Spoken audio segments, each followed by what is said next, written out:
Chapter 332. Time passed by, and the valley was very quiet. There was no sound. Deep in the valley, on the white jade platform, an ancient bronze cauldron was gradually covered by a layer of hazy light. A strong spiritual fluctuation came out of the ancient cauldron, and a fiery aura spread out on the white jade platform. The surrounding temperature was gradually rising. The ancient bronze cauldron on the white jade platform, although it was also a rare treasure, it was not a treasure that had a spirit and could not automatically refine elixirs.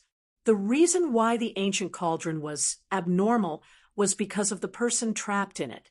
That person was Gu Fei, who was thrown into the ancient bronze cauldron by Yen Er. Unknowingly, Gu Fei had already spent 2 days and 2 nights in the ancient bronze cauldron.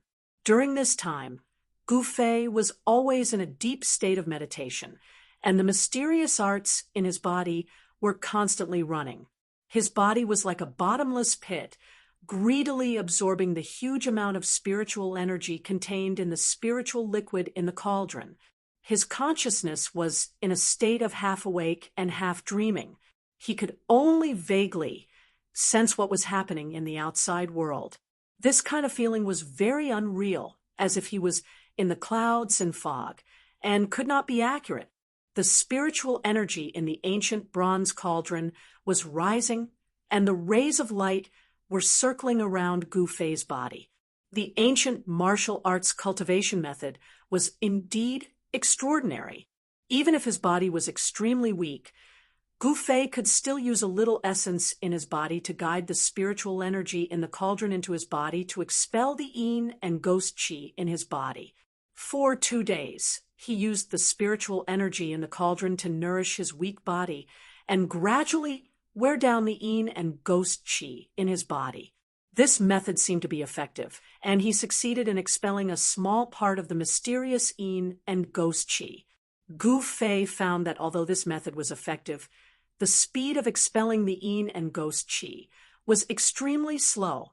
At this current speed, it would probably take more than 100 years to completely expel the yin and ghost qi in his body. In the ancient bronze cauldron, the spiritual liquid concocted by Yen Er was full of spiritual qi. Moreover, most of the spiritual herbs dissolved in the spiritual liquid were extremely dry and hot. They gathered together to form a strong yang qi, which happened to restrain the xianin ghost qi in Gu Fei's body. On the morning of the 3rd day, Gu Fei showed no sign of stopping inside the bronze cauldron. The spiritual waves from the cauldron seemed to be even stronger than before. On the white jade platform, there was a blazing aura. At this time, a wave of magic power suddenly came from the entrance of the valley. Someone was opening the seal at the entrance of the valley. Then a purple figure walked in from outside the valley as if he had passed through a transparent water curtain. That violet-colored figure moved gracefully like a fleeting shadow, nimble like an immortal that had descended to the mortal world, and she approached gracefully like a celestial maiden that had walked out from a painting. There were all sorts of restrictions set up in the valley. If one wasn't someone from the Pill Cauldron School, it would be impossible for them to enter. The person who had just entered was the only successor of the Pill Cauldron School, Yen Er. Once she entered the valley, she walked straight into the depths of the valley. As she approached the white jade platform, she suddenly paused, and a strange expression appeared on her face. She had sensed something strange on the platform. Yen Er's beautiful face revealed a hint of astonishment as she walked onto the white jade platform. She stared at the steaming ancient bronze cauldron and mumbled to herself, "I didn't expect him to have such a trick up his sleeve. His body is like rotten wood, but he can still attract spiritual qi into his body. Hee, that's good too. It saves me a lot of effort." As Yen Er spoke, she sat down cross-legged in front of the ancient bronze cauldron and began to form a spell with her hands. Waves of magic power rippled out from Yen Er's hands. Then Yen-Er sent rays of light condensed from her magic power towards the ancient bronze cauldron in front of her. The magical light entered the body of the cauldron. Then, the mysterious runes on the ancient bronze cauldron began to light up. Yen-Er seemed to be activating the ancient bronze cauldron. As the rays of light condensed from magic power entered the body of the cauldron, an immeasurably ancient aura began to emit from the ancient cauldron. The surface of the ancient cauldron was covered with runes, which formed into countless magic formations that were branded onto the cauldron's body. This magic formation was neither an offensive nor a defensive magic formation. It was a magic formation used for alchemy. Yen-Er was activating the alchemy magic formation on the ancient cauldron and releasing the power of alchemy fire. The ancient bronze cauldron began to emit waves of powerful energy. The runes on the cauldron's body began to appear, and the spiritual chi around the white jade platform began to gather towards the ancient bronze cauldron. The alchemy magic formation began to gather the surrounding spiritual chi of heaven and earth and turned it into alchemy fire. Wisps of fire energy began to emerge from the cauldron's body like tiny fire snakes swimming around the cauldron's body. The alchemy magic formation did not release the alchemy fire outwards. Instead, it burned towards the inside of the cauldron. Rumble. The ancient bronze cauldron began to vibrate. Then, it left the ground and floated above the white jade platform. Slowly, it began to rotate. Yen-Er, who was sitting cross-legged on the white jade platform, had a grave expression on her face. She stared at the ancient bronze cauldron in the sky and shot out rays of light. As more and more magic formations were activated, the entire ancient bronze cauldron began to flow with fiery red fire energy. It was not an ordinary fire. Instead, it was the alchemy magic formation on the ancient bronze cauldron. It condensed the spiritual chi of heaven and earth and transformed it into alchemy fire. It was the Taoist true fire. This small mountain valley was actually where the Pill Cauldron School concocted pills. The reason why it was completely barren without any plants was because the people of the Pill Cauldron School concocted pills here. The heat released by the people of the Pill Cauldron School had turned this place into a wasteland. As the alchemy magic formation on the body of the ancient bronze cauldron was gradually activated, wisps of fire energy began to seep into the cauldron from the outside. The dark green spiritual liquid in the cauldron began to be evaporated by the fire energy and turned into spiritual mist. As more and more alchemy magic formations were activated, the temperature in the ancient bronze cauldron began to rise rapidly. Gu Fei, who was in a deep meditative state, seemed to feel something strange around him. What's going on? Very quickly, Gu Fei woke up from his meditative state. All he saw was a blurry mist in front of him. Waves of heat surged from all directions, making him feel like he was in a furnace. In reality, he really was in a furnace. Yen-Er, what are you doing? Gu Fei shouted. He felt that something was wrong. The surrounding temperature was still rising rapidly. The high temperature in the cauldron made him feel pain all over his body. His skin felt like it was about to split open. Outside the ancient bronze cauldron, Yen-Er did not answer. In reality, at this moment, she could not speak at all. Yen-Er's entire body was filled with spiritual energy. Her movements of summoning spiritual energy became slower and slower. She even felt a wave of exhaustion. She really wanted to stop. However, she could not stop. This was a critical moment. If she stopped, all her previous efforts would be wasted, and she would have to start all over again. I still need 10 more alchemy magic formations. Yen-Er clenched her teeth and continued to summon spiritual energy. At this moment, she was sweating profusely. Beads of sweat the size of soybeans rolled down her face and dripped onto the ground. Although she was activating the simplest alchemy fire magic formation on the ancient bronze cauldron, it was still extremely taxing. Wah! Gu Fei's scream came from within the cauldron. He felt as if he had jumped into a volcano. His entire body felt like it was surrounded by magma. The spiritual liquid in the cauldron was boiling. It constantly evaporated due to the high temperature and turned into a spiritual mist. What was terrifying was that the temperature of the spiritual mist seemed to be even more terrifying than the heat that was surging in from all directions. The ancient bronze cauldron emitted an unfathomable force that bound the spiritual mist that was evaporated from the spiritual liquid inside the ancient cauldron. It just happened to envelop Gu Fei. An unfathomable force seemed to be pressing down on Gu Fei. The spiritual mist outside his body drilled into his pores through his body. The spiritual mist formed by the alchemy fire contained pure spiritual energy. However, at the same time, it also contained a terrifying heat. Gu Fei felt as if traces of magma had drilled into his body. From top to bottom, his meridians, his flesh, and even his bones, there were countless fire snakes slithering about. His entire body, from the inside out, was being mercilessly burned. The terrifying pain stimulated Gu Fei's sensitive nerves, causing him to scream and almost have a mental breakdown. Arg! So painful! Stop right now! Gu Fei screamed. Even though his mind was as firm as iron, he could not endure the pain in his body. Good. It's finally done. Yen used the last spiritual technique and shot out the last ray of spiritual light condensed from her spiritual energy. She activated the last alchemy array. Bang!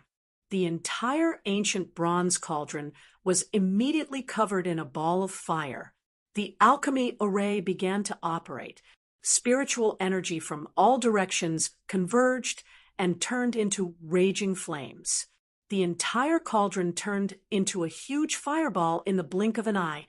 When Yen heard the inhuman screams coming from the ancient bronze cauldron, she could not help but frown.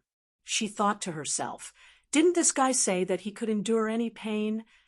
Yen sat paralyzed on the ground and took out a jade bottle from her body. She poured out a medicinal pill and swallowed it. Very soon, her pale complexion, which was slightly pale due to the large amount of magic power she had consumed, began to turn rosy. "Hee, you can enjoy yourself in there. I will come back in 3 days. If you are still alive by then, you will have a chance to recover." As she spoke, Yen stood up from the ground and walked down the white jade platform. Poor Gu Fei. He was refined by Yen, like a spiritual medicine for alchemy.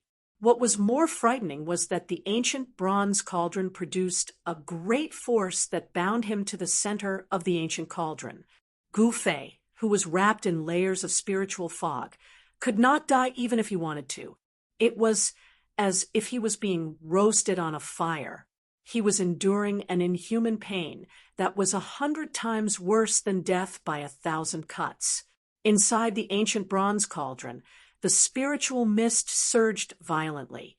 The spiritual mist constantly seeped into Gu Fei's body through his pores. Gu Fei only felt that his entire body, inside and out, was burning with raging flames. He could even smell the smell of burning. Ah! Ah! Ah! He screamed until he was hoarse. In the end, he could no longer scream. His throat could only make a few sounds of humph, humph. The endless pain he was enduring was not without its benefits. More than half of the ghostly aura that was sealed by the 18 soul-suppressing nails in his body had been dispelled. Using this extreme method to dispel the ghostly aura in his body, although it caused Gu Fei to suffer unprecedented pain, it seemed to be very effective. It was many times faster than the speed at which he dispelled the ghostly aura himself. The ghostly aura in his flesh and blood was gradually dispelled. However, the ghostly aura entwined in his bone marrow showed no signs of dissipating. However, Gu Fei's body clearly changed. Chapter 333. As night fell, Bailing City was still bustling with activity. Cultivators from all over the world gathered in Bailing City. Some of them came for a reason, while others came just to watch the fun. In short, all the cultivators that rushed into Bailing City had various reasons. In the north, other than the snow forest, there were also endless snow-capped mountains. There were no lack of terrifying beasts living in the mountains. It was not a good place to be. Even transcending mortality, realm cultivators did not dare to walk into the depths of the snow-capped mountains alone in the dark. On this night, with a bright moon and few stars under the moonlight, 3 figures quickly walked on the thick snow. They did not even leave any footprints wherever they went. In the eyes of ordinary people, this was the legendary lightness technique of stepping on snow without a trace. The cold wind whistled, blowing off the snow on the trees from time to time. From time to time, there were mournful roars of beasts coming from the depths of the snow-capped mountains. These 3 uninvited guests passed through the snow forest and crossed the snow-capped mountains. They lowered their heads and hurried on their way. They seemed to be heading somewhere, not aimlessly. After walking for 100 miles, the 3 stopped at the foot of a mountain. The bone-chilling wind could not reach here. A young man in a white robe with a simple long saber on his waist took out a map and looked at it. The long saber on the young man's waist was covered with runes, and a faint cold and fierce aura was emitted from it. This saber seemed to be extraordinary. "Hey, Dongfang Long, how far are we from the 9 underworld spring?" A handsome young man in a black robe said to the young man who was looking at the map, "Beitang Ao, be polite." Another young man in a white robe looked at the young man in a black robe and said, unhappily. Beitang Ao looked at the young man in a white robe with disdain and said coldly, "If it was in the past, I could be polite to you brothers, but now, hee hee." It turned out that these 3 young men were Dongfang Chun, Dongfang Long, and Beitang Ao of the Beitang clan. Although Dongfang Chun was very unhappy that Beitang Ao put on an arrogant attitude in front of them, he was also a little helpless. After all, Beitang Ao's strength was higher than his, and he had the right to be arrogant. In the world of cultivation, strength was everything. If you wanted to gain the respect of others, you needed to have great strength. In these few years, Beitang Ao's cultivation had already broken through to the transcending mortality realm, while Dongfang Chen's cultivation stagnated in the awakening 9 heavens because of Gu Fei. The halo of a genius had long been lost. Others had long broken through, but he himself was blocked at the door of the transcending mortality realm. This made Dongfang Chen feel depressed every time he thought about it. "Beitang Ao, if you have the guts, then go and act crazy in front of Gu Fei." Dongfang Long put away the map and said disapprovingly. Upon hearing what was said, a hint of displeasure flashed through Beitang Ao's face. He said coldly, "Who said that 1 arrow is enough to kill Gu Fei, making this father come to this desolate place in the middle of the night?" After Dongfang brothers heard Beitang Ao's words, they became somewhat angry. "Don't we want to kill Gu Fei? If Gu Fei doesn't die, what does it mean for our 2 families? Don't you know?" Dongfang Chun said angrily, Okay, I don't want to quarrel with you. How far is it from here to the 9th nether spring?" Beitang Ao waved his hand. Dongfang Chun and Dongfang Long looked at each other. They both knew that the matter at hand was more important. They still had to borrow the power of the Beitang family. It was not wise to fall out with Beitang Ao at this time. After crossing the 2 snow-capped mountains in front, we can reach the land of extreme Yin. Dongfang Long said, "Then what are you waiting for? Let's go." Beitang Ao said coldly. The relationship between Beitang Ao and Dongfang brothers didn't seem to be very good, but both sides didn't want to make things too stiff. So, the three walked out of the call and continued to the depths of the snow-capped mountains. Dongfang brothers and Beitang Ao were all cultivators, so they were not afraid of the cold. They walked on the thick snow as if they were flying. Soon, they crossed the two snow-capped mountains in front of them and came to a snow valley.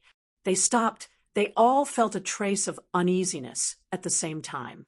The entire valley was shrouded in strands of black qi, and the grayish-black underworld mist floated in the air. The valley emitted an eerie and terrifying aura that caused one's heart to palpitate, as if there was a peerless demon hiding in the valley. The ninth nether spring is in the depths of the valley, Dongfang Long said, but he didn't move his feet. He seemed unwilling to step into the valley. At least he didn't want to be the first to enter this evil place. The ninth nether spring was definitely not a good place. Here, energy gathered. Just by standing outside the valley, one could feel the cold air penetrating into their body. If we don't get the water of extreme Yin from the ninth nether spring, we can't extinguish the flame of the primordial spirit lamp. Dongfang Chen muttered to himself. No one knew who he was talking to. The ninth nether spring was a secret place in the north. Here, energy gathered. It was an Yin cave. 4 devil cultivators, or ghost cultivators. It was a treasure land. Cultivating in the Yin cave would yield twice the result with half the effort. The 3 of them knew that the valley in front of them was very evil. No one was sure if there were devil cultivators or ghost cultivators cultivating in the valley. Therefore, the Dongfang brothers and Beitang Ao hesitated. They didn't want to be the first to step into the valley. Under the moonlight, in the evil valley where Yin Qi gathered, the surroundings were very quiet. There was not a single sound, not even the sound of the wind could be heard. This kind of absolute silence made people feel incomparably oppressed, as if there was a huge rock pressing down on their chests. Should we go in or not? Dongfang Long said softly. His breathing was a bit rapid. He couldn't calm down. If they couldn't get the water of the ninth nether spring in the valley, they couldn't extinguish the flame of the primordial spirit lamp. Dan Qingzi brought Gu Fei's primordial spirit lamp down the mountain. With the lamp as a guide, he found the northern devil domain. As long as Gu Fei didn't die, the lamp wouldn't extinguish. Because of this, Dongfang Chen knew from Dan Qingzi that Gu Fei wasn't dead, because although the flame of the primordial spirit lamp was very weak, it had never been extinguished.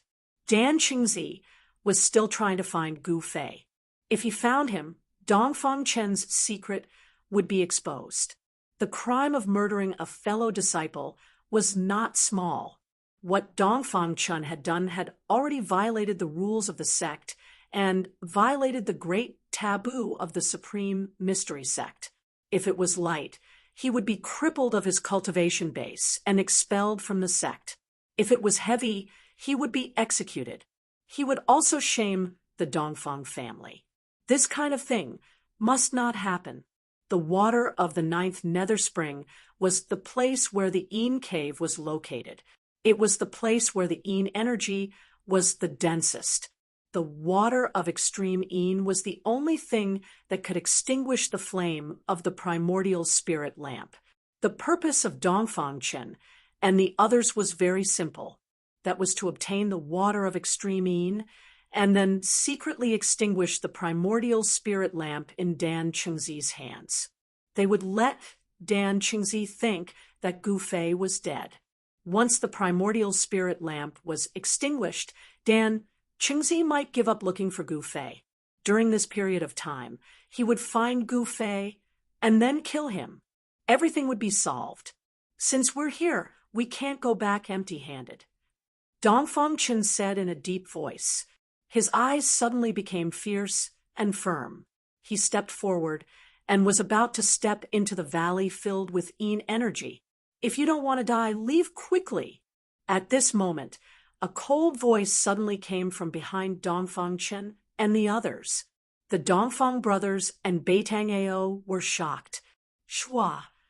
Turning around, Zhang Xian saw a green-robed figure slowly walking over from the snowy ground 100 zhang behind him. That person only took 2 or 3 steps to cross a distance of 1,000 feet and arrive before them. He seemed to be very calm, and the person didn't seem to be moving very fast on the snowy ground, but he had truly arrived before the 3 of them, shrinking the earth into an inch. Dongfang Chen's pupils couldn't help but shrink. He could already see that this was just a shallow Dao technique, but when this person used it, there was such a scene. It was really shocking. Beitang Ao and Dongfang Long couldn't help but be moved. Dongfang Long's right hand was already holding the hilt of the sword on his waist. If the person acted strangely, he would not hesitate to draw the sword. This cyan-clothed person was wearing a purple Dao crown and a cyan Dao robe. His sleeves were fluttering in the wind. His face was thin, and his whole person exuded an otherworldly aura. The person's eyes were very deep. He swept over the 3 people, as if he could see the depths of their hearts. The 3 of them all had a strange feeling of being seen through. Disciples of the Taishan sect, descendants of the Saber Emperor, Beitang Ao. The cyan-clothed Taoist slowly said, but it was the origin of the Dongfang brothers and Beitang Ao. Why are you here? Seeing that the person who came must be a senior in the Dao sect, the Dongfang brothers and Beitang Ao breathed a sigh of relief when they saw this. Dongfang Chen stepped forward and bowed to the cyan-clothed Taoist. Greetings, senior. We are here on the orders of the sect to come and collect the water of extremine. Water of extremine? Strange. What do the people of the Taishan sect want that thing for? The cyan-clothed Taoist thought for a moment, and then said, You should leave quickly. Senior, is there any danger in this valley? Beitang Ao said. In front of this cyan-clothed Taoist, he did not dare to show any arrogance. The cyan-clothed Taoist was about to speak. Roar. At this moment, there was an earth-shattering roar in the valley without warning. The sound shook the heavens and the earth, and the entire valley shook. Dongfang Chen's cultivation was the lowest. When the sound came, it was as if he was struck by lightning.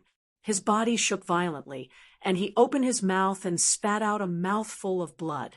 His expression suddenly became weary. Dongfang Long and Beitang Ao had the cultivation of the transcending mortality realm, but they also felt their blood boiling. Their faces became pale in an instant, and their bodies were on the verge of collapse. Rumble! A huge roar spread out in all directions, and there was a strange sound like 10,000 horses galloping nearby. The nearby snow-capped peaks were avalanches. Good heavens! The cyan-clothed Taoist no longer paid attention to Dongfang Chen and the others. He took a step forward and rushed into the valley like a bolt of lightning. Chapter 334. An earth-shattering roar caused the entire valley to boil. The energy surged violently, a terrifying fluctuation that was like a mountain that made people have the urge to look up at it spread out from the valley. Network. Outside the valley, the Dongfang brothers and Beitang Ao immediately turned pale with fright. Beitang Ao was the first to retreat, while Dongfang Long picked up Dongfang Chen, who was on the verge of collapsing, and retreated as well. They had no choice but to retreat, just like what the azure-robed Taoist said. If they didn't want to die, they had to leave. Inside the valley, there really was an unimaginable existence lurking. Just a roar was enough to make the 3 of them suffer a great impact. It was easy to imagine how powerful the existence inside the valley was. Boom! Another loud sound came from behind them. A terrifying energy fluctuation, like a monstrous wave, swept out from the valley, and the ground shook violently. Beitang Ao and the others who were running for their lives felt as if they were standing on a violent wave. They almost fell to the ground. It was too terrifying. This was definitely a sound that could only be caused by a peerless cultivator. Peerless cultivators were fighting inside the valley where energy gathered.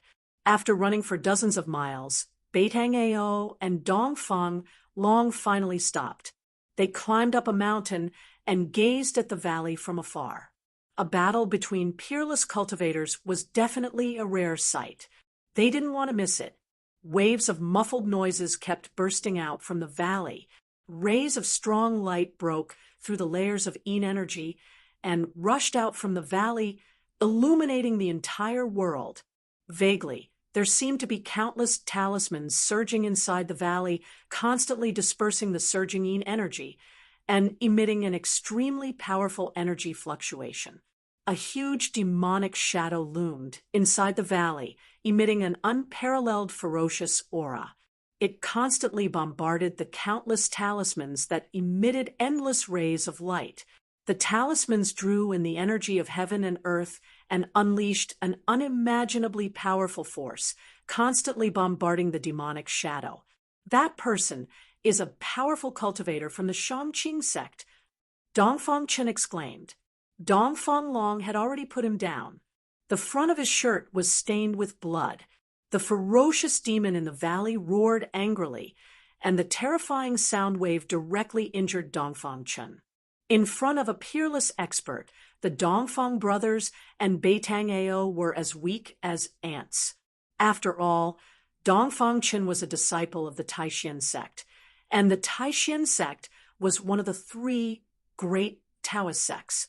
With his knowledge, of course, he recognized that the Taoist in blue who rushed into the valley was using the talisman technique of the Shangqing sect. At this time, a terrifying fluctuation of spiritual power erupted in the valley. Then Dongfang Chen and the others saw a soul-stirring scene. In the sky above the valley, rays of golden light danced in the air like countless golden snakes. Then they formed into a giant talisman that covered the entire valley. With enough energy to destroy the heaven and earth, the talisman slammed down. Rumble! It was as if countless thunderbolts were roaring above the 9 heavens. The incomparably huge golden talisman attracted the spiritual energy of the world. The moment the golden talisman was formed, the endless spiritual energy quickly gathered towards the golden talisman that shrouded the sky above the valley. The golden light illuminated the surroundings, covering the snowy region in a layer of gold. The gigantic golden talisman that enveloped the heavens, and the earth sealed the entire valley. The endless yin qi that surged out from the valley was also suppressed. Roar! Inside the valley, there was an earth-shattering roar. The ferocious demon was roaring. The moment the golden talisman shrouded the giant demon, it instantly exploded. The first son of the Demon King is only SOSO. The vast voice spread throughout the sky and the earth. The Taoist in blue stood on top of the golden talisman and used all his strength to activate the golden talisman. The endless yin qi was dispersed by the golden light emitted by the golden talisman. The Taoist in blue seemed to have the absolute upper hand. It turned out that he was making a move against Chu Ge. Chu Ge, who had caused a ruckus at Biling Pass and slaughtered all the guards at the pass, had escaped here. It seemed that Chu Ge had awakened from his state of madness. Otherwise, he would not have found this yin cave and wanted to use the mysterious yin qi to heal himself. Network, damn it! The yin qi in the valley surged violently, and Chu Ji's crazed roar could be heard. That day, he had fought against 2 opponents, Dan Qingzi and the peerless expert in Biling City. In the end, he was defeated and had to escape with injuries.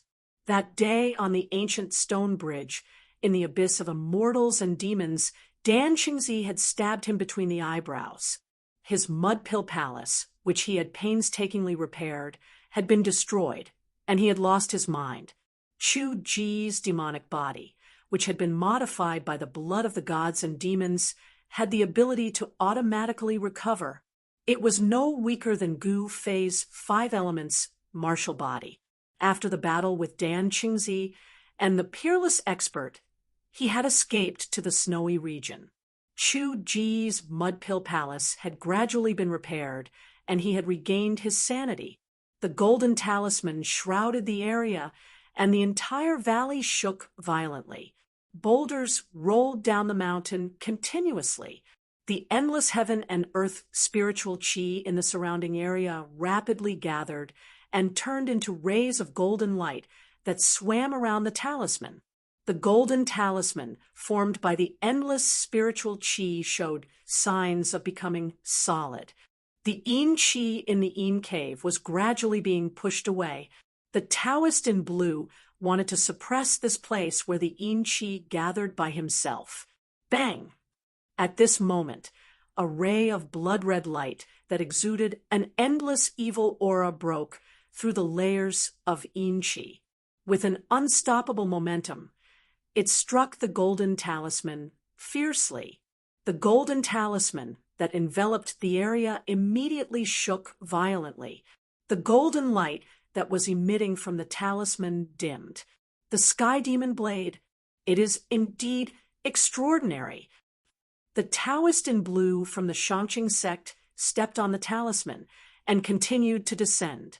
He did not believe that the talisman, which had gathered the endless heaven and earth spiritual chi, could not withstand the sky demon blade. Using the talisman to draw the power of heaven and earth to form a terrifying attack was the specialty of the Shangqing sect. The Taoist in blue's cultivation was extremely powerful. The golden talisman had actually successfully blocked the sky demon blade's attack. Die! Chu Gu roared angrily in the dark clouds. Suddenly, the Yin chi in the valley retreated like the tide. A blood-red demonic blade emitted a blinding blood-red light that had never been seen before. The demonic blade was devouring the endless dark clouds and demonic chi. Break! Chuga shouted. The surging demonic chi gathered to form a demonic shadow that was hundreds of feet tall. The demonic shadow held the blood-red demonic blade and slashed upwards with all its might. Swoosh! The blood-red light from the blade shot up to thousands of feet, exuding an endless amount of evil aura. Like a terrifying blood-red ray of light, it seemed to split the void and shatter the heavens and earth. In an instant, it struck the golden talisman that was enveloping the valley. Boom!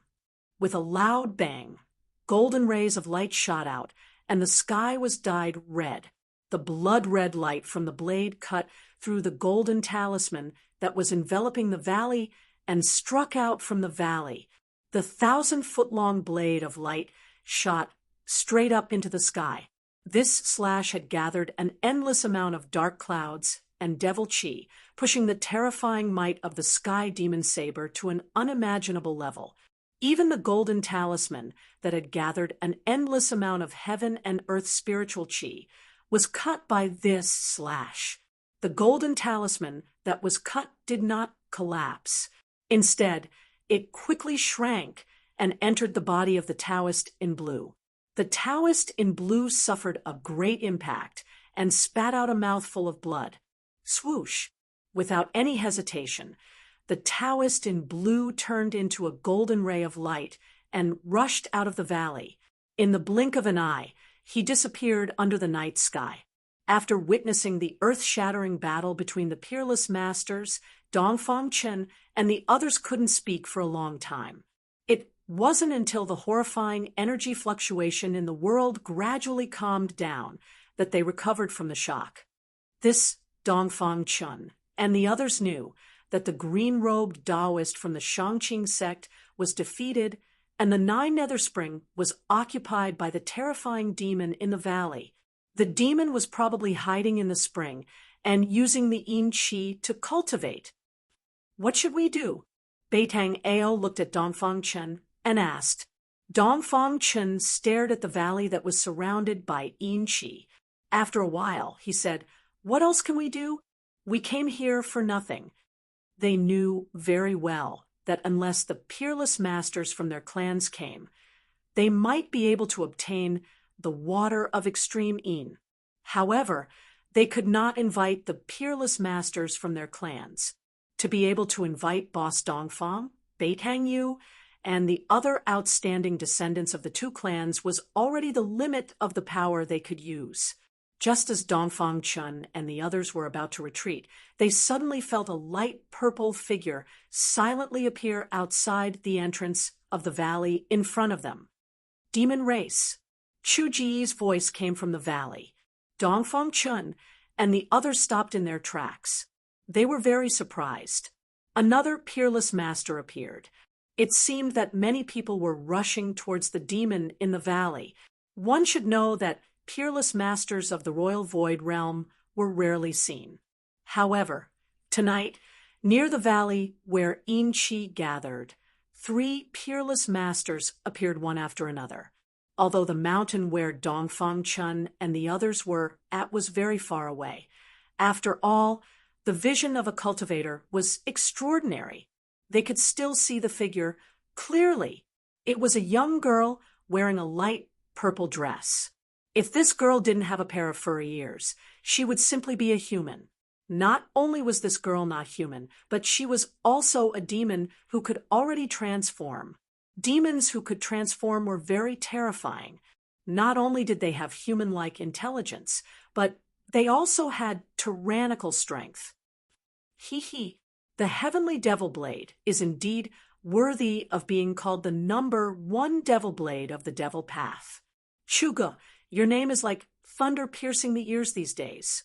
The maid-like girl said with a smile. Who are you? I know a lot of demons who can transform, but you are definitely not one of them. Chu Ji's voice was very cold, so cold that it was suffocating. The people who came here were either friends or enemies. Chu Go, had no possibility of becoming friends with a demon, let alone a demon. I want to fight with you, but the girl was a little hesitant. She didn't have any intention of making a move. Are you afraid of an unfair victory? Chugu seemed to know the girl's concerns. A true expert, and a confident expert, often disdained to make a move when the other party was seriously injured. This was because they had absolute confidence in their own strength. Chapter 335. The battle between demons and monsters that Dongfang Chen and others were looking forward to did not happen. The demon girl outside the valley did not attack Chugo, but retreated in the end. Perhaps the demon girl really thought that if she fought with Chugo at this time, even if she won, it would be an unfair victory. So she retreated. Although they were demons and monsters, they were not life and death enemies. On the distant snowy peak, the Dongfang brothers and Beitang Ao knew that their trip tonight was in vain. The demon in the valley ahead was incomparably powerful. It was not something they could imagine. Let's go, Beitang Ao said, and then turned to walk down the snowy peak. At this moment, Dongfang Chen suddenly said, Wait a minute. What, do you still want to get the extreme water at this time? Don't dream. Beitang Ao glanced at Dongfang Chen disdainfully and said coldly, This is not impossible. Dongfang Chen said indifferently, Second brother, don't take the risk. The demon in the valley, even if the peerless experts of the family come, they may not be able to drive him away. If we go to get the extreme water at this time, it is tantamount to throwing away our lives. Dongfang Long said with a frown, Big brother, will I be a fool who will throw away my life knowing that there is danger? Dongfang Chen said calmly. When Beitang Ao and Dongfang Long saw that Dongfang Chen did not seem to be joking, they couldn't help but be curious. Does he really have a way to get the extreme water? Wait, if my guess is right, the demon in the valley is about to leave. Dongfang Chen seemed to have a card up his sleeve, but only he himself knew that in fact, he did not have much confidence. Okay, I will wait and see. Beitang Ao had already walked more than a dozen steps. After hearing Dongfang Chen's words, he laughed and walked back. He wanted to see Gu Fei suffer. However, at this time, Dongfang Long and Beitang Ao seemed to have vaguely thought of something. It seemed that what Dongfang Chen said was not impossible. It had to be said that Dongfang Chen's words were really accurate. After the demon girl outside the valley left, soon a mass of demon chi rushed out of the valley, and a heart-palpitating and terrifying aura immediately spread. The mass of demon chi, like a demon cloud, rushed out of the valley and quickly flew towards the north. In the blink of an eye, it disappeared under the night sky. This, Beitang Ao and Dongfang Long couldn't help glancing at each other. They couldn't believe that the devil path expert in the valley really left. Second brother, how did you know that the demon in the valley would leave? Dongfang Long asked in shock. Dongfang Chen smiled and said, Actually, it's nothing. I just found out the identity of the demonic cultivator in the valley. Yes, according to the azure-clothed Taoist who was defeated just now, that person seems to be called Chu Ge. Dongfang Long recalled the conversation between the azure-clothed Taoist and the fiendish Tao expert in the valley, Chu Ge, the first son of the devil monarch. I should have thought of it long ago. Really? When Beitang Ao heard this, he immediately came to a realization. The demon in the valley was the madman who had rushed out of the extreme North Devil region and destroyed the northern mountain pass. The northern region of the Northern Wei Empire was a bitterly cold place that was covered in ice and snow all year round. Under normal circumstances, no cultivators would come to such a desolate place. The reason why the northern region became so lively was because two things happened in the northern region that were enough to affect the nerves of the cultivation world. One of them was caused by the first son of the devil monarch. No wonder the demonic cultivator in the valley left. It was because his whereabouts had been discovered. It was believed that other experts would soon find this place. One had to know that many peerless experts had entered the snow region. They only had two purposes: to find the spiritual land and to kill Chu Ge. Dongfang Chen didn't say anything else. He directly rushed down the snowy peak. Dongfang Long and Beitang Ao also followed. After all, the two of them were in the transcending mortality realm, so they quickly surpassed Dongfang Chen. Soon, they arrived at the entrance of the valley that was surrounded by yin chi. This time, without any hesitation, they rushed into the valley together. This was a rare opportunity. As long as they obtained the extreme yin water from the 9 underworld spring, they would be able to extinguish the Yuan spirit lamp in Minister Dan's hand, so that Minister Dan wouldn't be able to find Gu Fei. It's so cold.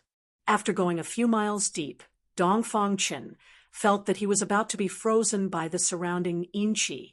The place where yin chi gathered was terrifyingly cold. Even Dongfang Long and Beitang Ao felt that it was difficult to endure. The surroundings were hazy, and all they could see was a grayish-black fog. Their vision was greatly hindered. In the valley, they couldn't see far. They seemed to have entered another world. The thick yin chi seemed to isolate the valley from the outside world. The gloomy and terrifying atmosphere filled every inch of the valley.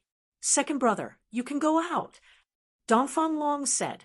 The closer they got to the 9 underworld spring, the thicker the yin chi and the colder the temperature became. Dongfang Chen stopped when he heard this. He knew that he only had the cultivation of awakening the 9th heavenly layer. It was difficult for him to resist the yin chi that spread from the 9 underworld spring. He nodded, then retreated in the direction of the valley entrance. Dongfang Long and Beitang Ao continued to move forward. Traces of battle could be seen everywhere in the valley. The battle just now was extremely fierce. Dongfang Chen retreated to the outside of the valley. He didn't wait for long before he saw Beitang Ao and Dongfang Long coming out of the valley. They didn't say anything, and directly left the valley. They got what they wanted to get. Dongfang Chun and the others had just left for a while when a golden light flew from afar. A vague figure was wrapped in the golden light, riding the golden light and flying in the void. The person who came was a peerless expert. The person directly broke through the yin qi that shrouded the valley and rushed into the valley. Soon, the person rode the golden light and rushed out of the valley. The golden light flashed and went far away in an instant. Under the night sky, a golden light cut through the void and flew over a snowy forest. The golden light faded away, and a middle-aged Taoist wearing a cyan robe appeared. Chugu ran really fast. The cyan-robed Taoist muttered to himself, then stood in the void and looked in all directions. The cyan-robed Taoist patted the storage bag on his waist, and a cyan light immediately rushed out of the bag. Then a simple and unadorned ancient bronze lamp appeared in front of the Taoist. On the wick, a soybean-sized cyan light flickered as if it could go out at any time. He should be nearby. Strange. The cyan-robed Taoist held the ancient bronze lamp and tested it in all directions. He seemed to be using the ancient lamp to sense something. What the hell is going on? Where did Gu Fei go? The cyan-robed Taoist stopped. The ancient bronze lamp in his hand didn't show any abnormality. This cyan-robed Taoist was Dan Qingzi. He found this place by relying on the ancient bronze lamp's guidance. However, what he saw was only an endless snowy forest. There was no trace of Gu Fei. The ancient bronze lamp in Dan Qingzi's hand was the primordial spirit lamp that Gu Fei ignited on the day the virtual sky world opened. The fact that the lamp didn't go out meant that he was still alive. The primordial spirit lamp was actually a unique treasure of Taishan sect. By igniting the lamp with blood essence, the primordial spirit lamp and the cultivator who ignited it would have some kind of connection. Gu Fei was nearby, but Dan Qingzi still couldn't find Gu Fei. It was very strange.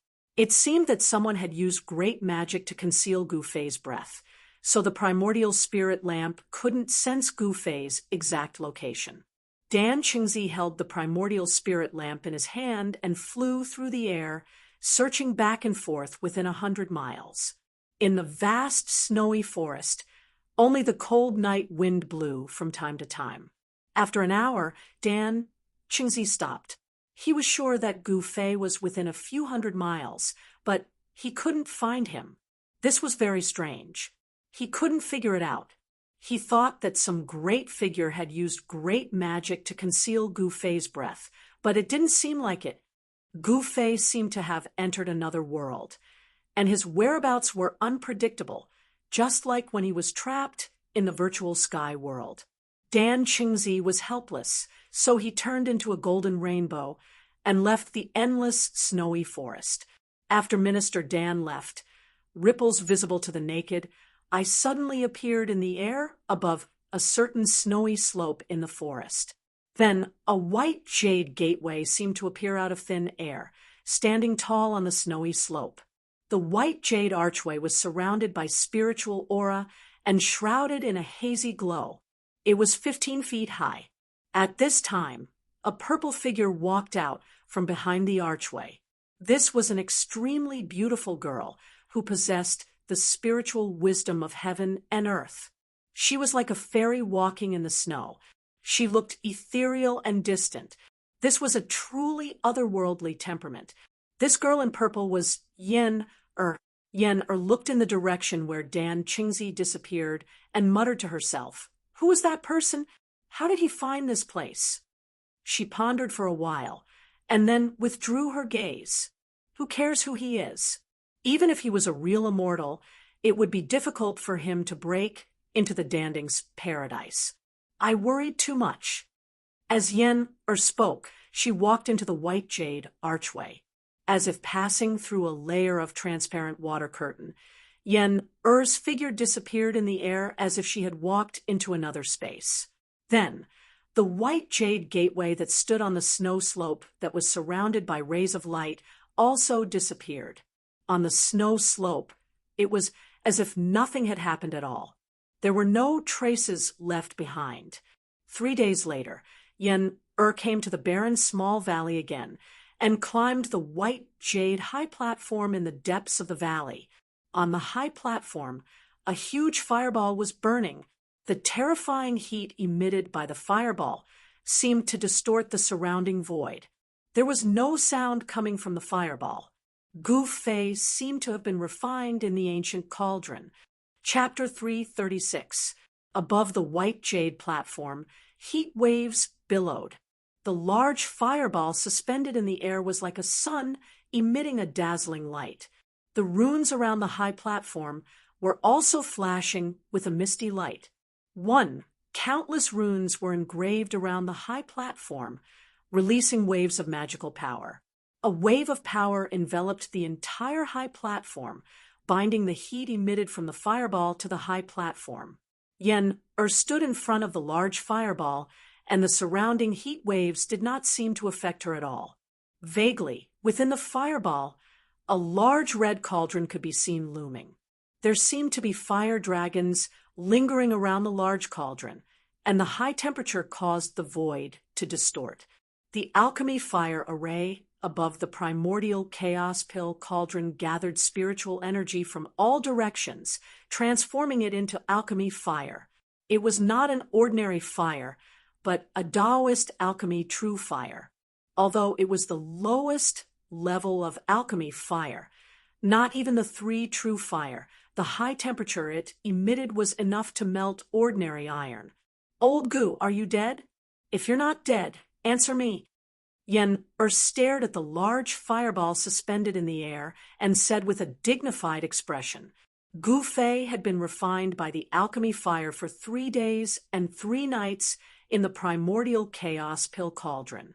Even Yen-Er was not sure if Gu Fei could survive it. This method could be said to have a slim chance of survival.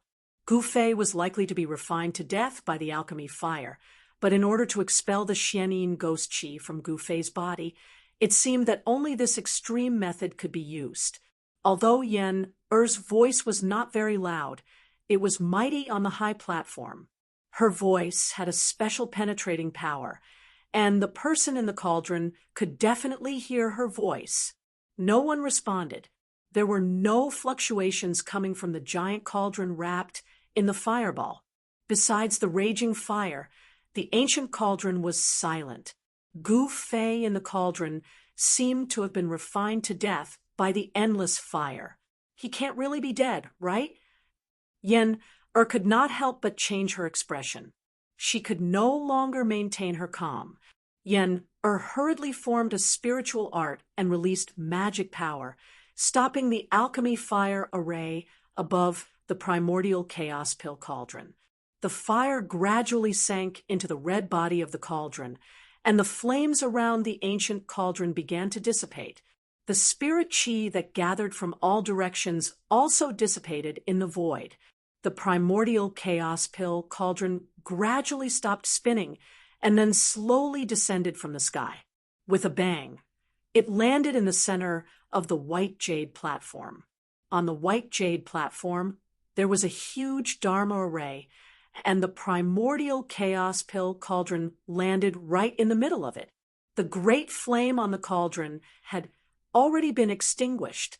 The bright red cauldron began to return to its original color, and the runes faded into the cauldron. The lid of the cauldron flew up. Then a fiery red thing flew out from the cauldron and fell on the white jade floor beside the ancient cauldron. Pum! The cauldron lid fell back down and covered the ancient cauldron again. Network It was a man who was hugging his knees and curled up into a ball. His entire body was red like a giant roasted prawn. This person was Gu Fei, who had been thrown into the primordial chaos pill cauldron by Yen-Er and used as a pill to refine for 3 days and 3 nights. The clothes on his body had already turned to ash, and his long hair had already fallen off. His entire body seemed to have been roasted, and some parts of his skin had even fallen off, revealing charred flesh.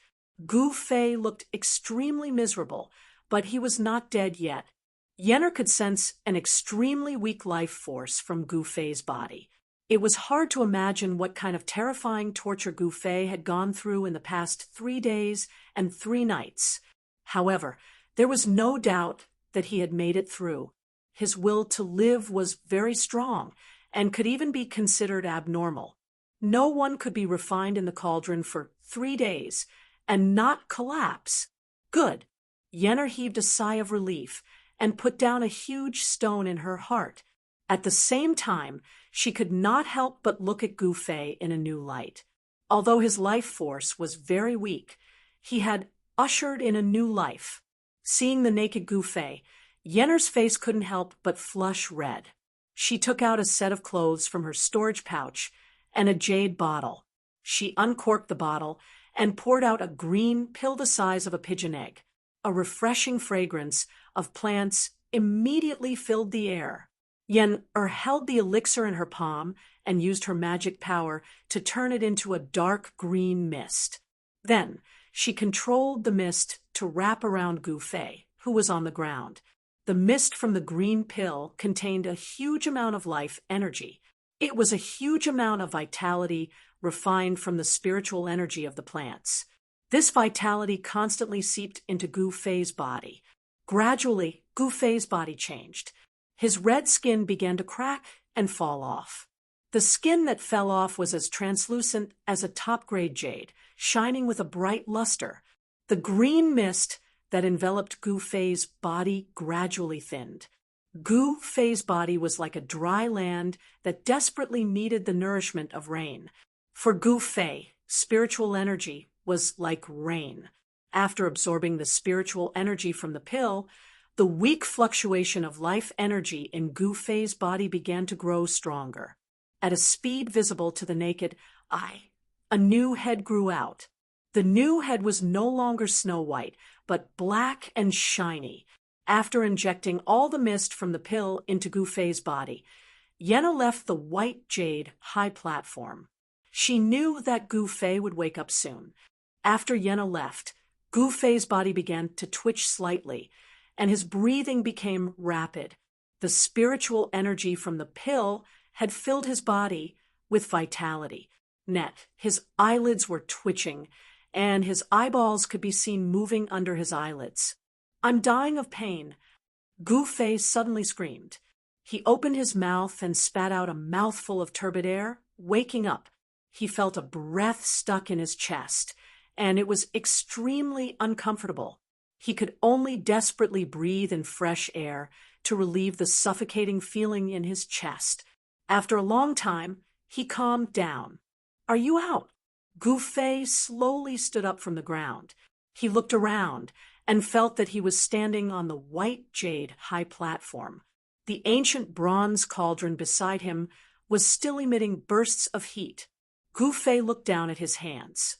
The skin on his arms was as smooth as white jade. It seemed to be even more delicate than a woman's skin. Gu Fei felt that his body seemed to be a little different, as if his flesh and blood had been reborn. After 3 days and 3 nights of tempering, Gu Fei felt that his body seemed to be more powerful than before, as if there was an inexhaustible amount of energy in his body. He put on the clothes that Yenner had prepared for him, and then left the white jade high platform. Just as Yenner opened the mixed essence pill cauldron and released Gu Fei, a figure sitting in a pavilion in a courtyard in Biling City woke up from his meditation. He patted the storage bag on his waist. An ancient bronze lamp immediately flew out from the storage bag and floated in front of him. The green-robed Taoist sitting on the stone stool was Minister Dan. "What's going on?" Gu Fei's life aura seems to be getting stronger. Minister Dan waited for a spark on the ancient bronze lamp and muttered to himself. The pea-sized lantern on the ancient lamp was emitting a dazzling green light. The lantern gradually turned into a flickering little flame. What's happening to Gu Fei? Why is his life fluctuating so erratically? Minister Dan frowned. From the strength of the green lantern, he knew that Gu Fei was in a situation where he was about to die. Minister Dan's heart was burning with anxiety. However, he could not find traces of Gu Fei. Gu Fei seemed to be in a strange place, and it was difficult to pinpoint his exact location. However, Gu Fei's life aura flourished once again. This meant that his life was no longer in danger. He had taken a trip to the gates of hell and finally walked out. Minister Dan put away the green lantern, stood up from the stone stool, and walked out of the pavilion.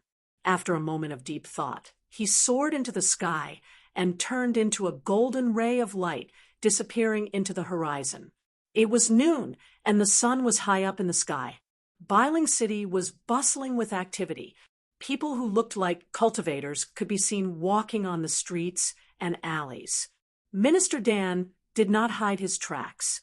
Many cultivators in Biling City saw a golden ray of light rushing out of the city and flying into the depths of the snowy forest. In the eyes of an observant person, Minister Dan's whereabouts were no secret at all. Immediately after, a streak of green light also shot out of Biling City and disappeared into the horizon. On a spirit mountain peak in Pill Cauldron Paradise, Gu Fei relaxed his body and sat cross-legged on a large boulder. His mind sank into an ethereal state. Soon, Gu Fei's consciousness gradually became illusory, as if he had merged with nature. He seemed to have become one with the boulder beneath him, his surroundings, and even the spirit mountain peak. Spiritual energy swirled around the spirit mountain peak, causing the flowers, grass, and trees in the surroundings to constantly tremble. Large amounts of wood power seeped out, as if there were rays of green light drifting about. The spiritual energy in Pill Cauldron Paradise was plentiful. The spirit mountain peak was filled with thriving vegetation, filled with endless wood power. Tiny rays of green light were guided by Gu Fei into his body. The wood power contained an enormous aura of life. Vigorous vitality flowed inside Gu Fei's body. His flesh, internal organs, and bones seemed to be injected with endless life energy. The 18 soul-suppressing nails in Gu Fei's body had long been pulled out. After being refined by the alchemic fire for 3 days and 3 nights in the Origin Pill Cauldron, his flesh and blood had been cleansed countless times by the endless fire element spirit energy. The mystic ghost chi in his flesh and blood had long been expelled from his body. Countless evil souls were also completely refined by the alchemic fire along with the dissipation of the mystic ghost chi. However, the mystic ghost chi in Gu Fei's body had long penetrated deep into his bones. Even with such extreme methods, he still could not expel the mystic ghost chi from his bones. According to Yen, he would have to suffer one more time before he could completely expel the mystic ghost chi from his body. Right now, Gu Fei only had one goal, and that was to make his life force exuberant. As time passed, the green vitality from all directions converged towards Gu Fei. It could even be clearly seen by the naked eye. A dense green mist swirled around Gu Fei. Before he knew it, 2 days had passed. The injuries caused by the alchemic fire had completely healed. His body seemed to have been infused with endless vitality. Energy surged violently in his body, but he still continued to cultivate. As for Minister Dan, he held the Origin Soul Green lamp and searched the endless sea of trees for 2 days. During these 2 days, the flame from the Origin Soul Green lamp in his hand grew even more resplendent. Minister Dan had searched almost every inch of land within several hundred miles, but he still could not find a trace of Gu Fei. Minister Dan could not help but feel a sense of helplessness. Gu Fei was in this forest, but he could not find Gu Fei. It was very strange. There seemed to be an unfathomable power that separated him and Gu Fei into 2 different spaces. Minister Dan felt as if he could not grasp or touch Gu Fei. That night, The moonlight was hazy. Beasts roared in the distance. In the endless forest, a speck of green light moved like a will-o'-the-wisp. Unknowingly, a faint mist began to rise in the forest. The mist drifted with the wind, causing the entire forest to become blurry. It gave off an ethereal feeling. The mist could not obstruct the radiance of the green light. Suddenly, without any warning, the moving green light in the mist was extinguished. Then, an angry roar resounded from within the mist. The rolling sound waves shook the forest, causing the mist in the forest to surge violently. "Who is it? Come out!" Minister Dan stood in the void. His eyes emitted two sharp rays of light that were as sharp as the edge of a blade. He angrily scanned the surroundings. In his hand, he held an ancient bronze lamp that had already been extinguished. He had just been ambushed. He did not know what method the person in the dark had used to extinguish his Yuan spirit lamp. He. A cold laugh rang out from the depths of the snowy forest. Then, a ray of green light broke through the mist below the snowy forest and charged out. "How dare you!" Minister Dan was furious. He put away the ancient bronze lamp and rose into the air, chasing after the ray of green light. He wanted to see who dared to ambush him. Once the Yuan spirit lamp was extinguished, unless Gu Fei used his own blood to reignite it. No one else could reignite Gu Fei's Yuan spirit lamp. Swoosh, swoosh, two rays of light, one green and one gold, disappeared into the night sky in the blink of an eye like lightning. The fog that lingered in the snow forest gradually dispersed. The mist in the forest seemed to be a trick of the mysterious expert who had secretly extinguished Minister Dan's Yuan spirit lamp. There was a lot of mist in the forest. Minister Dan did not think there was anything wrong with it. Because of this, the person's sneak attack was successful. The extinguishing of the Yuan spirit lamp made Minister Dan furious. He chased closely behind that person, and from time to time, he would shoot out beams of light that bombarded that person. However, the hazy figure wrapped in the green light did not plan to fight Minister Dan. He repeatedly dodged the golden streaks that Minister Dan shot out and continuously fled forward. "Who are you, scoundrel?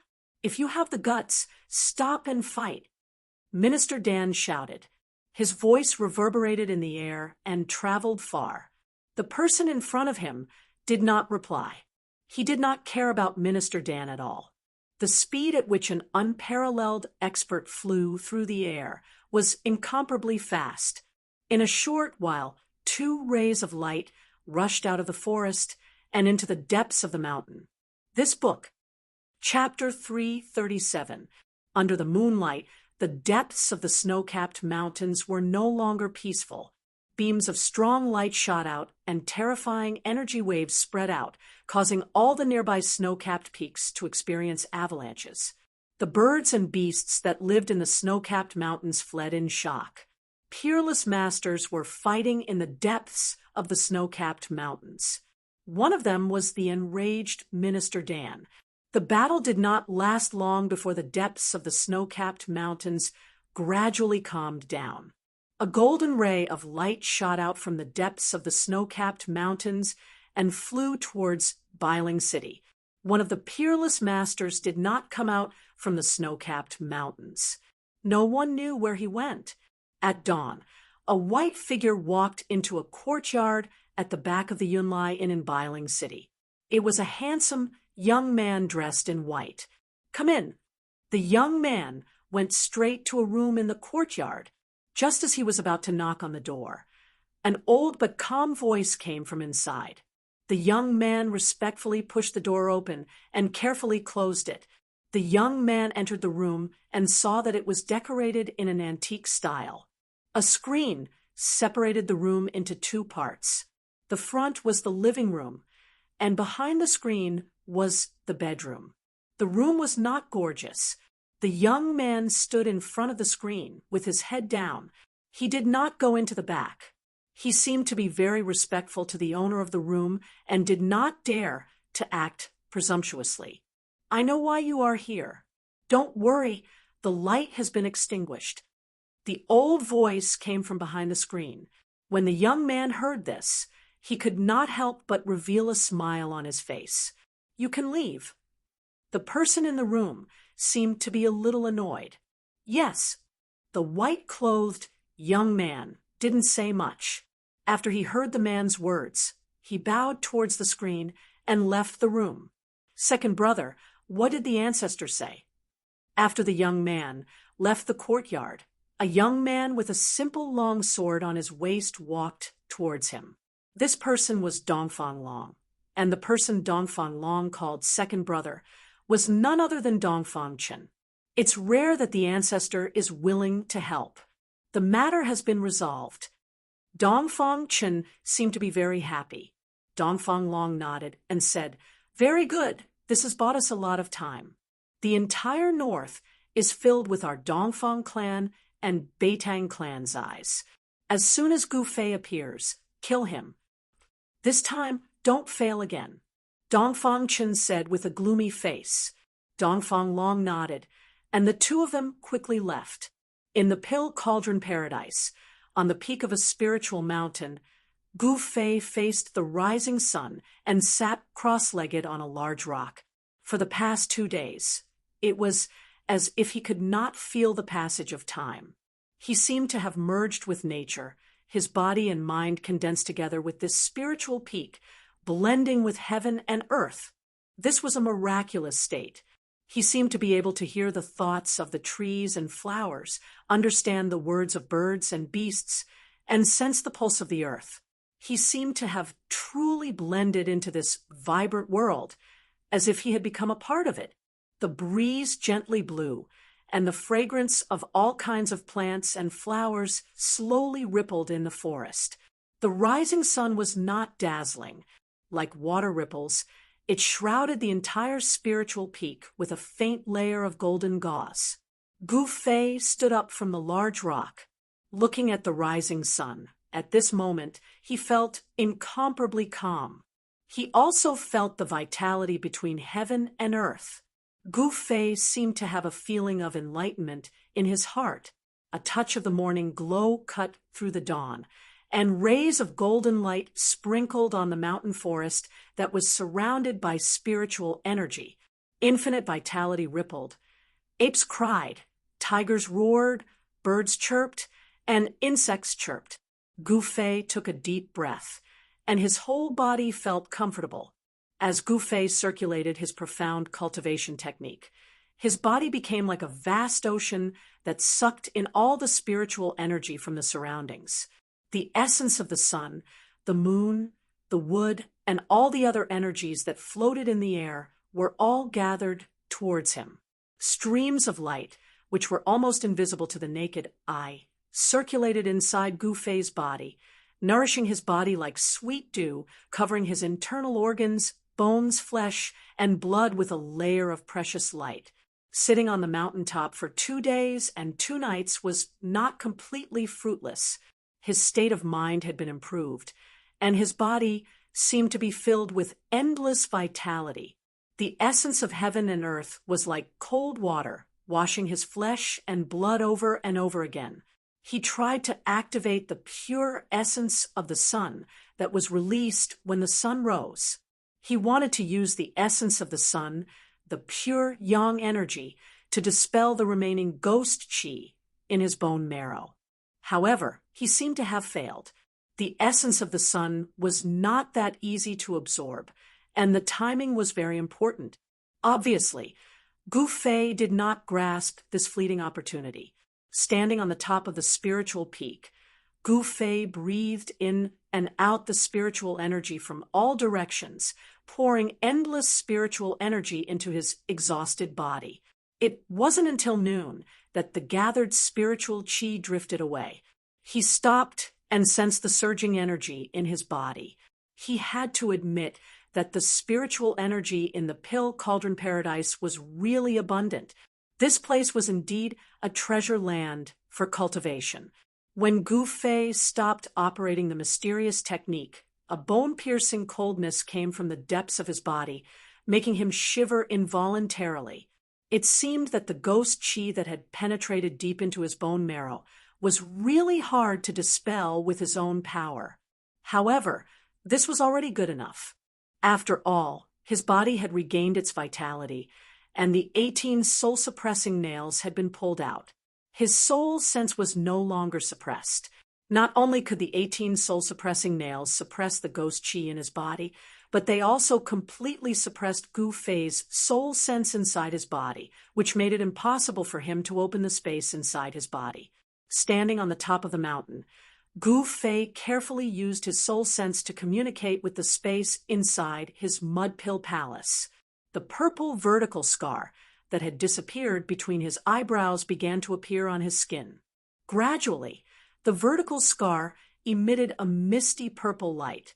Gu Fei's soul sense had successfully communicated with the space inside his body.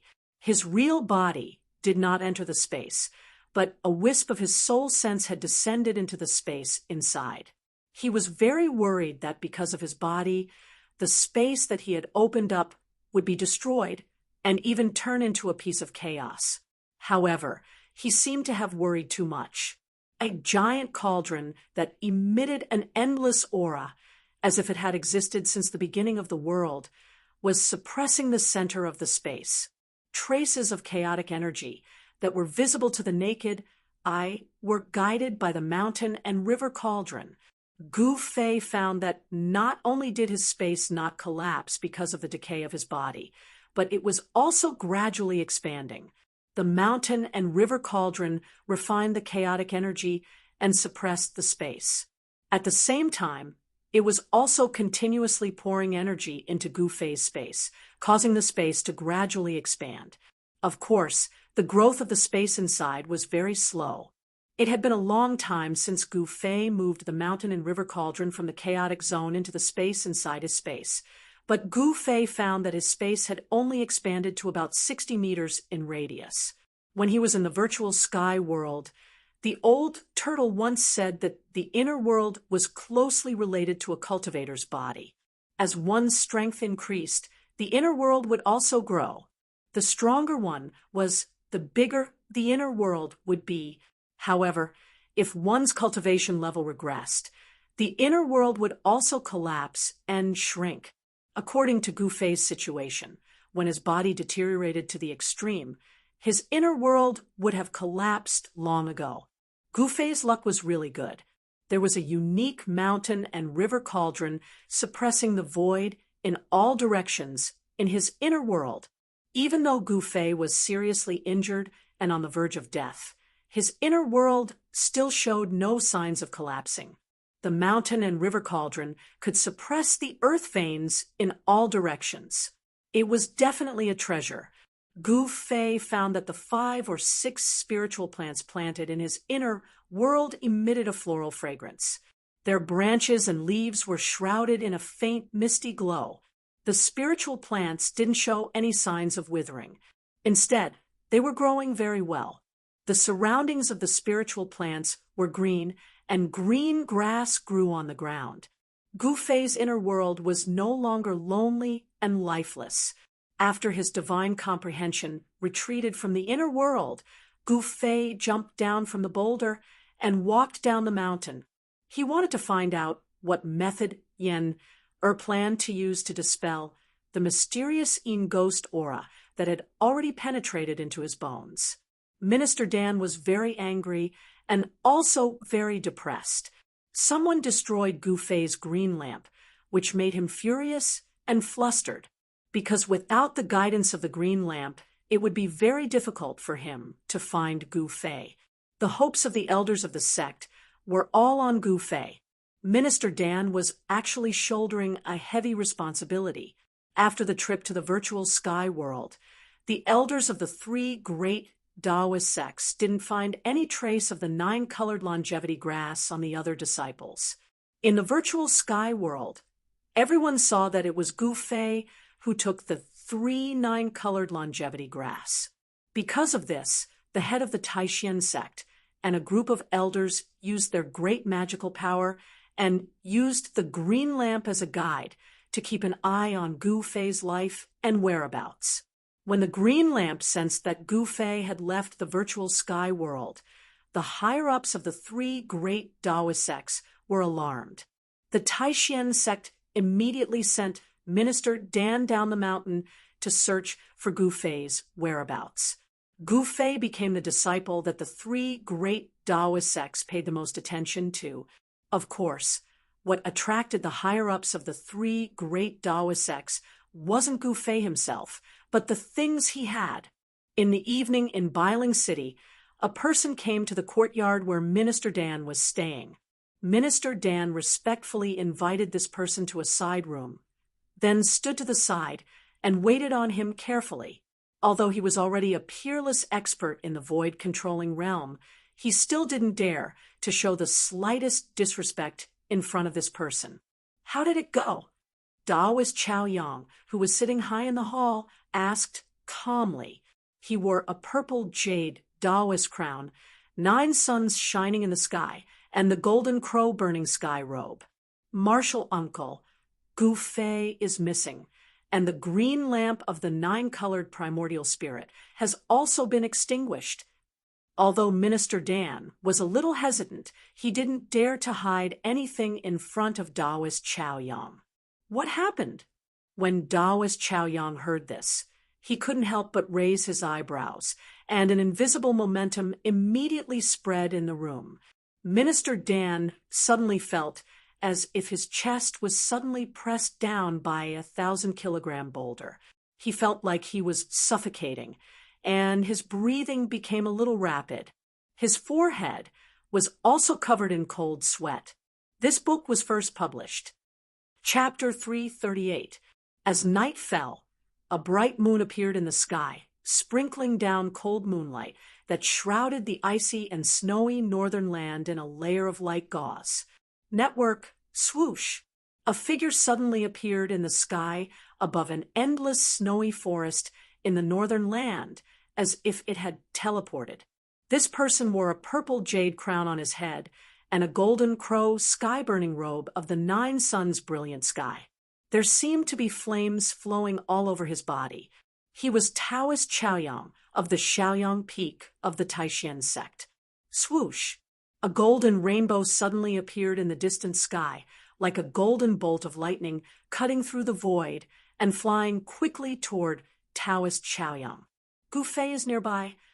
Taoist Chao Yang's eyes seemed to have no spirit, but it was as if he had a magical power that could penetrate the void, as if he could see anything he wanted to see. He glanced around, but did not feel anything strange. What he saw in front of him was just a common snowy forest in the northern land. At this time, the golden light that appeared in the distant sky had already flown in front of him, and a powerful wave of spiritual power immediately spread out. The golden light dissipated, and a figure appeared next to Taoist Chao Yang. Is it here? Taoist Chao Yang asked. The person who came in the golden rainbow was Dan Qingzi.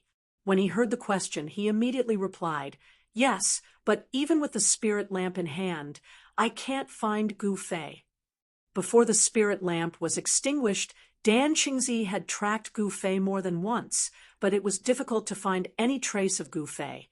Although they were both cultivators in the royal void realm, Taoist Chao Yang's strength and seniority were not comparable to Dan Qingzi, who had just broken through to the royal void realm.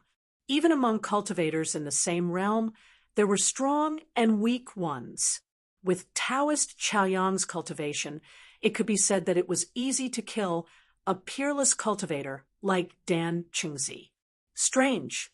Taoist Chao Yang stood in the void, and there was a trace of doubt on his face. He could not feel any human aura nearby, which meant that Gu Fei had not appeared nearby. Taoist Chao Yang's divine will was extremely powerful. Once it was spread out, he could see everything within a radius of tens of miles like the back of his hand. It was even clearer than using his eyes to see. As long as someone was hiding nearby, they would definitely not be able to escape the detection of his spiritual force. The surroundings were very quiet. Only the occasional roars of beasts could be heard from the depths of the snowy forest. Other than the birds and beasts that resided in the forest, there were no other signs of life. Taoist Xiaoyang was very proud of his own cultivation. Apart from demigods, there were only a few people in the world who could beat him. If there was something strange about this place, it would not escape Taoist Xiaoyang's eyes. If someone had really hidden Gu Fei with great magical power, and even Taoist Xiaoyang had been deceived, then this person was definitely not someone he could provoke. Yes, looks like it's time to meet some old friends in Biling City. Taoist Xiaoyang said calmly, "Let's go back." After saying that, Taoist Xiaoyang's figure disappeared in the air. Taoist Xiaoyang's speed was too fast. Even Minister Dan, who was standing next to him, could not tell how he left. Minister Dan could not help but be shocked. Taoist Xiaoyang's cultivation was much stronger than his. Taoist Xiaoyang's speed seemed to be comparable to teleportation. Of course, the legendary magical power of teleportation could only be performed by a peerless demigod. Minister Dan did not dare to delay. He rose into the air and turned into a dazzling golden rainbow. He flew in the direction of Biling City and disappeared into the night in the blink of an eye. Of course, Taoist Xiaoyang's arrival did not go unnoticed by the old monsters in Biling City. The situation in Biling City became even more delicate. There were many undercurrents, and a storm was brewing.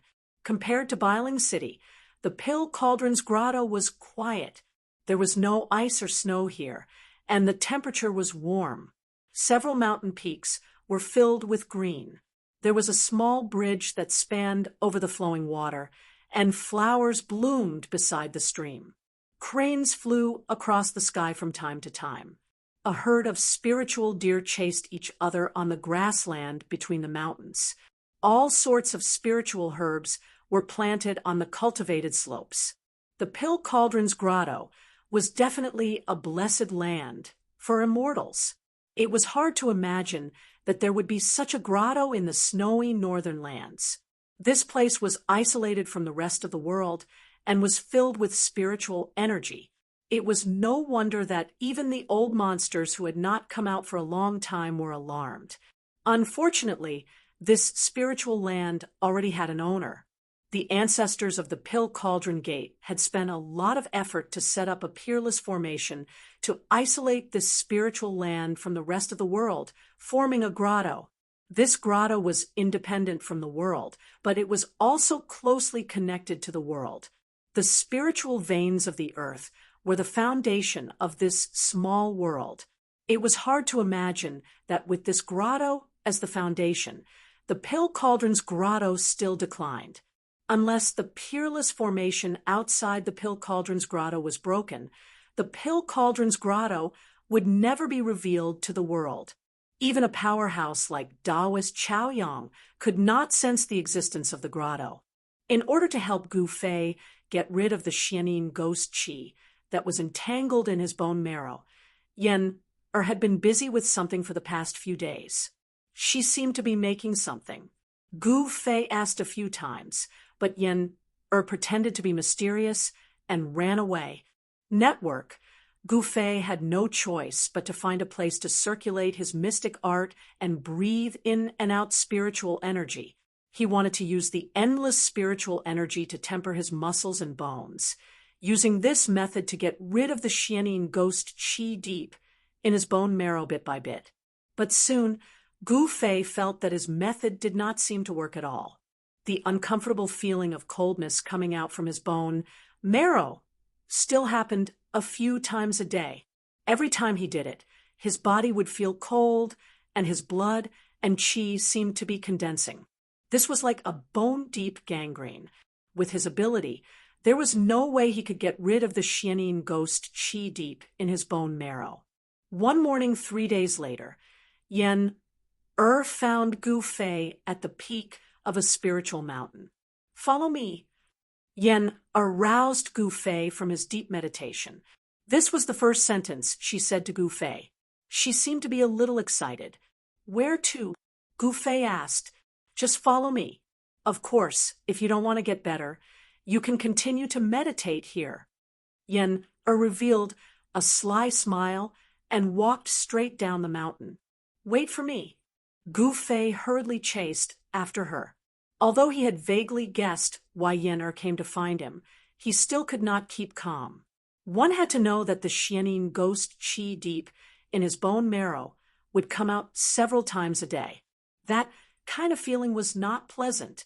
Yen brought Gu Fei to an ancient altar in the Pill Cauldron Grotto and walked up. Gu Fei felt that this altar seemed to be made of purple jade. Every purple jade brick was engraved with ancient runes. The altar was 15 feet wide and emitted a misty purple glow. After walking up the altar, Gu Fei discovered that the ground of the altar was also engraved with countless runes. The countless runes seemed to form a huge formation. Gu Fei did not set foot in the formation. He could not figure out the function of the formation on the altar. Apart from the runes engraved on the purple jade ground, there was nothing else on the altar. Gu Fei was a little surprised.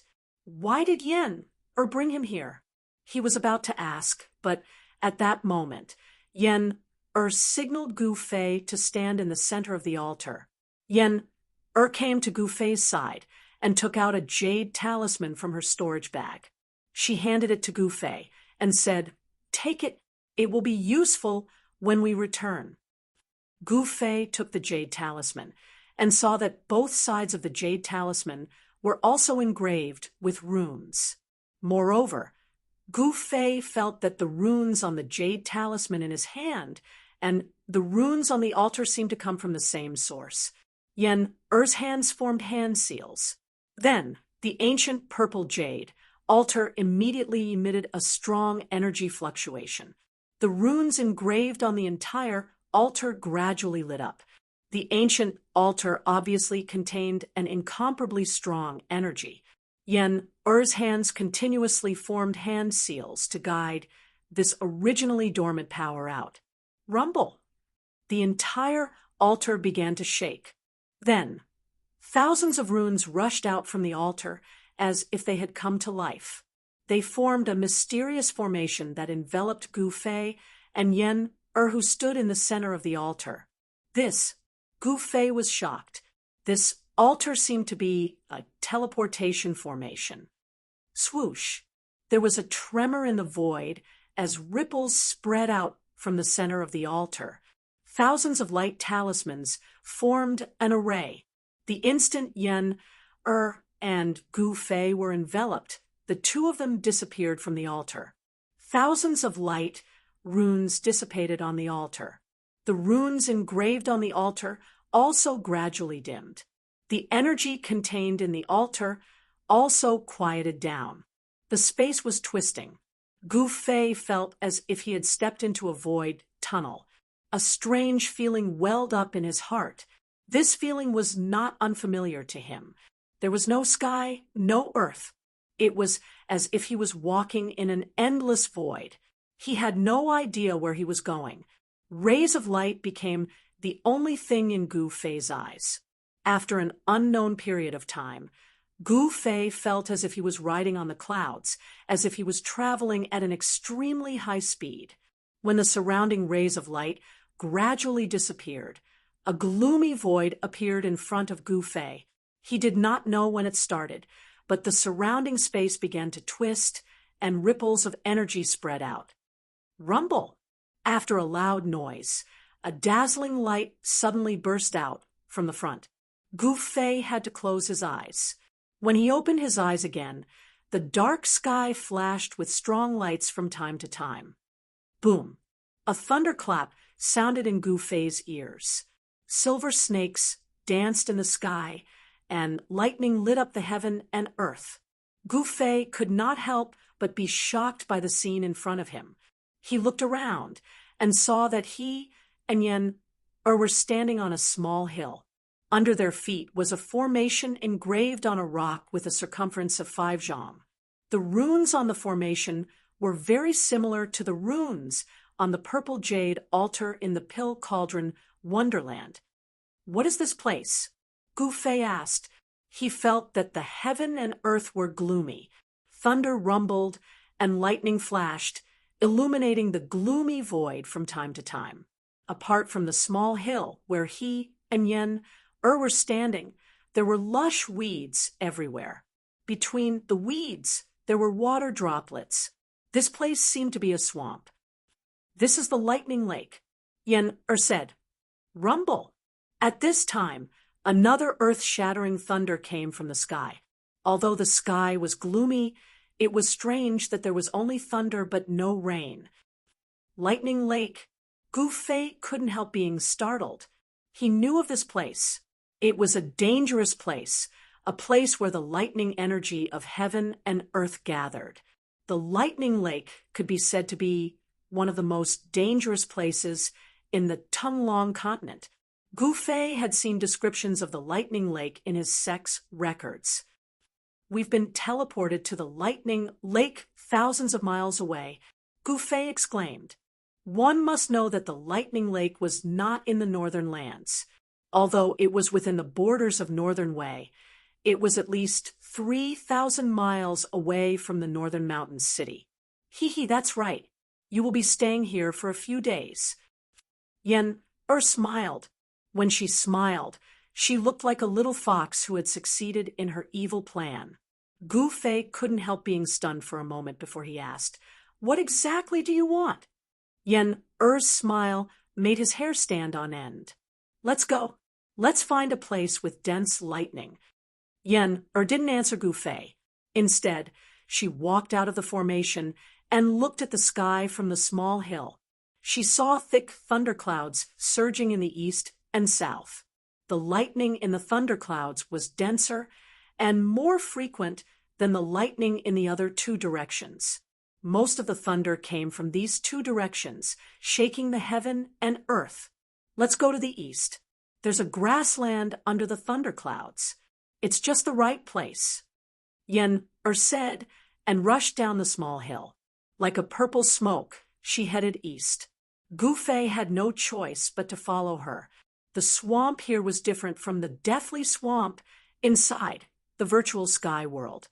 This place was full of the aura of thunder and lightning, and there seemed to be a burning smell in the air.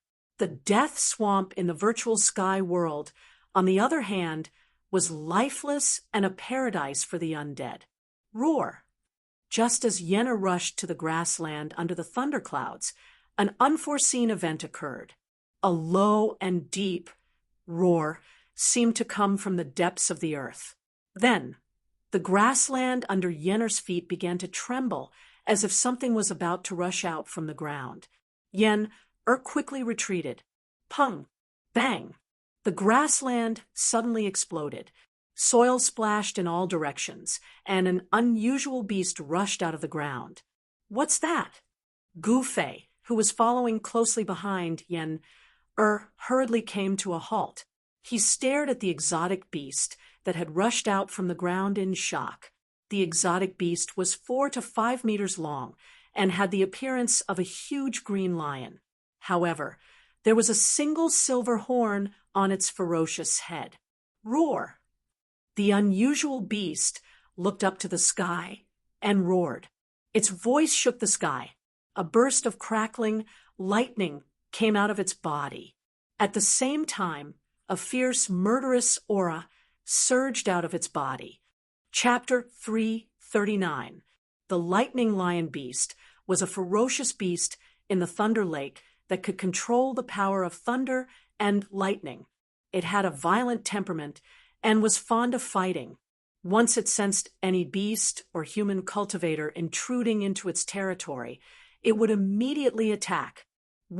It was obvious that Yen-Er and Gu Fei had intruded into the territory of a lightning lion. Roar! The lightning lion charged out from the swamp and let out a series of roars. Its body was surrounded by lightning, and a violent aura filled every inch of the sky. Gu Fei sensed that this lightning lion seemed to possess a powerful strength. He could feel the power of thunder and lightning in the surroundings converging toward the lightning lion floating in the sky. Swoosh! A pair of azure-colored wings extended from the lightning lion's ribs. Arcs of azure-colored lightning blossomed on the wings, crackling chaotically. Yen-Er was still standing on the grass, staring calmly at the lightning lion in the sky. Even though she knew that the lightning lion was gathering its power, she did not make a move. The lightning lion was infuriated by the fact that there was someone who didn't know life from death trespassing into its territory. The consequences were terrifying. Lightning began to strike down from the thunderclouds, striking the silver horn on the lightning lion's head. This lightning lion was extraordinary, as it was able to control the powerful force of thunder and lightning accumulated in the thunderclouds. The horn on the head of the lightning lion continued to absorb the power of thunder and lightning from all directions. The silver horn began to emit a brilliant glow, and a powerful energy wave was emitted from the horn. Roar! The lightning lion let out a furious roar. Swoosh! Then a green lightning bolt as thick as a child's arm shot out from the horn and struck towards Yen-Er below. The blue lightning bolt tore through the sky and emitted a blinding light that lit up the heavens and earth. Gu Fei stood aside and watched the scene quietly. Although he knew that Yen-Er had a high cultivation, he had never seen her make a move before. Yen-Er simply reached out her right hand and pressed forward. Bang! With a bang, the lightning bolt that was bombarding towards Yen-Er seemed to have collided with an invisible wall. It was stopped less than 10 feet in front of Yen-Er by a mysterious force. Yen-Er easily nullified the attack of the lightning lion. After that, Yen-Er waved her right hand lightly. Bang! The lightning lion was directly blasted flying by a powerful force. Roar! The lightning lion roared again and again as it was blasted flying 30 to 40 meters away. Only then did it stop retreating. After that, it flapped its wings that were coiled with lightning and transformed into an azure bolt of lightning as it charged towards Yen-Er. Outrageous! Since you want to die, I'll grant your wish. Yen-Er's expression turned extremely cold. She had only sent the lightning lion flying just now, hoping that the lightning lion would know how powerful it was and leave. However, the violent lion did not seem to appreciate her kindness and charged forward in an instant. Of lightning. Crackle, crackle, crackle. Endless lightning flashed in the void around the lightning lion, interweaving into a net of lightning power that enveloped Yen-Er. Gu Fei quickly retreated and looked at Yen-Er with interest. He wanted to see what kind of tricks she had up her sleeves. A powerful wave of magic power surged out from Yen-Er's body, and her hair started to flutter even though there was no wind. Then dark green vines started to grow under her feet, and they started to twine around the lightning lion in the sky. At the same time, Yen-Er pressed her right hand upward, and the thousands of lightning bolts that shrouded the lightning lion immediately dispersed and dissipated in the sky. At this moment, the lightning lion seemed to have sensed danger and tried to escape. However, it was too late. Countless vines, like green dragons, instantly entangled the lightning lion in the sky. 2 vines entangled the wings of the lightning lion and tore them off. The lightning lion immediately let out an earth-shattering roar. A large amount of blood sprayed from the sky. The lightning lion that had lost its wings fell from the sky. Before it hit the ground, a bone-chilling sound of bones breaking could be heard. Bang! Muddy water splashed everywhere as the huge body of the lightning lion smashed heavily onto the turf. Then it slowly sank into the mud beneath the turf. The powerful and violent lightning lion had been strangled to death by After the vines strangled the lightning lion to death, they seemed to have lost their vitality and quickly withered. Then they turned into dust and drifted into the sky. Wood elemental techniques. Gu Fei was a little surprised. He could feel that Yen-Er's body was exuding a vigorous aura. It was as if she was the embodiment of the spirit of vegetation. Gu Fei was no stranger to the fluctuation of qi that was full of vitality. In the Taishan sect, there were many people who cultivated wood elemental techniques. In the Taishan sect, Ziyu, a disciple of the sect leader, was one of the best. Impressive, impressive. Gu Fei clapped his hands and walked slowly toward Yen-Er. Are you praising me or insulting me? Yen-Er smiled sweetly. Her beautiful face bloomed with infinite brilliance, and Gu Fei's eyes suddenly lit up. He. Of course I'm praising you. How would I dare to insult you? Gu Fei rubbed his nose and said, awkwardly. He had to admit that Yen-Er's smile was very lethal. Humph. I don't think you would dare. Yen-Er waved her fist at Gu Fei and said fiercely. She was like an innocent girl, but compared to the vicious methods she had used just now, she felt a little out of place. The sky was still gloomy. In the sky, lightning flashed and thunder roared. The dark thunderclouds seemed to be hanging down to the ground, and bolts of lightning danced wildly in the thunderclouds.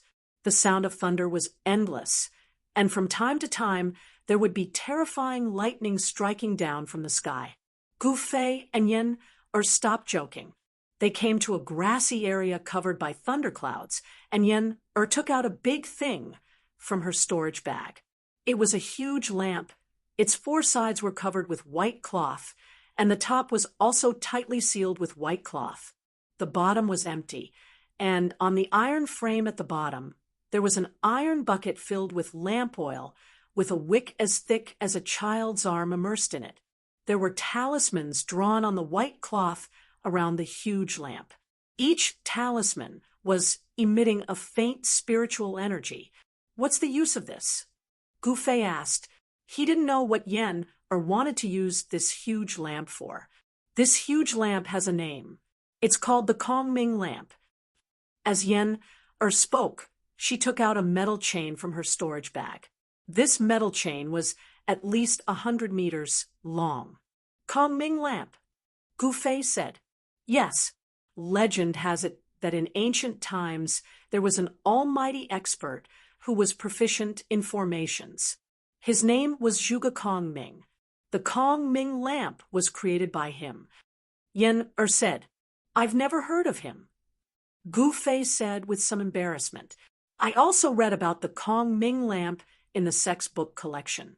The Kongming lamp can fly into the sky without using any spells or external forces, Yen-Er said to Gu Fei as she tied one end of the metal chain to the lamp frame below the Kongming lamp. Could it be? Gu Fei's expression suddenly changed. He had already vaguely guessed what Yen-Er wanted to do. That's right. I'm going to release this Kongming lamp into the sky and draw the power of thunder and lightning from the thunderclouds, Yen-Er said proudly. As she spoke, she lit up the huge Kongming lamp. The flame of the lamp burned fiercely, and the huge lamp slowly rose from the ground in front of Gu Fei, and Yen-Er. All right, you can enjoy the baptism of thunder and lightning here.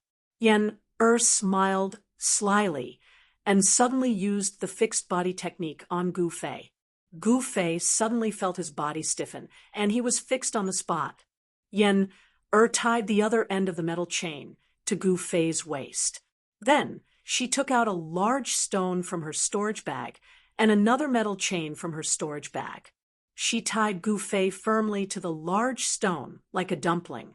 Gu Fei could not speak. His eyes darted around and his face turned green. The power of sky thunder was not something that anyone could withstand. It was extremely dangerous to attract sky thunder to one's body. Legend had it that when a great cultivator who had stepped into the immortal realm ascended, heaven and earth would send down a lightning tribulation. Only those who could survive the lightning tribulation could finally ascend to the immortal realm. Those who could not survive the lightning tribulation would be destroyed by the sky thunder and turned into ashes. Gu Fei did not think that with his current cultivation, he could resist the power of thunder and lightning that came from heaven and earth. Oh, I almost forgot. Yen was about to leave when she suddenly thought of something. Then she pointed with her finger, and Gu Fei's right hand, which was holding the jade talisman, was immediately able to move. All right, if you really can't withstand it, crush the jade talisman. The power in the jade talisman can teleport you back to the Pill Cauldron Paradise. After saying that, Yen quickly left. At this time, the slowly rising Kong Ming lantern was about to touch the thick thunderclouds that were pressing down from the sky. Dark clouds pressed down, lightning flashed, and thunder rumbled. With a strong flash, lightning swam through the thunderclouds like silver snakes. Suddenly, a deafening thunder exploded above Gu Fei's head. The power of the thunder was earth-shattering. A bolt of lightning struck down from the thunderclouds and hit the flying Kong Ming lantern. A bright electric current immediately flowed down the metal chain at the bottom of the lantern. Gu Fei felt a dangerous aura and wanted to crush the jade talisman, but in the end, he did not do so. Perhaps only the baptism of sky thunder could expel the Xian Yin ghost qi from his body. Wow! The power of thunder and lightning flowed along the chains and entered Gu Fei's body. In an instant, it broke the fixed body technique on Gu Fei's body. A miserable howl immediately escaped his mouth. Gu Fei opened his mouth and spat out a mouthful of white smoke. He raised his head to look at the rolling thunderclouds in the sky and roared, "How refreshing! Let's make it more violent." Boom! Another clap of thunder boomed overhead, and another bolt of lightning struck the sky lantern in the sky. Roar! Damned heavens! Come! Gu Fei endured it and shouted crazily. Bolts of lightning kept striking the Kongming lantern, and Gu Fei's roars rang out continuously, spreading far and wide. This book, Chapter 340, there was no lack of ferocious beasts in the Thunder Lake. However, none of them dared to approach a certain place. Lightning flashed and thunder roared. The grass within a radius of a few hundred feet was scorched. There was an extremely crazy man who was attracting the power of lightning from the heavens and earth under the rumbling thunderclouds. His cries of agony were incessant and could even be heard louder than the sound of the thunder. On a grassy slope in the distance, a graceful figure in purple calmly watched the shocking scene unfold before her. There was no expression on her extremely delicate face. Thunderclouds loomed in front of them as tens of thousands of lightning bolts swam in the clouds. A violent aura that could shock all living beings in the heavens and earth was emitted from the thunderclouds. The Thunder Lake was a strange place in the Tunglong continent. Here, the power of thunder and lightning gathered. Dark thunder clouds hung down from the sky. Terrifying lightning struck from the thunderclouds, connecting the sky and the earth. Some of the lightning even struck the ground. There was no wind or rain. There was only thunder here, and it rarely rained. However, the water in the Thunder Lake was sufficient because it was a swamp. It was difficult to see the sun in the Thunder Lake. However, terrifying lightning bolts would strike down from the sky and strike the ground. The powerful lightning bolts would often strike the soft grass and create huge pits, forming the unique landform of the Thunder Lake. Large and small round ponds were scattered across the entire Thunder Lake like pearls embedded in a piece of jade. Yen and Gu Fei were only at the periphery of the Thunder Lake. They did not venture deep into the Thunder Lake because there were unpredictable dangers in the depths of the Thunder Lake.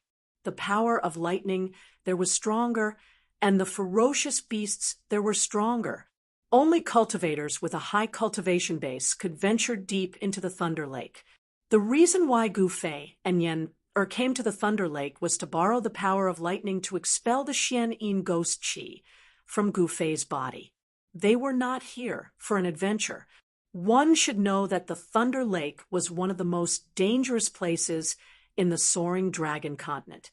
The power of lightning in the depths of the Thunder Lake was enough to scare even a void-controlling realm expert. The lightning energy outside the Thunder Lake was within the range that Gu Fei could withstand. Of course, if he had not been thrown into the primordial pill cauldron by Yenner and refined with hundreds of spirit medicines for 3 days and 3 nights, allowing his body to regain its vitality, his deteriorating body would definitely not have been able to withstand the power of thunder and lightning here. It's already the 98th time. Old Gu seems to be stronger than I imagined. Yen mumbled to herself on a grassy slope in the distance. She stared calmly at the scene before her, without any expression on her face. Gu Fei had already been struck 198 times by the power of lightning guided by the Kongming lantern, but his voice was still loud and clear, full of energy. Hey, I want to see how long you can hold on before you crush the jade talisman in your hand. Yen watched with interest. In the distance, Gu Fei, who was tied to a huge rock, was charred on the outside and tender on the inside by the power of lightning. The clothes on his upper body had long been burnt to ashes, and only a piece of rag was left on his lower body, which barely covered his important parts. Even the huge rock behind him had cracks on it, as though it could be smashed by the next bolt of lightning at any time. It had to be said that Yen was very thoughtful and well prepared. The Kongming lantern, the 100-foot-long metal chain, and the huge rock that weighed thousands of kilograms were all for the sake of letting Gu Fei enjoy the baptism of lightning. The fixed body technique that Yen had cast on him had already been broken when the first bolt of lightning struck him. There was no spell that could remain unbroken under the bombardment of the power of lightning. As long as the power of lightning in the world was strong enough, it could break any spell. This was because the power of lightning represented the power of the world. The legendary god of thunder wielded the power to punish on behalf of the heavens. Of course, no one knew if the god of thunder existed in the world. However, what in the world could go against the heavens? Gu Fei did not know, but he knew very well that even a powerful immortal was just an ant in the face of the heavens. Powerful bolts of lightning were constantly guided down by the Kongming lantern in the sky and mercilessly struck into his body. Countless bolts of lightning passed through his flesh and bones before entering the ground beneath Gu Fei's feet. This was an inhumane torture. Even though Gu Fei's body had been tempered 100 times, he still felt extreme pain, as though his skin was being fried and his bones were being torn apart. Every time he was struck by lightning, it was as though there were countless sharp swords slicing his body. It made him feel a terrible pain, as though his flesh and bones were being separated and torn apart. An ordinary person would definitely not be able to withstand such terrible torture. However, Gu Fei's willpower was incomparably firm. He would not easily succumb to any power, even if it was the power of the world. Every time a bolt of lightning struck down from the sky, Gu Fei could not wait to crush the jade talisman in his hand. However, in the end, he gritted his teeth and endured it. He gritted his teeth and endured the inhumane pain. Traces of blood seeped out from the corner of his mouth. The power of lightning in the world could repel all evils. It was the nemesis of the evil Yin Qi in his body. Moreover, with the power of heavenly lightning, although it was dangerous, it was very likely that an incomparably powerful heavenly lightning would descend and strike Gu Fei into charcoal. However, in the midst of danger, there were also opportunities. For Gu Fei, using the power of lightning to temper his body was not entirely a bad thing. The mysterious ghost chi that had invaded his bone marrow was gradually dispersed by the power of lightning that passed through his body. Gu Fei's miserable howls were earth-shattering. Endless vitality constantly healed his body that had been burned by the power of lightning. All the muscles in his body involuntarily twitched violently, releasing waves of vitality to nourish his injured body. The strong physique of a martial artist allowed Gu Fei to recover very quickly after being struck by lightning. Yen-Er watched from the grassy slope for a long time. She thought that Gu Fei would not be able to endure the pain of being struck by lightning for long. He would crush the jade talisman and start all over again. However, she seemed to be wrong. 2 hours passed. 4 hours passed. Gu Fei's miserable howls were still coming from afar. His voice did not weaken at all. It was obvious that he could continue to endure it.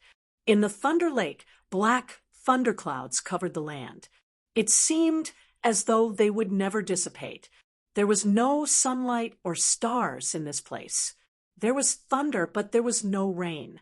This was a strange place. It was a paradise for cultivators who cultivated lightning-based Tao techniques. However, even so, not many cultivators dared to go deep into the Thunder Lake. They could only walk around the periphery of the Thunder Lake, like Gu Fei and Yen-Er. Forget it. Let's return to the Pill Cauldron Paradise first. I wonder when he will crush the jade talisman. The lightning lake was filled with a heavy pressure that came from the heaven and earth, making Yen-Er a little uncomfortable. Yen-Er crushed the jade talisman in her hand. A ball of green light immediately spread out from her hand, enveloping her within. Shwa! The void that was enveloped by the green light trembled, and ripples spread out like water waves. The light dimmed and then disappeared completely. Yen-Er's figure had already disappeared along with the light. It was as though she had broken through the void. It was difficult to teleport out of the Pill Cauldron Paradise. However, one only needed to crush a jade talisman to return to the Pill Cauldron Paradise. Yen-Er was not worried that Gu Fei would be in danger. This was because even if he was in danger, Gu Fei would not be so foolish as to not crush the jade talisman. It could be said that the jade talisman was actually a talisman. The jade talisman of the Pill Cauldron sect was very special. It was more convenient than the void shifting scrolls that were sealed with spatial Tao techniques. The Tao technique scroll had to be unfolded to release the sealed Tao technique power. As for the jade talisman of the Pill Cauldron sect, one only needed to hold it in one's hand and crush it. The Tao technique power would explode in an instant and teleport the person to the Pill Cauldron Paradise. It had to be said that Gu Fei's willpower was perversely strong. It seemed like there was no pain that he could not endure. He did not know how many times he had been struck by the power of lightning from the Kongming lantern.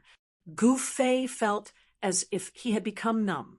The lightning energy washed over his body again, and the bone-chilling cold that would flare up several times a day gradually weakened. Under the baptism of lightning, his physical body and nerves were tempered to become stronger and more resilient. A day and a night passed. The place where Gu Fei was had become a huge, charred pit that was steaming. It was as if a meteorite had fallen there, producing an incomparably strong heat that burned everything. The boulder had long been shattered. The area within a radius of several dozen zhang had become scorched earth. Only a metal chain that seemed to connect heaven and earth remained intact. Even after being struck by the power of lightning countless times, it seemed like it would not leave a single mark on this metal chain. He did not know when it started, but Gu Fei felt that the cold in his body had stopped acting up. Therefore, he subconsciously began to accumulate the power of lightning. Although the power of lightning between heaven and earth was an incomparably tyrannical and destructive power, it was also one of the powers of heaven and earth. It could also be refined. Gu Fei began to circulate his mysterious art to refine the power of lightning. This was definitely an incomparably crazy action because the power of lightning was extremely hard to tame. If he was not careful, the powerful power of lightning could burn him into ashes. However, Gu Fei did not care so much. His cultivation had already reached the bottleneck of the third, heavenly layer of the ascended realm. He wanted to borrow the power of lightning to break through his current bottleneck. He felt that this was an opportunity to break through his current bottleneck. He could not let it go. As he circulated his mysterious art, bolts of lightning began to surround Gu Fei's body. These bolts of lightning did not dissipate. Instead, they were emitted from within his body. Under the baptism of lightning, his tendons, bones, and flesh gradually transformed and became stronger. Gu Fei's physical body gradually improved under the destruction of the lightning. Bolts of lightning continuously struck down from the thunderclouds above his head. The power of lightning was gradually guided by Gu Fei to every part of his body.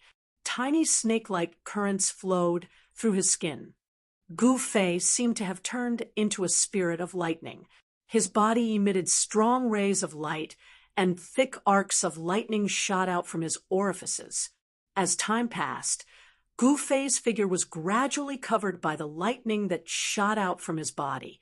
Then, a huge ball of lightning with a radius of 1 zhang appeared in the huge pit, flickering with strong light.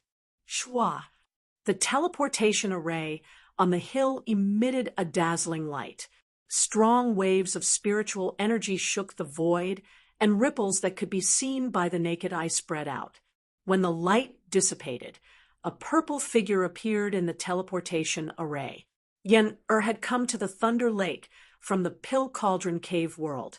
She walked out of the teleportation array and headed towards the direction of Gu Fei. She waited in the Pill Cauldron Cave world for a day and night, but did not see Gu Fei return. Feeling worried, she came to the Thunder Lake again. The place where Gu Fei was struck by lightning was easy to find because the power of lightning gathered there. The power of heaven and earth was very strong and could be sensed from far away. When Yen-Er came closer, she was stunned by the scene in front of her. The Kong Ming lantern had already fallen into the swamp, and the lightning in the sky was still striking down from the thunderclouds. The sound of thunder and lightning was earth-shattering. In a huge pit, a huge ball of lightning formed by lightning had burnt the soil within a radius of tens of feet. The ground was scorched black. The lightning ball had a diameter of 2 to 3 feet and emitted a blinding light. What happened? Yen-Er was shocked. She could feel that the ball of lightning was nurturing a strong force. A heart-palpitating aura was emitted from the ball of lightning. This fella. Yen-Er was speechless for a long time. After she calmed herself down, she could vaguely guess what had happened. Gu Fei was actually using the power of lightning to cultivate. This made Yen-Er's jaw drop. Gu Fei's actions were undoubtedly audacious. Yen-Er did not leave. She stood guard nearby and paid close attention to the changes in the ball of lightning. Time passed quickly. In the blink of an eye, 7 days had passed. During this period of time, a few strong beasts were alarmed and rushed over from other areas of the Thunder Lake. However, they were all chased away by Yen-Er. The power nurturing in the ball of lightning was gradually increasing. The mighty aura emitted from the ball of lightning made the nearby beasts very uneasy. As for Gu Fei, he was sitting in the ball of lightning with his legs crossed, enduring inhuman pain. Endless power of lightning was flowing in his body. It was as if thousands of swords were constantly penetrating through his flesh and bones, tempering his body over and over again. It was as if they were trying to forge his body into a treasure. Yen-Er didn't know when Gu Fei would stop cultivating. She sat with her legs crossed on a nearby grassy slope and quietly waited for Gu Fei. She knew that not only had the evil chi in Gu Fei's body been completely expelled, his cultivation base would also increase greatly after being tempered by the heavenly lightning. Bailing City, which stood in the north of Northern Wei and was close to the abyss of immortals and demons, was definitely an ancient city. No one knew when Northern Mountain City was built. No one even knew how it appeared in the northern lands. There were many unimaginable myths and legends here.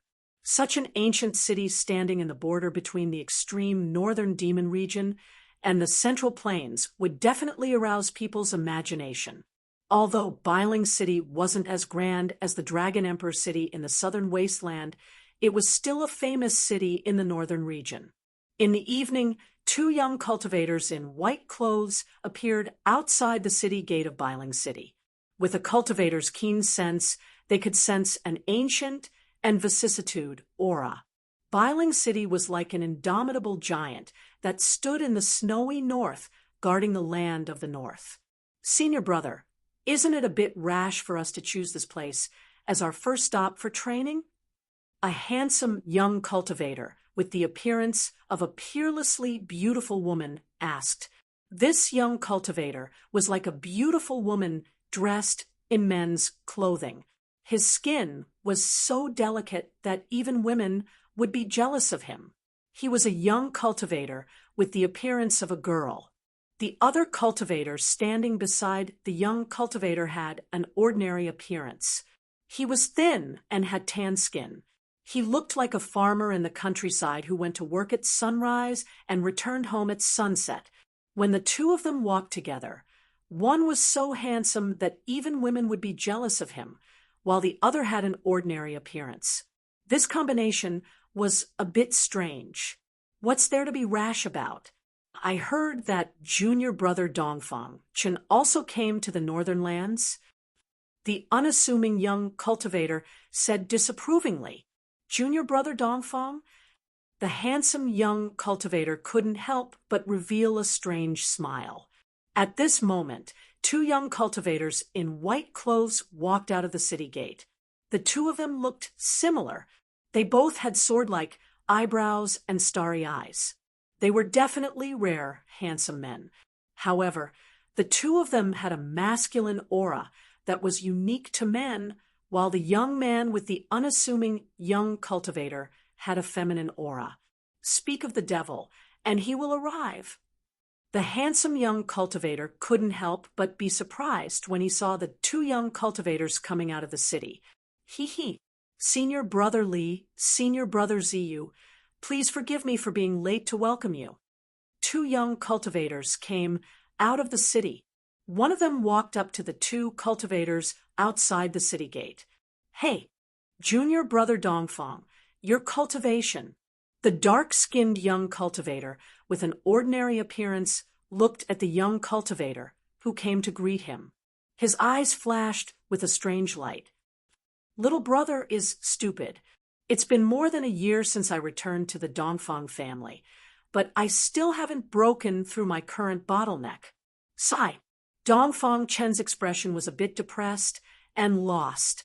The two cultivators in white outside the city gate were Li Lingfeng and Ziyu, who were walking down the mountain. The two young men in white who came out of the city were the two brothers, Dongfang Chen and Dongfang Long. However, there was no sign of Beitang Ao. Dongfang Chen had found an excuse to return to the Dongfang family more than a year ago. He did this to see if he could break through his current cultivation bottleneck with the help of the family. Secondly, he was preparing to deal with Gu Fei. In the Supreme Mystery Sect, there was the existence of Wang Yuanji and other spies.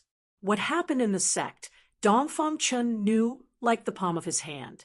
When he learned that the sect had sent Minister Dan with the primordial spirit lamp down the mountain to look for Gu Fei, it was difficult for Dongfang Chen to stay in the Dongfang family to cultivate.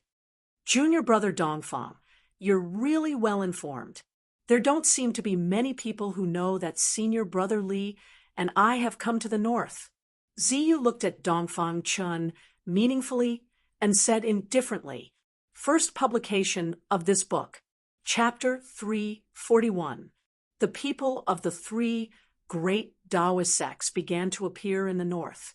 Not only the three great Taoist sects, but other cultivation forces also had disciples enter the north. 1. Some of the old monsters were also alarmed. The first son of the demon lord, Chu Go, was wreaking havoc in the north. In the world of cultivation, there was probably no force that would not be nervous. Moreover, there was the new spiritual land. The true experts of the Tonglong continent attached great importance to the new spiritual land. Even the old monsters who had not been involved in the affairs of the world for a long time came out. The demons were the enemies of all the cultivators in the world, and a spiritual land was even more attractive. With these two factors, it would be strange if the northern lands didn't attract the attention of others. The people of the Supreme Mystery Sect did not have a fixed place to stay in Bailing City. The Dongfang family booked the entire Yunlai Inn. Dongfang Chun took Li Lingfeng and Ziyu to the inn and arranged 2 of the best rooms for them. Dongfang Chun and Dongfang Long, Li Lingfeng, and Ziyu only had a brief conversation in the room before the Dongfang brothers left. In Li Lingfeng's room, Li Lingfeng and Ziyu sat down at the table. "Senior brother, why is junior brother Dongfang so enthusiastic about entertaining us? Is there something fishy about this?" Ziyu said to Li Lingfeng. He did not hide his doubts. Li Lingfeng pondered for a moment, then said, "There are not many people who know that we came down the mountain, and even fewer people who know that we came to the north. How does junior brother Dongfang know our whereabouts?" In the Supreme Mystery Sect, as long as a disciple broke through to the realm of transcending mortality, they were qualified to go down the mountain and walk in the world of cultivation, gaining experience in the world of mortals. Li Lingfeng and Zi, you were the best of the younger generation of the Supreme Mystery Sect. In the past few years, they had successfully taken that step with the help of the core condensation pill. Cultivators who broke through to the realm of transcending mortality had a qualitative improvement in their lifespan and cultivation. Cultivators who had reached this realm could be considered to stand out among the thousands of people in the world and step onto the path of the strong. Cultivators could condense their power, form their core, and cleanse their marrow. After forming their core, cultivators would be transparent inside and out, and they would be reborn. They would communicate with heaven and earth, and use the surplus of the world to make up for their own deficiencies. They would use their strengths to make up for their weaknesses, steal the sky, and begin to derive power. Network. There seems to be something strange about junior brother Dongfang. Ziyu's expression became serious. Li Lingfeng nodded and said, "Let's wait and see for now. Let's see what junior brother Dongfang is planning." Li Lingfeng and Ziyu were both smart people. The other parties seemed to know their whereabouts like the back of his hand. They were already on guard. However, Dongfang Chen's actions made them very puzzled. At this time, in another room in the inn, Dongfang Chen and Dongfang Long were also talking in secret. "Second brother, why did you let Li Lingfeng and the others know that you were in Bailing City?" Dongfang Long, who always had his saber by his side, immediately asked after he sat down. Dongfang Chen smiled and said, "I want them to know that I'm not only in Bailing City, but I also revealed something to them." What happened? When Dongfang Long heard this, he couldn't help but be puzzled. He had been with Dongfang Chen all this time, but he didn't see his second brother reveal anything to Li Lingfeng. "Do you really think I'm just going to welcome them?" Dongfang Chen paused for a moment, then said, "I'm just doing this to let them know that their whereabouts are all under my control." This. Dongfang Long seemed to have vaguely guessed his second brother's intentions. He couldn't help but shake his head. His second brother didn't play according to common sense. In this way, even if Li Lingfeng and Ziyu originally had any plans, it would have been disrupted by Dongfang Chen's sudden move. Time passed quickly. 7 days had passed. In the Thunder Lake, dark clouds still hung over the sky, lightning flashed, and thunder rumbled. Roar! Suddenly, somewhere in the outskirts of the Thunder Lake, an earth-shattering roar rang out. The sound was so loud that even the thunder in the sky was overshadowed in an instant. The rolling sound waves echoed between the heavens and the earth. Then countless dazzling lightning burst out from the place where the roar came from. Endless lightning shrouded this part of the world. Network, rumble, silver snakes danced chaotically between the heavens and the earth. Thunder exploded, causing the sky and the void to tremble. The grass within a radius of several hundred zhang was all scorched by the exploding lightning. That roar was still echoing between the heavens and the earth. The sudden explosion of lightning that covered several hundred zhang of the void suddenly shrank back. Thousands of lightning bolts all sank into a figure. Dazzling electric currents flowed up and down this person's body. In the next moment, this person seemed to have turned into a huge bolt of lightning and shot into the sky. Ha ha! I've finally broken through. That person directly leaped into the sky and laughed wildly. As he waved his hand, bolts of lightning as thick as a child's arm immediately rushed out, tearing through the void and shooting out dozens of zhang before dissipating in the void. 5 elements sword domain, open! That person separated his hands. Hum! A crisp sound of a sword soared into the 9 heavens. A powerful sword chi seeped out from his body and rushed straight into the sky. Amidst the 5-colored light, 5 different colored sword shadows appeared. Each sword shadow exuded a frightening wave of sword chi, forming 5 different colored void worlds. Metal, wood, water, fire, earth. It was as if 5 hazy worlds of swords were revolving around that person. This was not a single sword domain, but 5 sword domains. Each domain enveloped an area of the void, and this person was in the center of the 5 voids. It was as if he controlled the 5 worlds of swords. Within the 5 hazy small domains, one could see bolts of lightning flashing from time to time. The power of the 5 elements carried a trace of the power of thunder and lightning. His figure slowly descended. When he landed on the ground, 5 unparalleled sword chi shot out from the 5 void worlds. They stretched for hundreds of zhang and left 5 terrifying sword marks on the grass. Clap, clap. A series of claps came from afar. A beautiful girl dressed in purple slowly walked over from afar. It looked like she was taking a leisurely stroll, but in just a few steps, the fairy-like, otherworldly girl had already arrived in front of that person. Old Gu, congratulations! The girl in purple's voice was crisp and sweet. Thank you. That person only said this one sentence, and with a crack, the sound of something suddenly breaking came from that person's hand.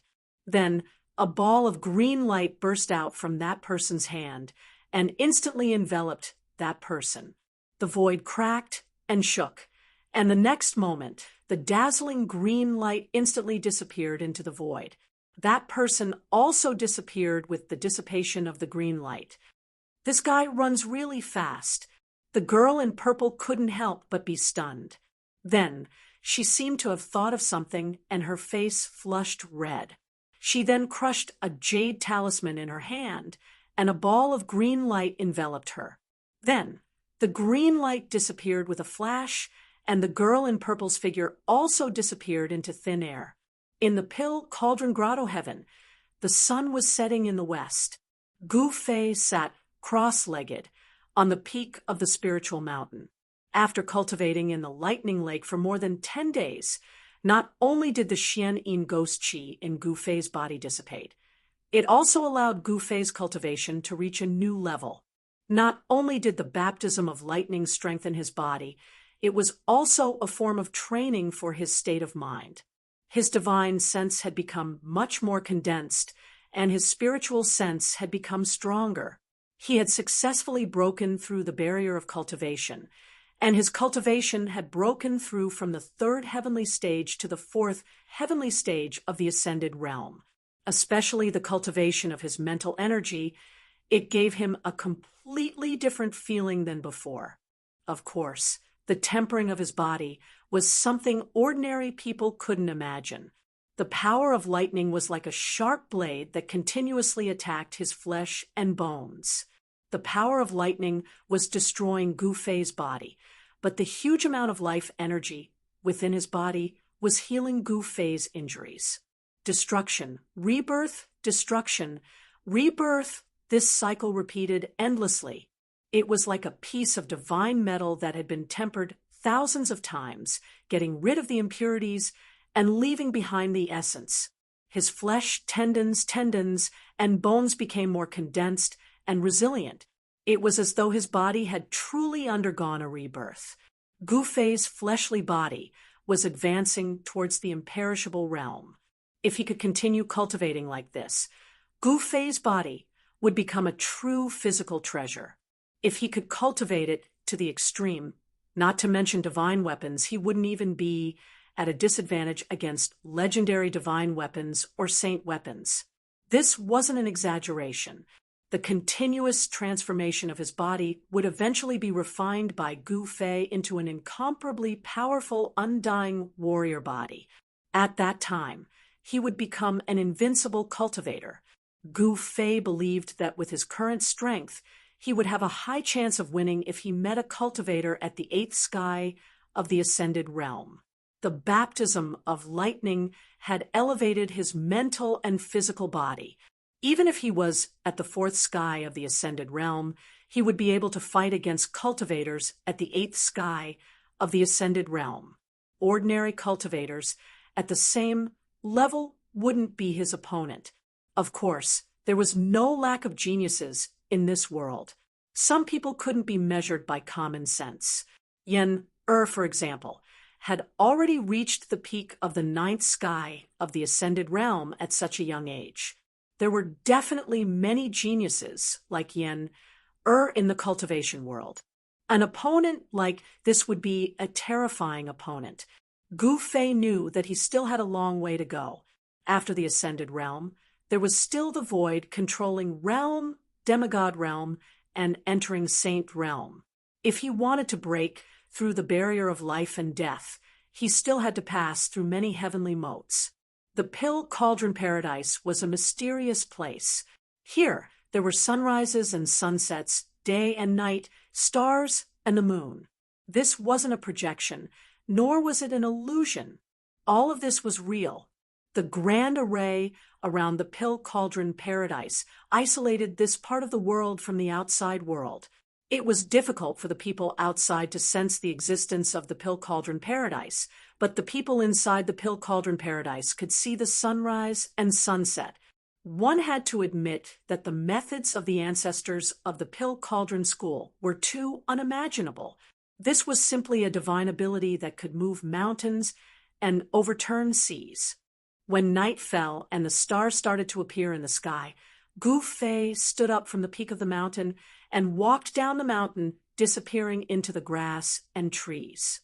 The profound Yin ghost chi in his body was expelled by the power of the heavenly lightning. Not only did his cultivation recover, it was also a blessing in disguise.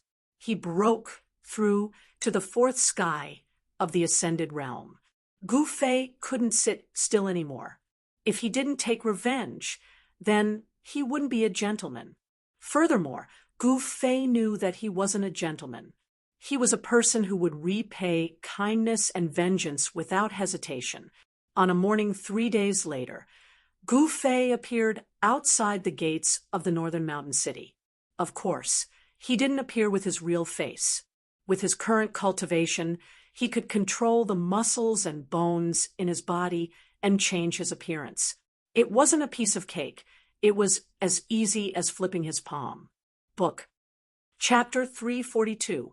After changing his appearance, Gu Fei had turned into a skinny, unprepossessing swordsman who wore a grayish-white robe and carried an ancient sword on his back. He had asked for this ancient sword. The style of the ancient sword was simple and unadorned, and the scabbard was engraved with ancient patterns. Although it was not a divine weapon, it was still a rare longsword.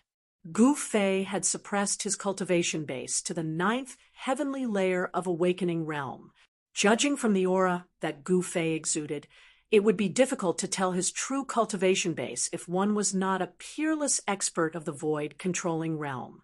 After changing his appearance, Gu Fei was not afraid of being discovered by the people of the Dongfang clan. He swaggered into Bailing City. The streets of Bailing City were not deserted in the early morning. The energy of cultivators was much more vigorous than that of ordinary people. Cultivators could be seen everywhere on the streets. Gu Fei noticed that there were no truly powerful experts among the cultivators. They were all very young and seemed to be the younger generation who had left the mountain to gain experience. Although Taoism was particular about tranquility and inaction, leaving the mountain to walk the Tao and enter the world to cultivate was also indispensable. It was difficult for cultivators who had not experienced wind and rain to become truly strong. The doors of the shops on both sides of the street opened one after another. The shopkeepers and workers were busy with their work. Many of them placed their goods in front of the doors to attract customers. Gu Fei went straight to the front of a restaurant. There were already many people dining inside. Looking in from the door, he saw that most of the people dining in the lobby were ordinary people. The restaurant only had 3 floors. Gu Fei walked into the restaurant and found that although the restaurant was not big, the interior was decorated in an antique style. When Gu Fei walked into the restaurant, a worker with a towel on his shoulder immediately came to greet him. The worker quickly sized up Gu Fei. When he saw the ancient sword on Gu Fei's back, he immediately became unusually respectful. "Sir, this way, please." The shop assistant seemed a little nervous. He directly led Gu Fei to the stairs. When they reached the 2nd floor, the shop assistant did not stop and continued to the 3rd floor. Although Gu Fei was surprised by the waiter's attitude and behavior, he did not think too much about it. As he passed by the 2nd floor, he glanced at the lobby and realized that there were already cultivators among the people dining on the 2nd floor. The lobby on the 1st floor was very noisy because it was a place for mortals to eat, but the 2nd floor was relatively quiet. On the 3rd floor, the waiter directly led Gu Fei to a private room. On the 3rd floor, there were no ordinary people. There were only a few cultivators eating. The food of the cultivators was usually very simple. There was no big fish or meat, not even any fishy meat. Most of the cultivators' tables were filled with fruits and tea. Cultivators were humans too. They also needed to eat and drink. Gu Fei casually ordered a few dishes, and the waiter left. The private room of the restaurant was very quiet. Gu Fei had already vaguely guessed why the waiter directly brought him to the 3rd floor. Cultivators usually liked peace and quiet. It seemed that the waiter had served many cultivators before. Therefore, he knew how to treat these cultivators. Soon, the dishes were served. Gu Fei began to drink by himself in the private room. His master, Wan Xiancheng, liked to drink a few cups when he was alive. Like master, like disciple. This saying was true. Whenever Gu Fei went to a place like a restaurant, he also liked to drink by himself. Although he was in the private room, he noticed that other than the cultivators in the lobby, there were also a few subtle waves of energy coming from the other private rooms. Ever since Gu Fei's cultivation broke through to the 4th layer of the ascended mortality realm, his vision, hearing, smell, and perception had all greatly improved. He felt that among the cultivators on the 3rd floor, there were no experts that could truly threaten him. It was no wonder that such a big shot would appear in such a small restaurant. "Brother Chen, Do you know why the people from the three great Taoist sects came to the northern lands? Suddenly, a sentence from the private room next door caught Gu Fei's attention. I don't know. I just came to the northern lands to have some fun. Does Brother Song know the reason? Another voice came from the private room next door. Hee, of course I know. The cultivator with the surname, Chen, said with some pride. Hurry up and tell me. The cultivator with the surname Song hurriedly asked, although the two cultivators in the private room next door spoke in low voices. Every word they said fell clearly into Gu Fei's ears. From the sound of their voices, the two cultivators in the private room next door shouldn't be too old. From the aura they emitted, their cultivation seemed to be between the 8th and 9th layer of the awakening self realm. Yes, a few days ago, I met a distant cousin of mine that I haven't seen for many years. My cousin is a disciple of the Shangqing sect. The cultivator with the surname Chun said, I didn't expect you to have a relative in the Shangqing sect. It's not that easy to enter the three great Taoist sects. The cultivator with the surname Song said enviously. The people from the three great Taoist sects didn't come to the northern lands for the rumored spiritual land or the great demon Chu Ge. The cultivator with the surname Chen said mysteriously, No way. Then why did they come? The cultivator with the surname Song said in shock, After all, the news of the demon lord's son wreaking havoc in the northern lands and the rumor that the northern lands had discovered a spiritual land had already spread like wildfire in northern Mountain City. Humph. The cultivator with the surname Chun chuckled. He seemed to want to whet the appetite of the cultivator with the surname Song. Hurry up and tell me. The cultivator with the surname Song said anxiously. The cultivator with the surname Chen said, You wouldn't believe me even if I told you. The reason the people from the three great Taoist sects came to the northern lands is to find someone. Find someone?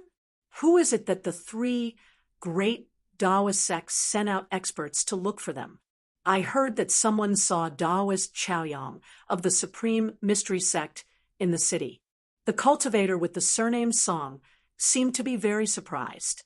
It wasn't just the cultivator with the surname Song. Gu Fei, who had been quietly listening to the conversation in the room next door, was also shocked. He had already vaguely guessed who the three great Taoist sects were looking for. Who would have thought?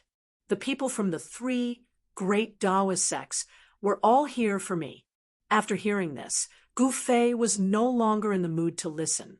The words of the cultivator with the surname Chun shocked him. Taoist Chaoyang was the head of the Shaoyang Peak and one of the most powerful people in the Supreme Mystery Sect. Gu Fei was very confused. It made sense that the Supreme Mystery Sect would come looking for him. After all, he was a disciple of the Supreme Mystery Sect and the only successor of the Ling Chui Peak. If he died, the Ling Chui Peak would be lost.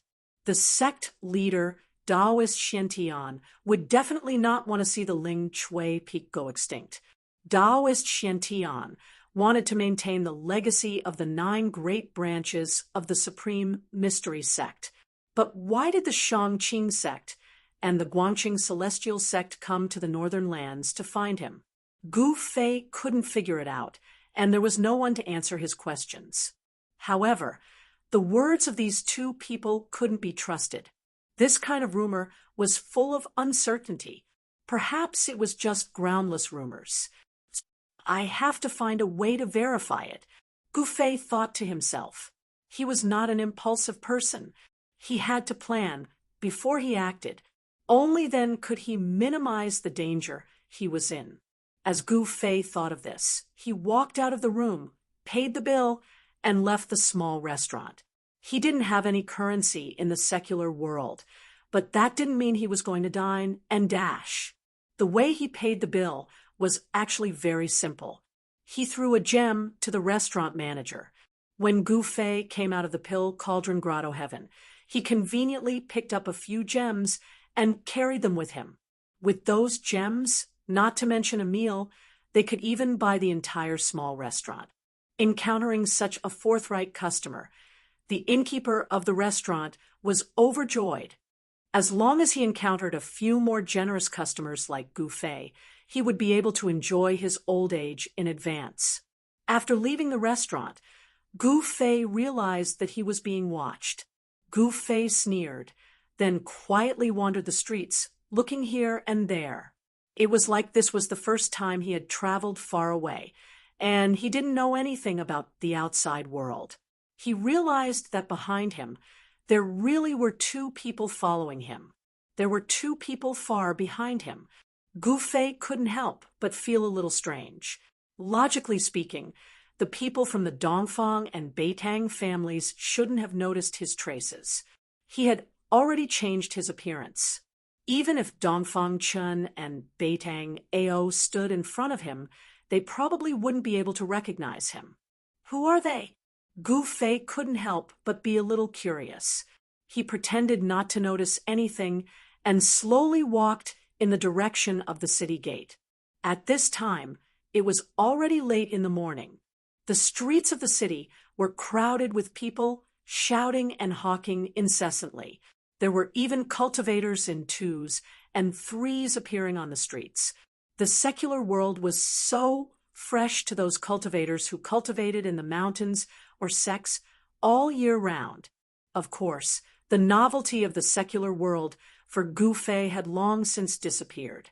Gu Fei walked out of Bailing City without batting an eyelid. The two men were still following him from a distance. After leaving Bailing City, Gu Fei gradually went further and further away. Then, he turned into a small path next to the main road and walked into the snow forest. In the snow forest, all that could be seen was snow. The leaves of the trees had long fallen off, and on the bare branches, one could see crystalline icicles hanging down. The two people following behind Gu Fei were two young men in gray robes. They followed Gu Fei into the snow forest and continued to follow Gu Fei for a while. Suddenly, one of the two young men rushed into the snow forest next to the small path, while the other continued to follow behind Gu Fei. Soon, the person who rushed into the snow forest took a shortcut and ran in front of Gu Fei. Then, he suddenly rushed out of the snow forest and blocked Gu Fei's path. Gu Fei stopped. He couldn't help feeling a little amused. He was well aware of the actions of these two fellows. Could it be that these two fellows wanted to rob him? Kid, if you know what's good for you, then leave that treasured sword on you. Perhaps we can spare your life. The young man who blocked Gu Fei's path approached Gu Fei step by step. He was tall and thin, and his face was sallow. He looked like a patient who had been ill for a long time. However, Gu Fei sensed a powerful wave of magic power from this patient that did not match the patient's appearance. When Gu Fei heard this, he realized that these two people had their eyes on the ancient sword on his back. Chapter 343. In a remote snow forest outside Bailing City, Gu Fei was blocked by two young cultivators who were tailing him on a small path in the forest. "Brother, we don't want to take your life. Put down that sword and you can go," said a dark-skinned, sturdy young man from behind Gu Fei. The man was not tall, but he was extremely strong. The aura he exuded was like that of a ferocious tiger. His skin was visible, and his muscles were as strong as a horned dragon's. "Hee, you want my sword? Come and take it if you can," Gu Fei said with a smile. The cultivation of these two fellows was not high. They seemed to be in the 8th or 9th heaven of the awakening state. Perhaps it was because these two fellows thought that Gu Fei's cultivation was on par with theirs, and there were two of them. They dared to block the path and ask for Gu Fei's sword. "Humph, boss, don't talk to this kid. Since he wants to die, let's fulfill his wish." The tall, thin, and sallow young man who seemed to have just recovered from a serious illness seemed to be a little impatient. When Gu Fei heard this, He reached out and untied the ancient sword on his back. Then he stabbed it into the snow in front of him together with its scabbard and said coldly, "My sword is here." Seeing how calm Gu Fei was, the two young cultivators did not dare to act rashly. They could already tell that Gu Fei did not seem to care about them at all. It should be known that a sword cultivator's abilities were all in the sword in their hands. When Gu Fei stabbed the sword into the ground, he had already revealed a message to the two young cultivators. That was, he did not need to draw his sword to deal with them. "Kid, you're very arrogant. Let me see if you have the ability to be arrogant." As the sturdy young man behind Gu Fei spoke, his figure suddenly sank. His feet pushed against the ground, and the snow under his feet immediately exploded. At the same time, his body seemed to have turned into a ferocious tiger as he pounced at Gu Fei. A strong wind surged and swept the snow on the ground into the air. When Gu Fei saw this scene, he couldn't help but be a little surprised. This young man's pounce was very similar to the close combat technique that he had learned from Xiong Hu. Gu Fei did not dodge or evade. His feet were firmly nailed to the ground like the roots of an old tree. In the face of the young man's ferocious attack that was like a ferocious tiger pouncing on its prey, he only met it with a punch. It was an ordinary punch. There was no dazzling light, no powerful energy fluctuations, and no intense air waves. It was just a casual punch. However, this punch possessed the power to turn something rotten into something magical. Gu Fei's fist rapidly enlarged in the young man's eyes. Then, the young man, who was like a fierce tiger, only felt his vision go black. Bang! A sharp pain came from the bridge of his nose, and he seemed to hear the sound of bones breaking. The young man was depressed to the extreme. The moment he was punched, he had a strange feeling. It was as if his face was facing the opponent's fist, and he was being punched in the face. This young cultivator came quickly, but he also left quickly. He was blown away by Gu Fei's casual punch, and a few bloody teeth flew out of his mouth. Bang! The young cultivator smashed into a big tree more than 10 feet away. His body bounced back, and then smashed into the snow under the tree. Sha! A pile of snow fell on the big tree. The tall and thin young man in front of him was immediately stunned. His eyes were wide open, and his eyeballs almost popped out of their sockets. It was really hard to believe that his boss was actually blown away by a punch. A layer of sweat appeared on the tall and thin young man's forehead. It was cold sweat. Although he was in a world of ice and snow, the tall and thin young man could feel that his underwear was already soaked in cold sweat. Impossible. My eyes are playing tricks on me. The tall and thin young man rubbed his eyes hard. His boss was blown away inexplicably. The scene that just happened was really hard for him to accept. "Why, do you still want my sword?" Gu Fei crossed his arms in front of his chest and looked at the tall and thin young man in front of him with a faint smile. He said, as if nothing had happened, How did you do it just now?" The tall and thin young man's sallow face became even more yellow. This guy in front of him didn't seem to be simple.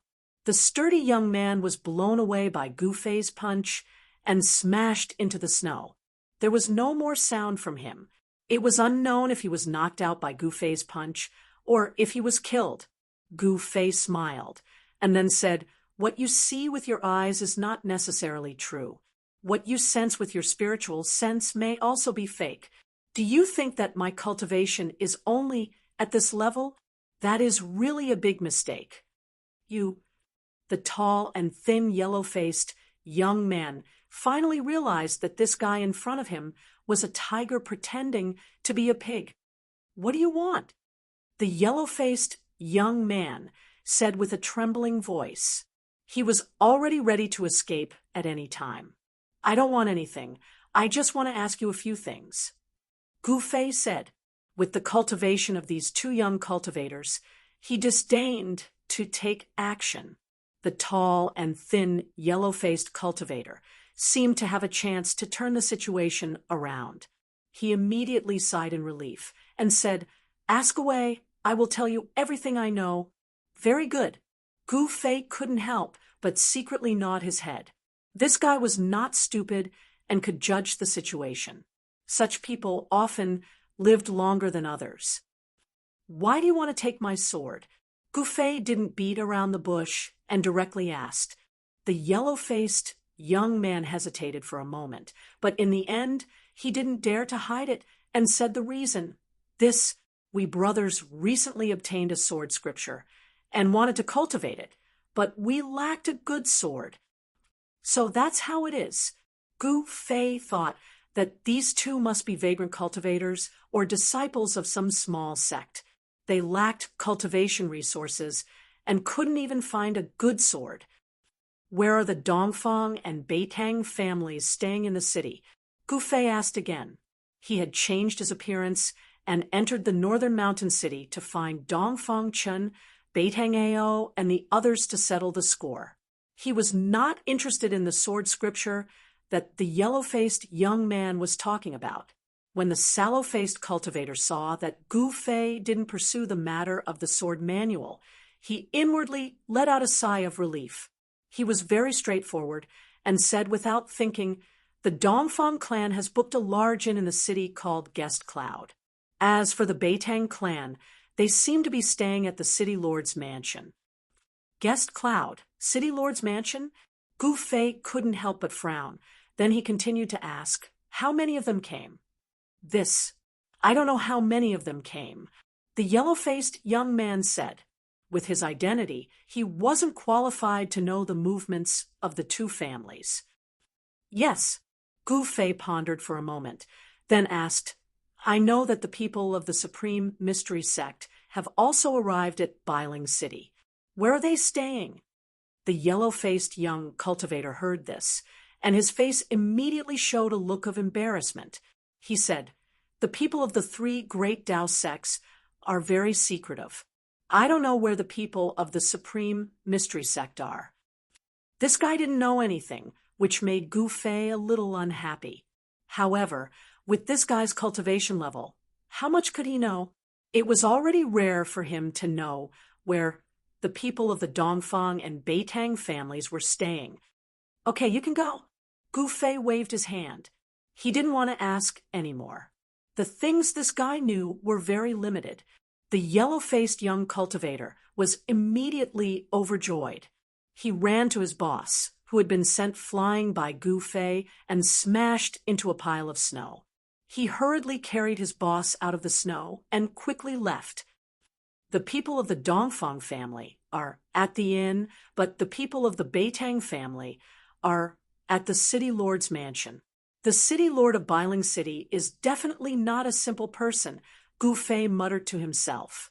After thinking for a moment, he pulled out the ancient sword that was stuck in the snow in front of him and walked out of the snow forest.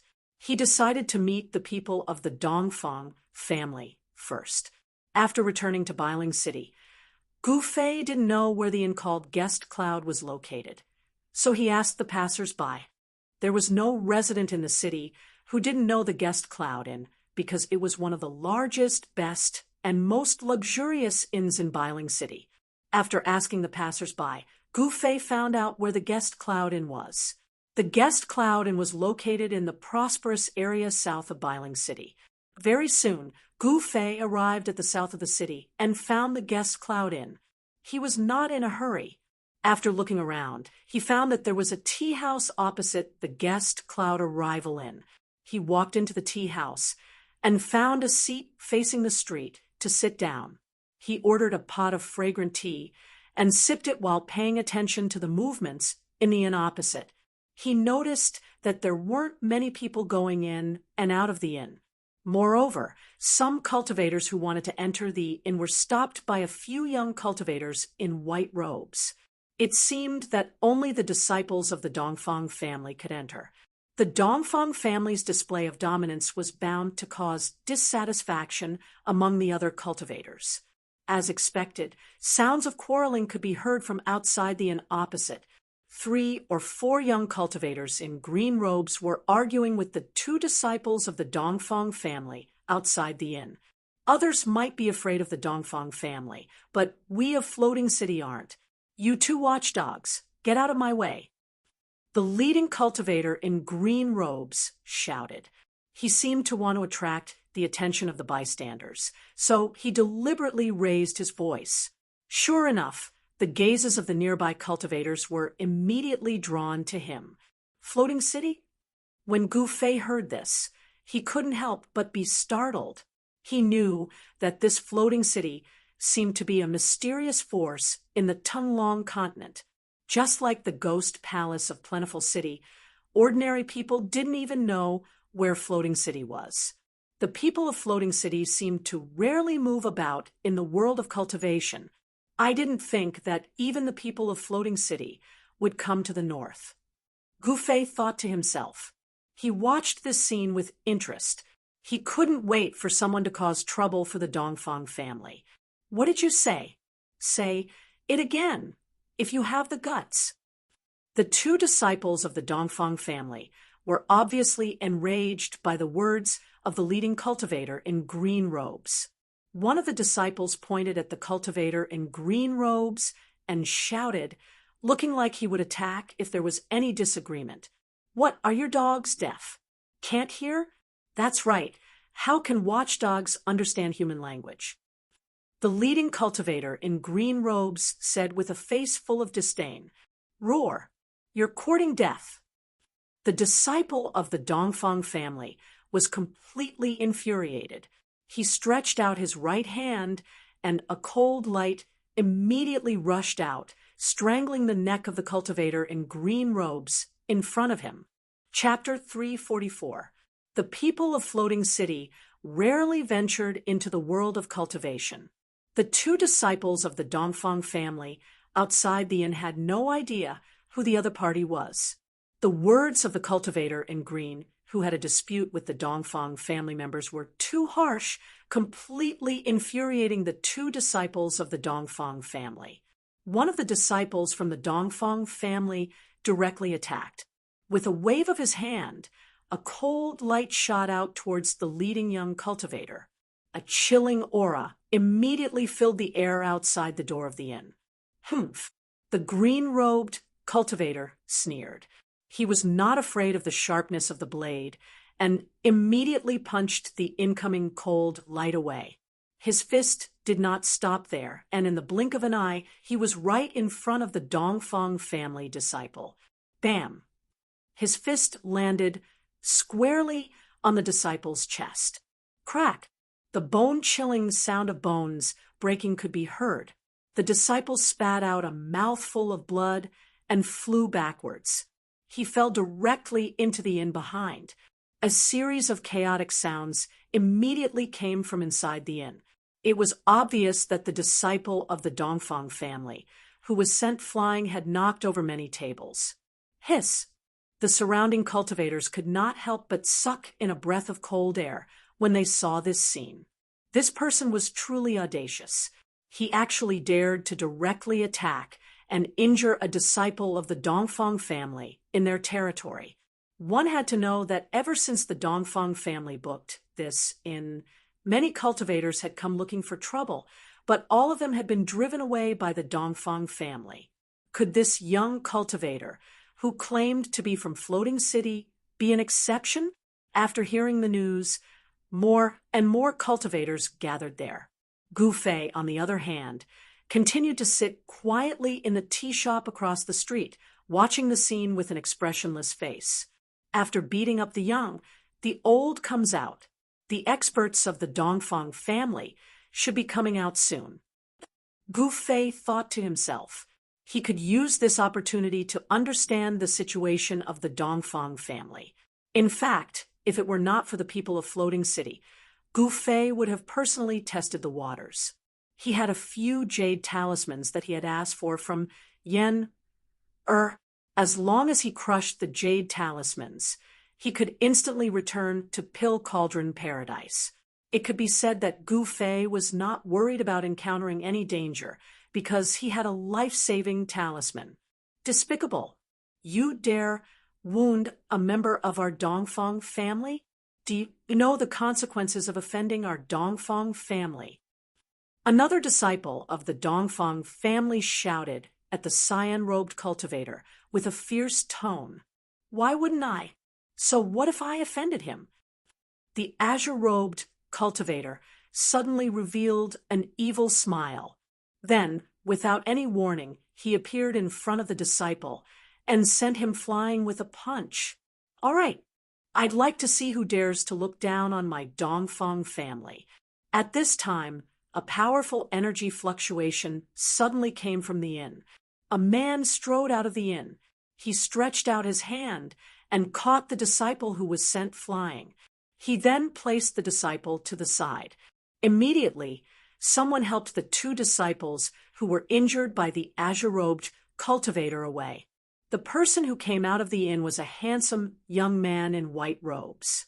He didn't hide his anger and directly walked in front of the azure-robed cultivator. The azure-robed cultivators still didn't care.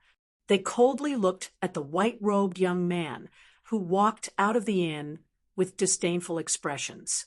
These people's expressions made the white-robed young man even more unhappy. Who are you people? The white-robed young man said in a deep voice. A powerful aura burst out from his body. His clothes and hair fluttered without any wind. The cultivators who were watching from afar immediately felt a heavy pressure.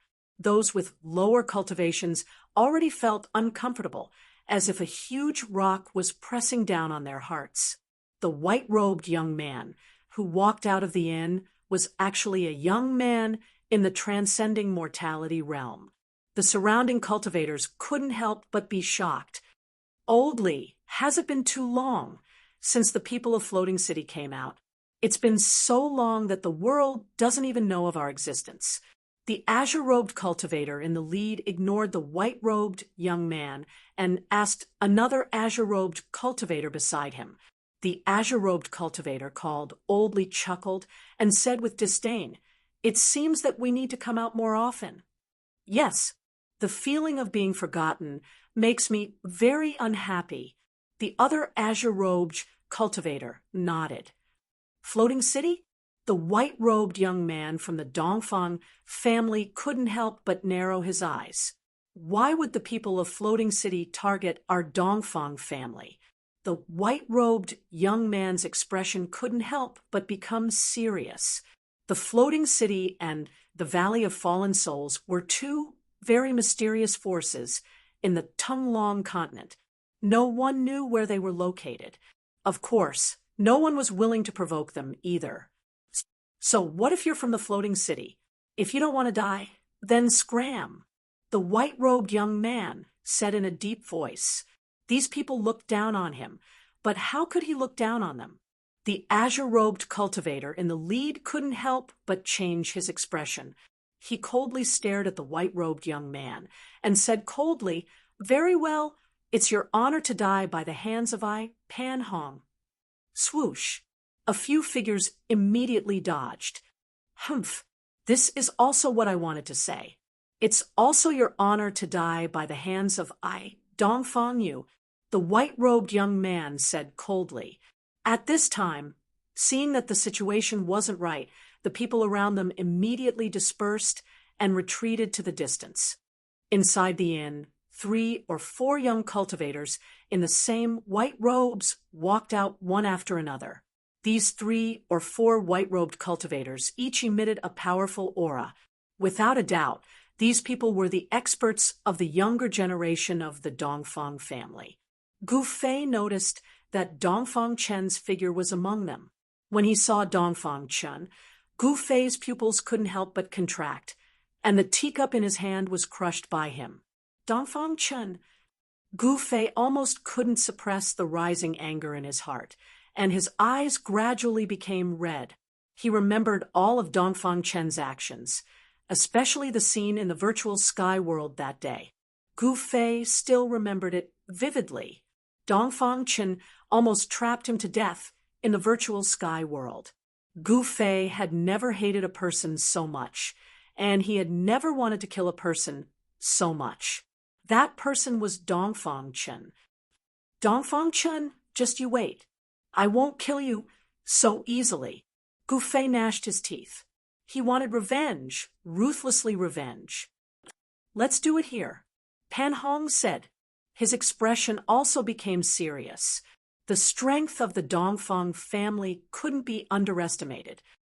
Why not? Dongfang Yu shouted. As he spoke, he took a step forward and directly grabbed Pan Hong with his right hand. 5 divine lights shot out from the fingers of his right hand and pierced towards Pan Hong. Just an insignificant skill, Pan Hong said disdainfully. He then stretched out his right hand and gently pressed forward. A black light bloomed in his palm, like a black hole, and met the 5 dazzling lights. The 5 resplendent finger flashes collided with the black light that blossomed from Pan Hong's hand. A shocking scene occurred. The 5 finger flashes actually silently disappeared into the black light that was blocking the front. It was as if they had sunk into the void. Dongfang Yu only felt that his attack seemed to have no point of force.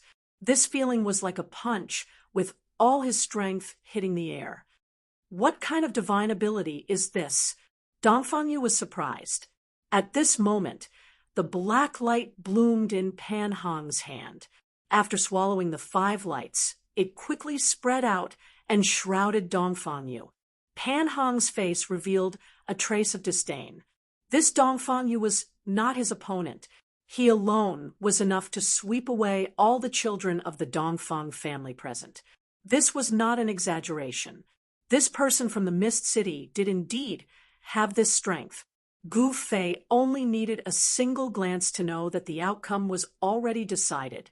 Dongfang Yu's cultivation was only around the 2nd heavenly layer of the ascended mortality realm, but Pan Hong's cultivation seemed to be between the 3rd and 4th heavenly layers.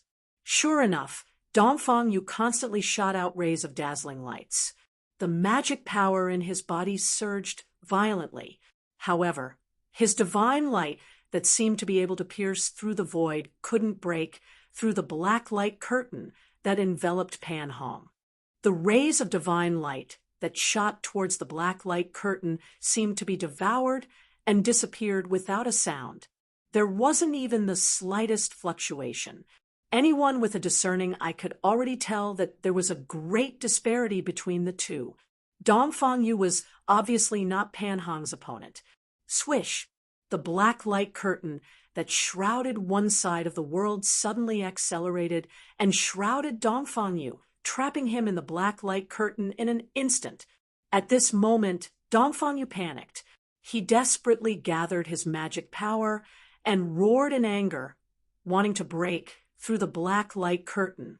However, after trying a few times, it didn't work.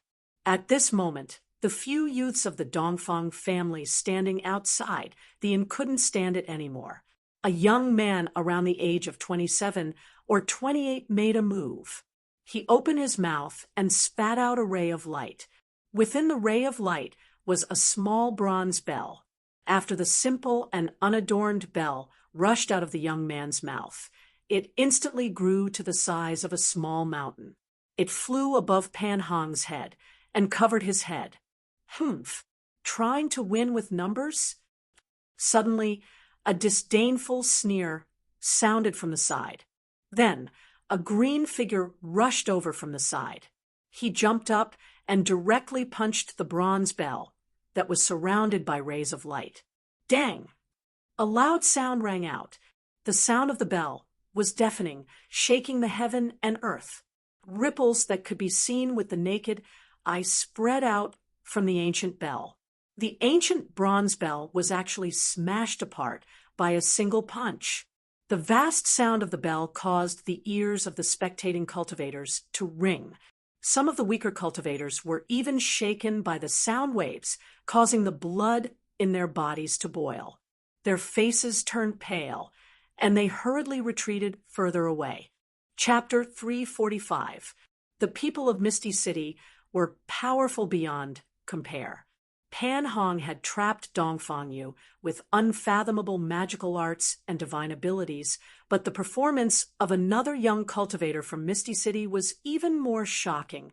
He had actually blasted away an ancient bronze bell the size of a small mountain. Amidst the deafening sound of the bell, the giant bronze bell was blasted directly towards the inn.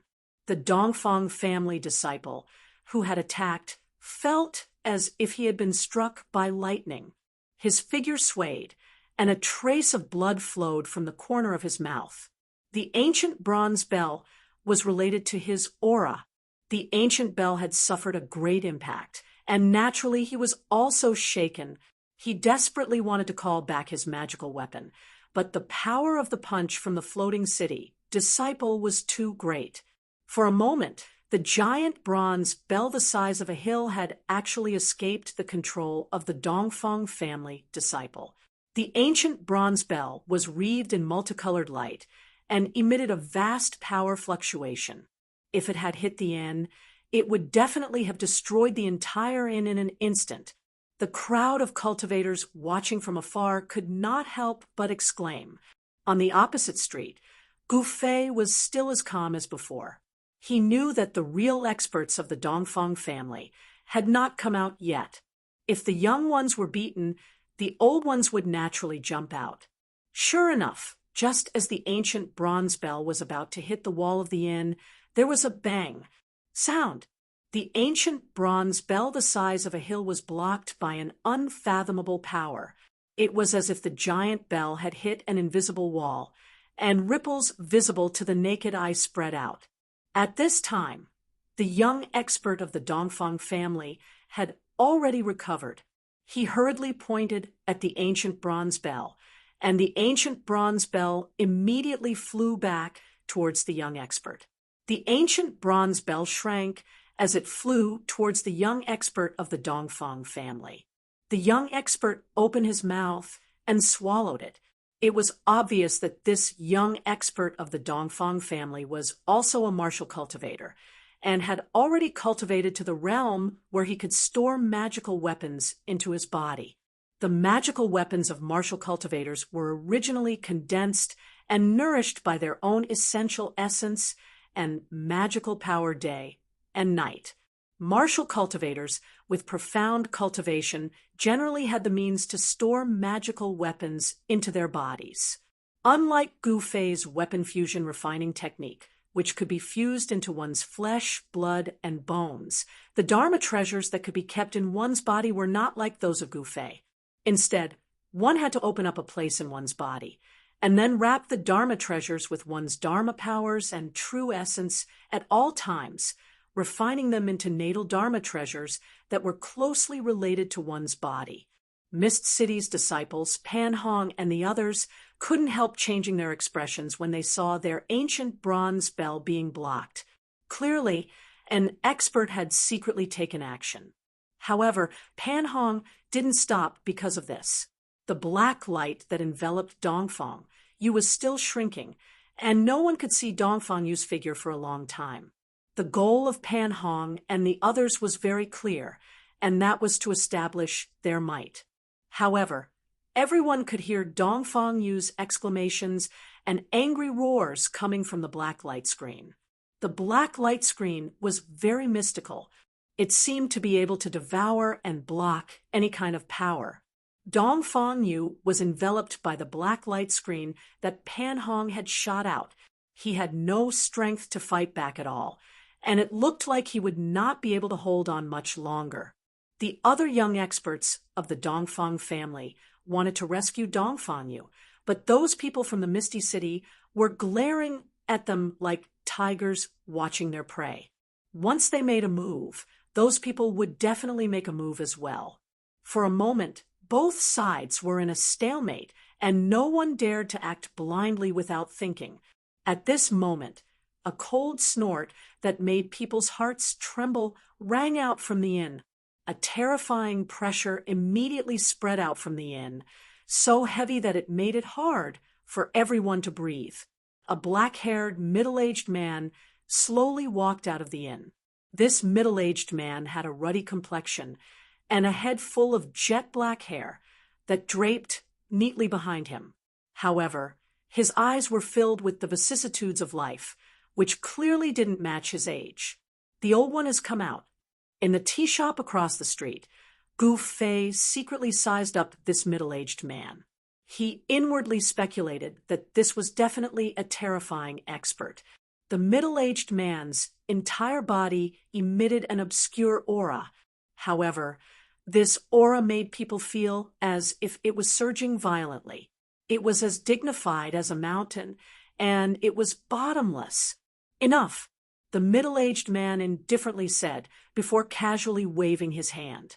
The layer of black light that enveloped Dongfang Yu immediately shattered with a chi sound. Specks of black light and black threads dissipated in the air.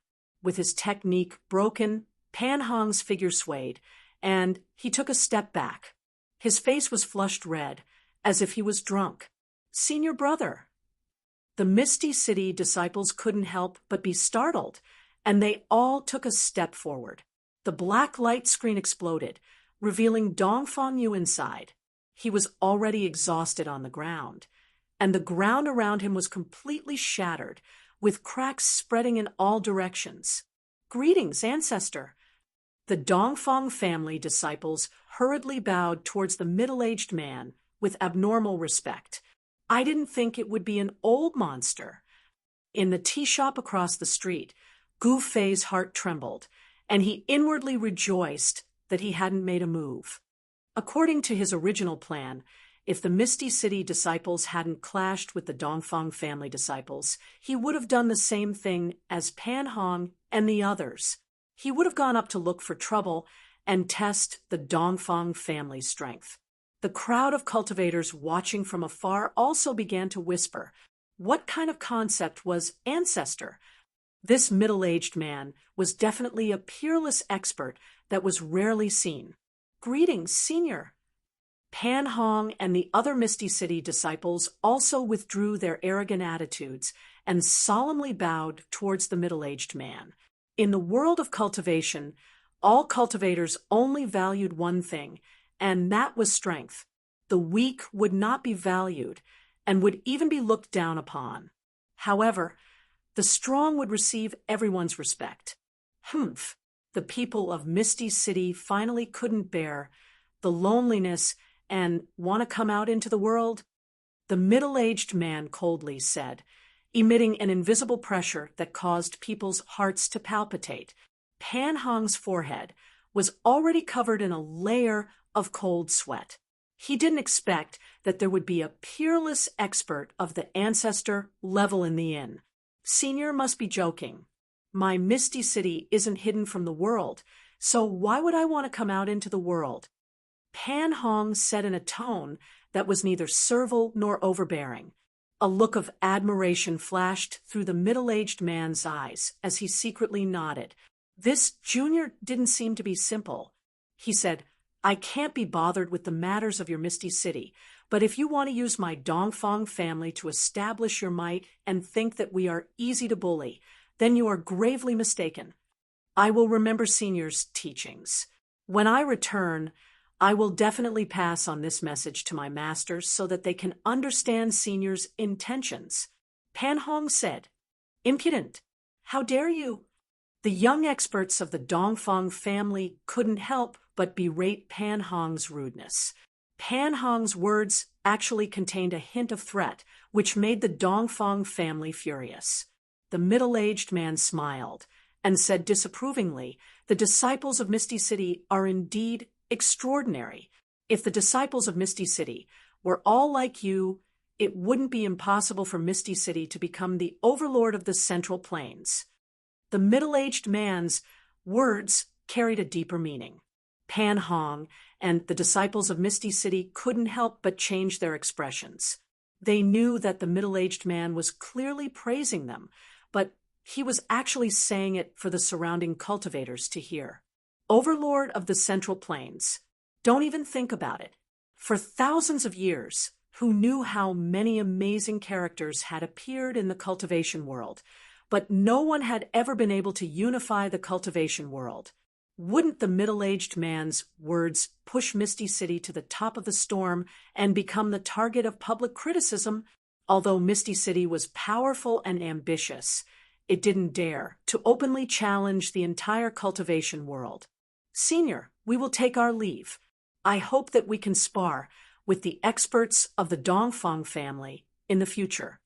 Pan Hong knew that he wouldn't be able to obtain any benefits today, so he wanted to leave. A wise man knew better than to fight when the odds were against him.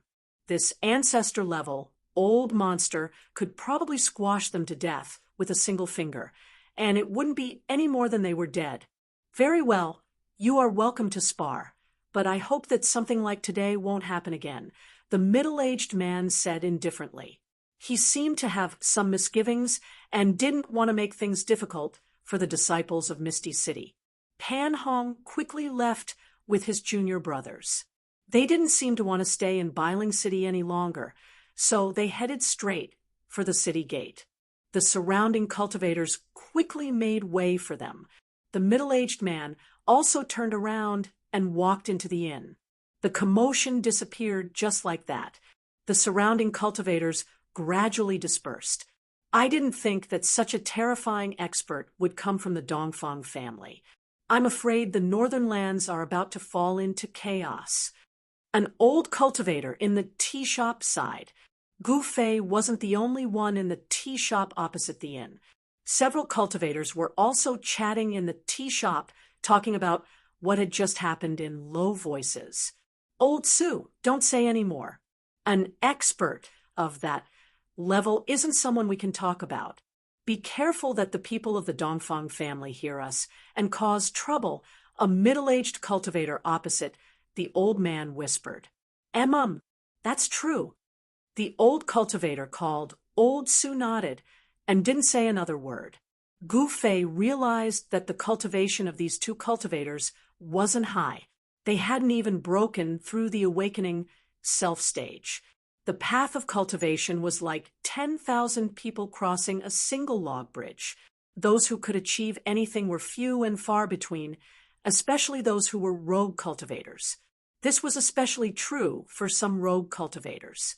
They didn't have a good way to cultivate, nor did they have a source of cultivation that they could use.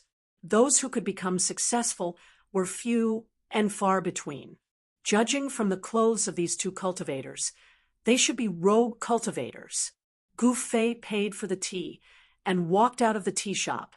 He had changed his appearance and wasn't afraid that Dongfang Chen would recognize him. At this time, Dongfang Chen's figure had already disappeared from the inn. Today, Gu Fei had gained a lot. He knew that an old monster of the ancestor level had come to the Dongfang family. This kind of peerless expert was very terrifying. Things seemed to have to be replanned. After all, there was an old monster in the inn. He was afraid that the moment he entered the inn, he would be discovered by this peerless expert. In front of this kind of peerless expert, he only had one choice, and that was to escape. If he couldn't escape, there was only one outcome, and that was death. Chapter 346. The people of Floating City had left through the South City Gate. Gu Fei did not have to expend much effort to discover Pan Hong and the others' whereabouts. He carefully followed behind them. The South Road was the way out of the northern lands and into the Central Plains. For Pan Hong and his 3 junior brothers to leave Northern Mountain City at this time seemed a little strange. Gu Fei followed behind Pan Hong and the others. He was waiting for an opportunity. He wanted to establish a powerful enemy for the Dongfang family. Misty City was undoubtedly a very good choice because the conflict that happened in front of the inn today was witnessed by everyone. If the people of Floating City were to be attacked at this time, everyone would naturally think of the Dongfang family. It would be best if the people of Floating City were to clash directly with the Dongfang family. That way, he could take advantage of the chaos between the two families and reap the benefits. Very soon, Gu Fei realized that Pan Hong and the others were not planning to leave the northern lands. Instead, they seemed to have left the city to welcome someone. They had arrived at a small town less than 20 kilometers away from Northern Mountain City and had checked into an inn in the town. Pan Hong and the others' every move was under Gu Fei's surveillance. When Gu Fei saw Pan Hong and his 3 junior brothers enter the inn, he began to wander around the vicinity of the inn. He observed the surrounding terrain and tried to sense if there were any powerful cultivators in the inn. Once he was certain that there were no powerful cultivators from Floating City in the inn, Gu Fei walked out of the small town.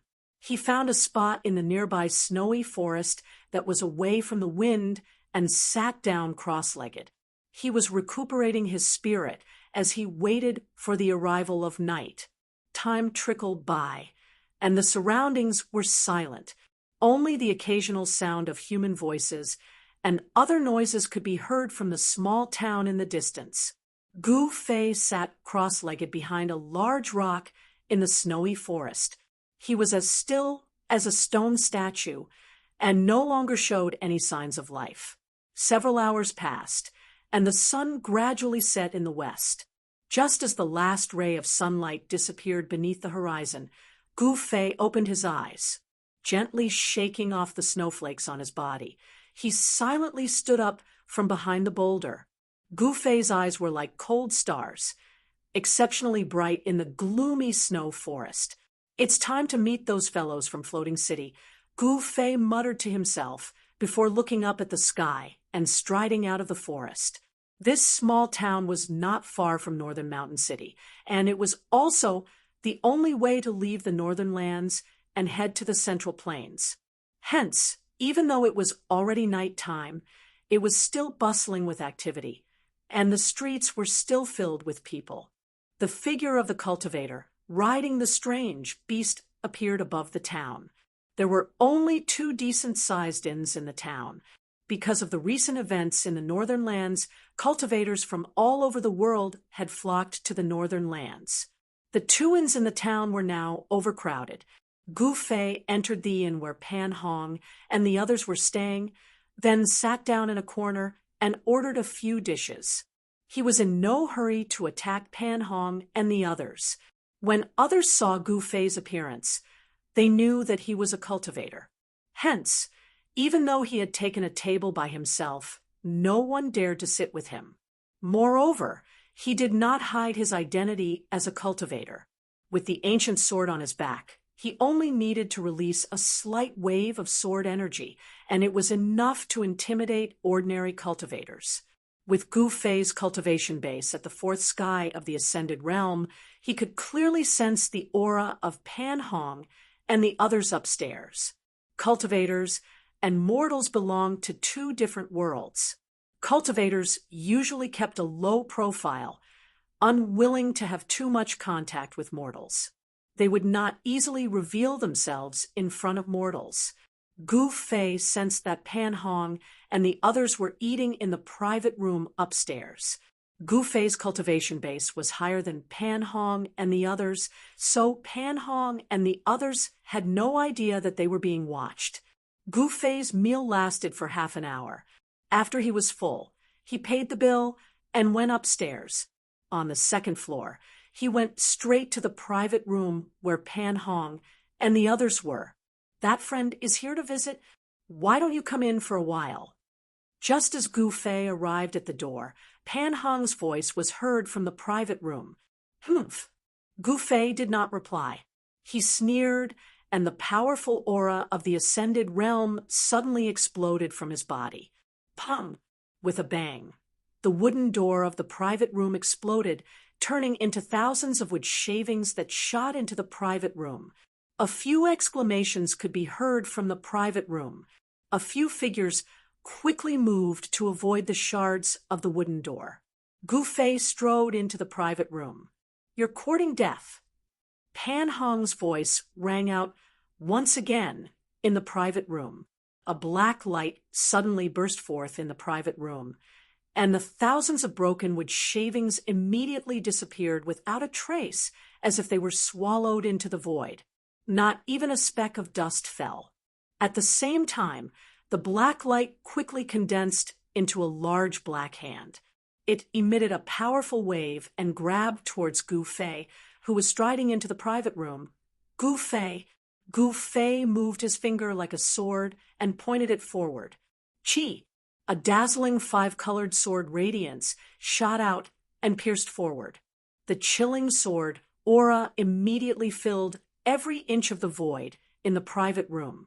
If one looked closely, they could see that the five-colored sword radiance was surrounded by hair-thin lightning. The five-elemental sword aura carried a trace of the power of lightning, without any suspense. Although the large black hand seemed to have the ability to swallow everything, it could not swallow Gu Fei's five-elemental sword aura. The sword aura directly pierced through the large hand and stabbed towards Pan Hong's chest. Damn it! Pan Hong was shocked and quickly retreated. Bang! He directly smashed through the wall behind him and fell out of the private room. This sudden turn of events happened in the time it takes for a spark to fly off a flint. Only when Pan Hong broke through the wall and fell out of the private room did the other three Misty City disciples react. Clang! A golden saber shadow flew out from one of them and slashed towards Gu Fei. Suddenly, a golden rainbow swept across the sky and split the sky. The entire private room was covered in a layer of golden light. A powerful and incomparably sharp saber chi spread out in all directions. Humph! It's just a small trick. Gu Fei sneered. He was unparalleled. In the face of the sharp saber light, he not only did not dodge, but also took a step forward and directly met it with a punch. Gu Fei's fist collided with the dazzling saber light like a golden rainbow. There was a metallic clang, and the golden saber shadow was shaken away. Swoosh! At this moment, a dark green whip shadow, like a dragon coming out of the sea, wrapped around Gu Fei's waist. A stone seal that emitted a gray light also smashed towards Gu Fei's head. The people of floating Mist City had good cultivation, and their reactions were even more agile. The two of them joined forces and actually sealed off all of Gu Fei's escape routes.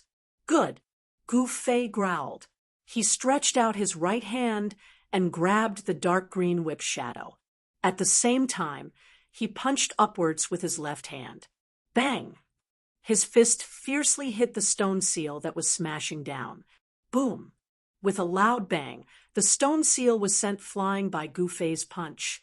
It directly smashed through the top of the private room and flew out. I'll break your arm. The young man who had wrapped the dark green whip around Gu Fei's right hand shouted. He suddenly pulled with force, wanting to tear off Gu Fei's right arm. Unfortunately, Gu Fei's body was extremely tough. It had been tempered by him to the point that it was comparable to a cultivator's magic treasure. Even if a divine weapon slashed his body, it would not be able to hurt him at all. Gu Fei was like a huge mountain under the pull of that cultivator, not to mention Gu Fei's arm. Even Gu Fei's body could not be moved at all. The young cultivator couldn't help but be shocked. The long whip in his hand was a powerful magic treasure.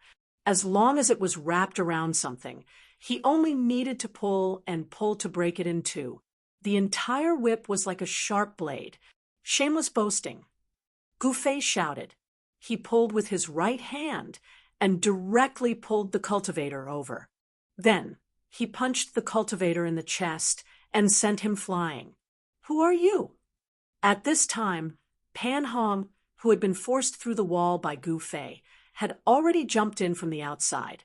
He just happened to see Gu Fei beating up his 3 junior brothers. Weren't you very awe-inspiring during the day? Gu Fei said coldly as he looked at Pan Hong. You're from the Dongfang clan? Pan Hong was startled. When did the Dongfang clan have such a powerful young expert? Weren't the people he saw during the day the elites of the Dongfang clan? Pan Hong's thoughts rapidly changed, and his expression changed several times.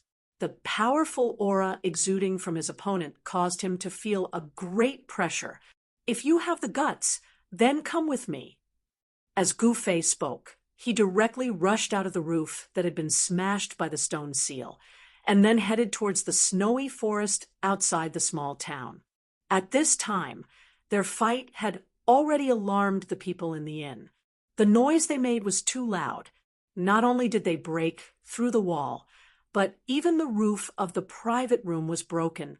All the cultivators in the town sensed the energy fluctuations and headed towards the inn. "Preposterous! I want to see just what kind of divine being you are."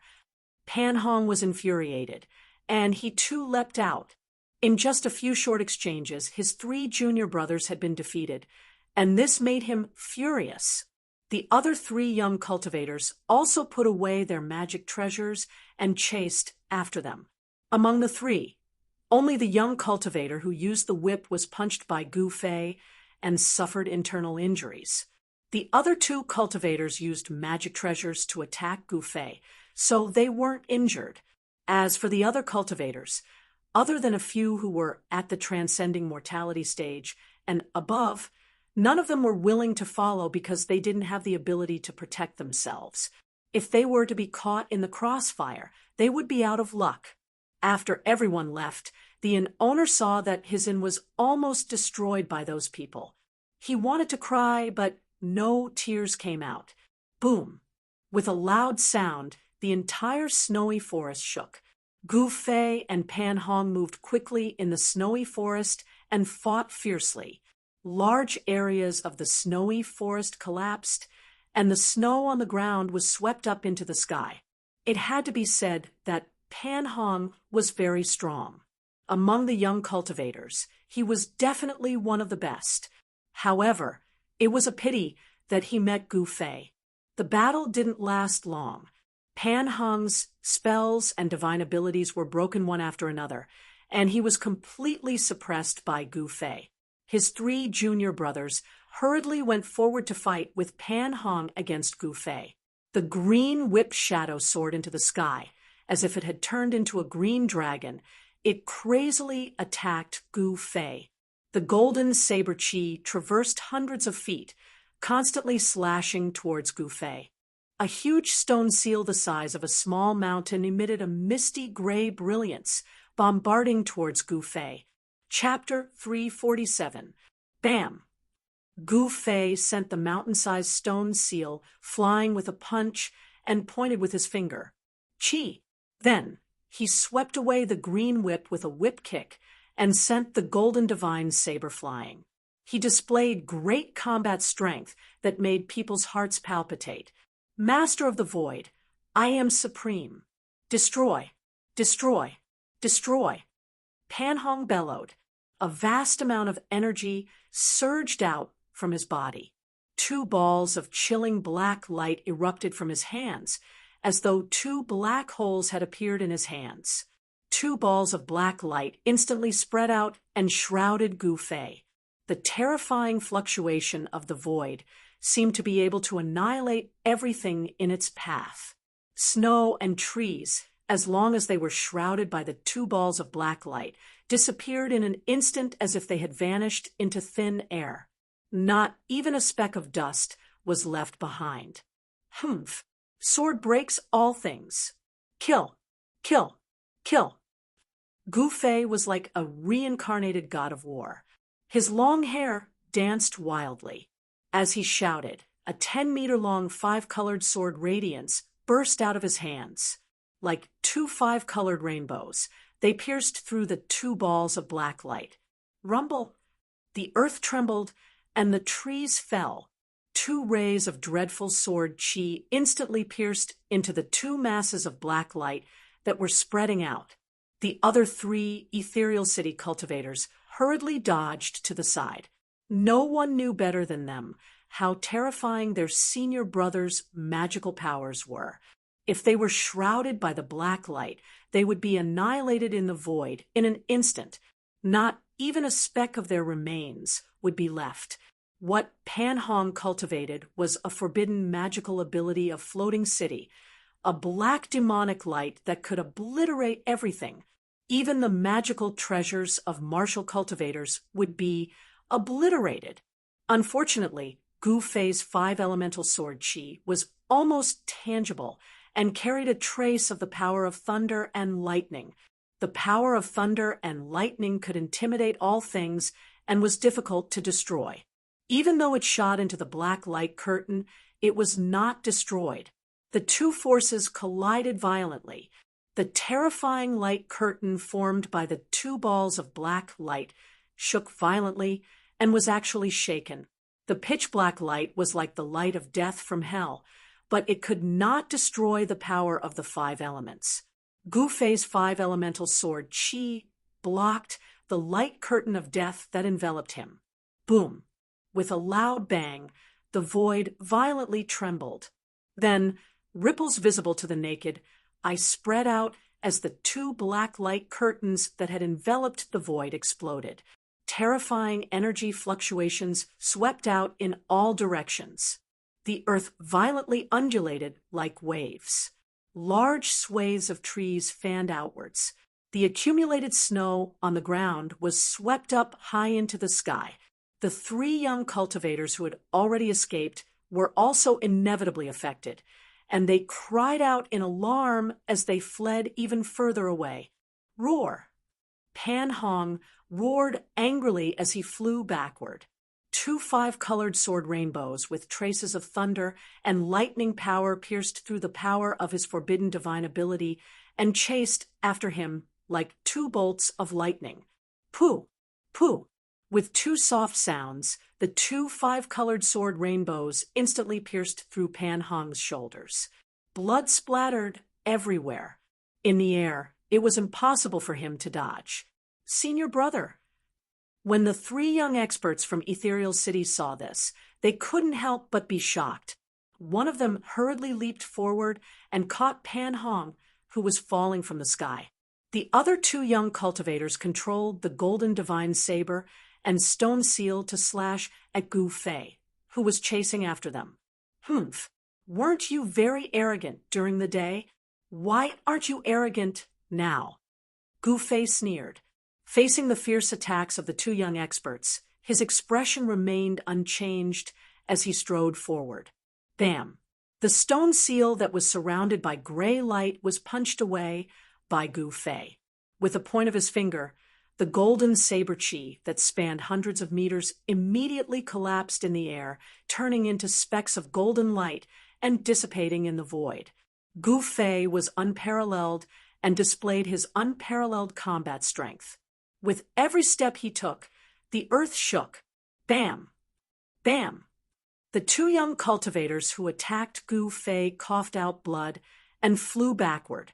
Their golden divine sabers dimmed, and one of the stone seals returned to its original form, its light fading away. Ethereal City? That's all there is to it, Gu Fei said disdainfully. He instantly arrived in front of Pan Hong and the cultivator, who used the whip. Pan Hong was in an extremely sorry state. He no longer had the demeanor of a young expert who looked down on everyone during the day. Both of his shoulder joints were pierced, and his hands hung limply by his side.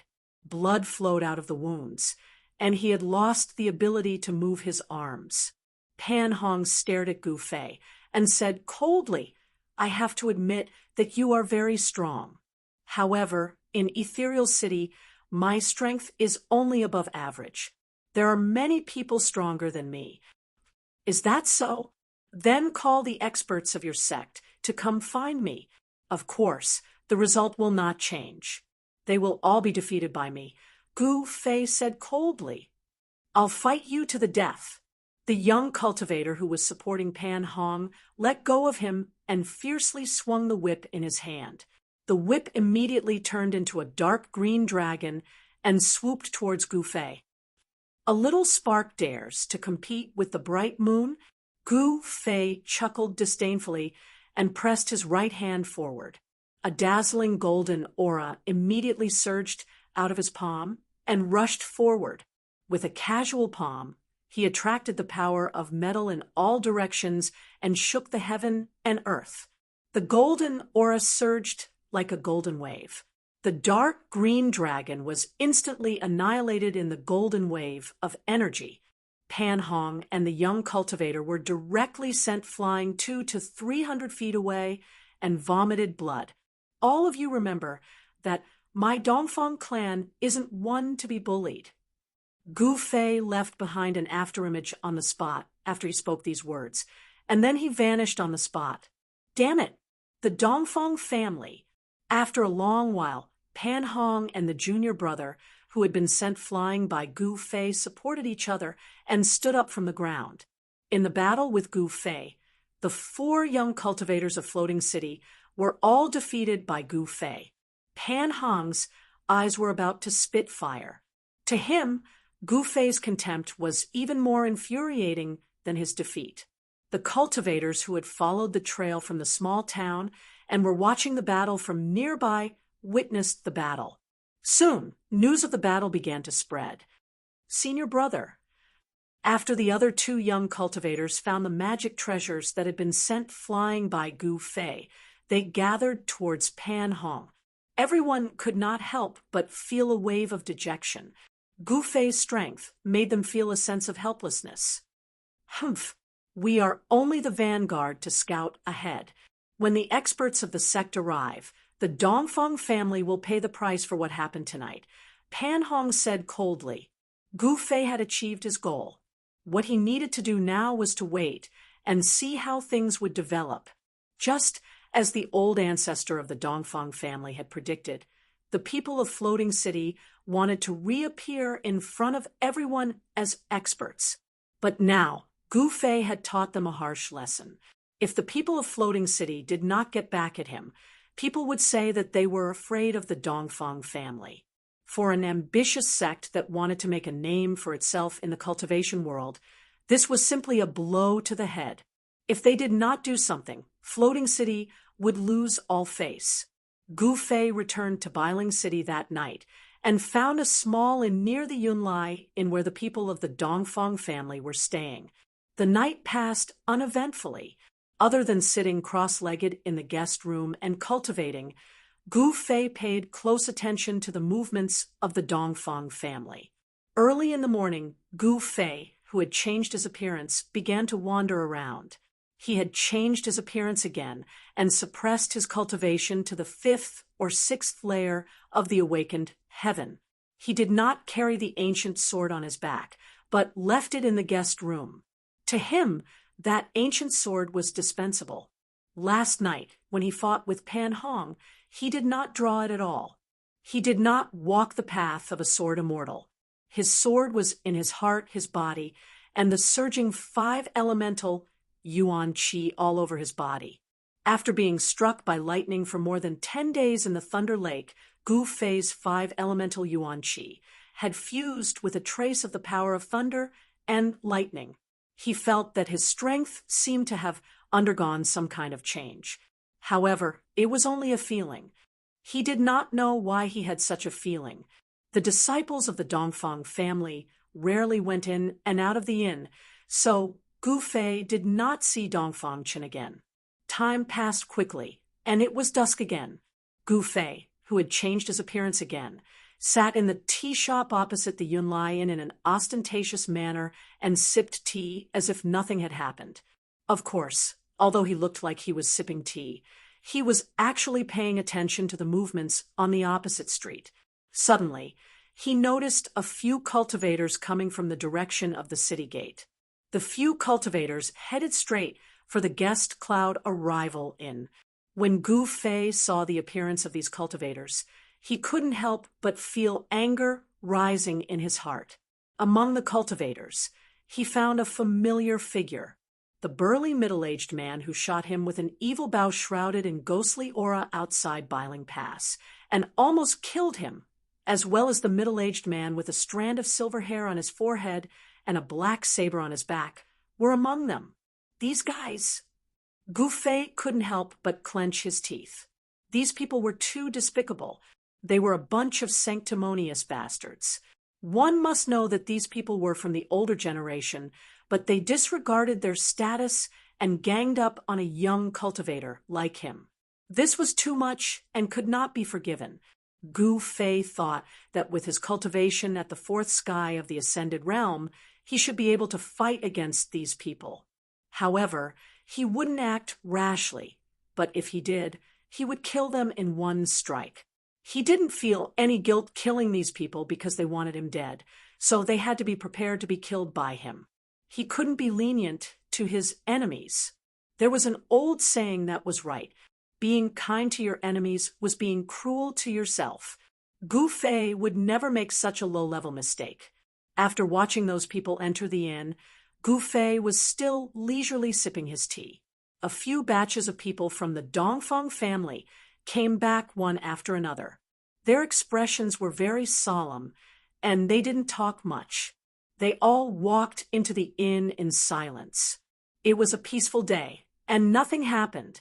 The people from the floating city didn't come to the Dongfang family to punish them. Gu Fei couldn't help but feel a little strange. Could it be that the experts from the floating city haven't reached the northern lands yet? Chapter 348. As night fell, Bailing City gradually calmed down. Gu Fei had long left the tea house, but he did not go far. He continued to keep an eye on the Cloud Arrival Inn. Time to transcending mortality stage cultivators was only a number. They had a lifespan of 500 years, but to young cultivators who had already broken through to the transcending mortality stage, it was not enough for them to worry about prolonging their lifespan. Gu Fei had gone through all kinds of hardships and hardships. His heart was as strong as a piece of godly steel. He was like a ferocious beast hunting its prey. If anyone from the Dongfang family came out alone, or if they were alone, he would make a move. However, it was a pity that he didn't get such an opportunity. The Dongfang family seemed to be very cautious and cautious. No one moved alone, and no one was alone.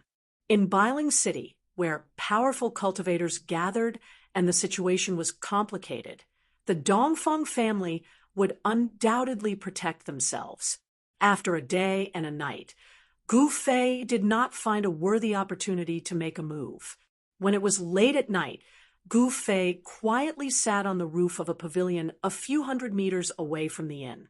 He hid his body in the shadows as he quietly watched the inn under the night sky across from him. Are the people of Floating City strong in appearance, but weak in reality? Are they afraid of offending the Dongfang family? Gu Fei could not help but doubt the strength of Floating City. Gu Fei was not impatient. On the contrary, his state of mind was as calm as a mirror. He sat on the roof for a few hours. When dawn was about to break, Gu Fei thought that there was no chance for him today, and was about to leave. But at this moment, a figure silently flew out of the inn across from him. In a flash, it disappeared into the darkness before dawn. Gu Fei was instantly invigorated. He immediately stood up and jumped down from the pavilion like a phantom. He silently chased after the figure. "You're unlucky. I'll start with you," Gu Fei thought. Soon, he caught up to the figure. Looking at the figure's back, it seemed to be a young cultivator. The young cultivator ran quickly above the houses, sometimes leaping onto the streets. He seemed to be very careful, stopping from time to time and hiding in the shadows for a while to see if anyone was following him. Then he would continue forward. However, his tricks were useless against Gu Fei. Gu Fei was a veteran in stealth and had rich experience. How could he be fooled? As the young cultivator was thinking about heading towards the southern part of the city, Gu Fei did not want to recklessly take action. Thus, he kept a certain distance from the young cultivator, neither too far nor too close. That person didn't seem to notice that someone was following him. Soon, the young cultivator arrived at the southern city wall. He jumped onto the wall and jumped over it. For cultivators, It was not difficult to climb over a city wall that was dozens of feet tall. Gu Fei was very careful. He did not follow them immediately, but waited in the dark for a while. Sure enough, a head suddenly popped out from the city wall and looked around. This guy is too paranoid. Gu Fei thought to himself, if he had jumped over the wall just now, he would have been caught red-handed by that person. The person on the city wall saw that there was no movement in the surroundings, so he jumped off the wall. Only then did Gu Fei come out from the dark and leaped onto the city wall. He looked outside the city and saw a figure quickly disappearing into the snowy forest outside the city. What is that guy trying to do? Why is he so careful? Gu Fei couldn't help but be a little curious. The person in front was definitely a disciple of the Dongfang clan, but why did he leave the city alone? Swoosh!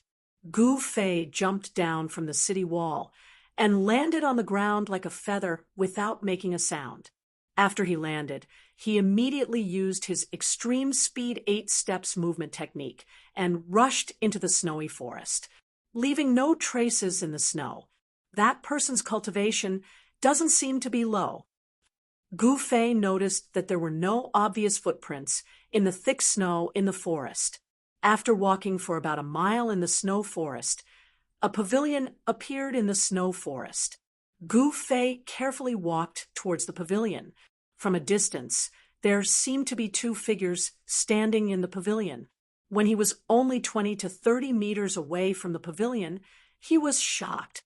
He actually knew the 2 people in the pavilion, and one of them, Gu Fei didn't expect to see him here at this time. The young cultivator, who had come out of the guest cloud arrival and was indeed a disciple of the Dongfang clan. This young cultivator had once been defeated by Pan Hong. Dongfang Yu, why did you ask me to come to this place? A crisp voice with a hint of anger came from the pavilion. A slender and elegant woman in white was glaring angrily at the young cultivator. Hee, do I need a reason to see my fiancé, who is about to marry me? Dongfang Yu said with a smile. His eyes were constantly moving around the white-clothed woman's body. Humph, who said I'm going to marry you? Don't think too highly of yourself. The woman in white said coldly, her face as cold as frost. Li Mengyao, junior marshal sister Li, you still don't understand the situation? Marriage is an important matter. It's decided by the parents and the matchmaker. How can you just say no? Dongfang Yu said proudly. She is Dongfang Yu's fiancée. Gu Fei couldn't help but be shocked. The woman in the pavilion was Guangqing's junior marshal sister Li Mengyao, who he had intimate contact with in the virtual sky world. Back then, in the virtual sky world, Gu Fei and Li Mengyao accidentally entered the Valley of Passion Flowers. They were enchanted by the fragrance of the Valley of Passion Flowers and had sex with each other. Today, when Gu Fei suddenly saw Li Mengyao, he couldn't help but have a strange feeling. Dongfang Yu, don't be delusional. The reason why I came to see you is to make it clear to you that I'm wholeheartedly cultivating and comprehending the Tao. I'll never get married, Li Mengyao said.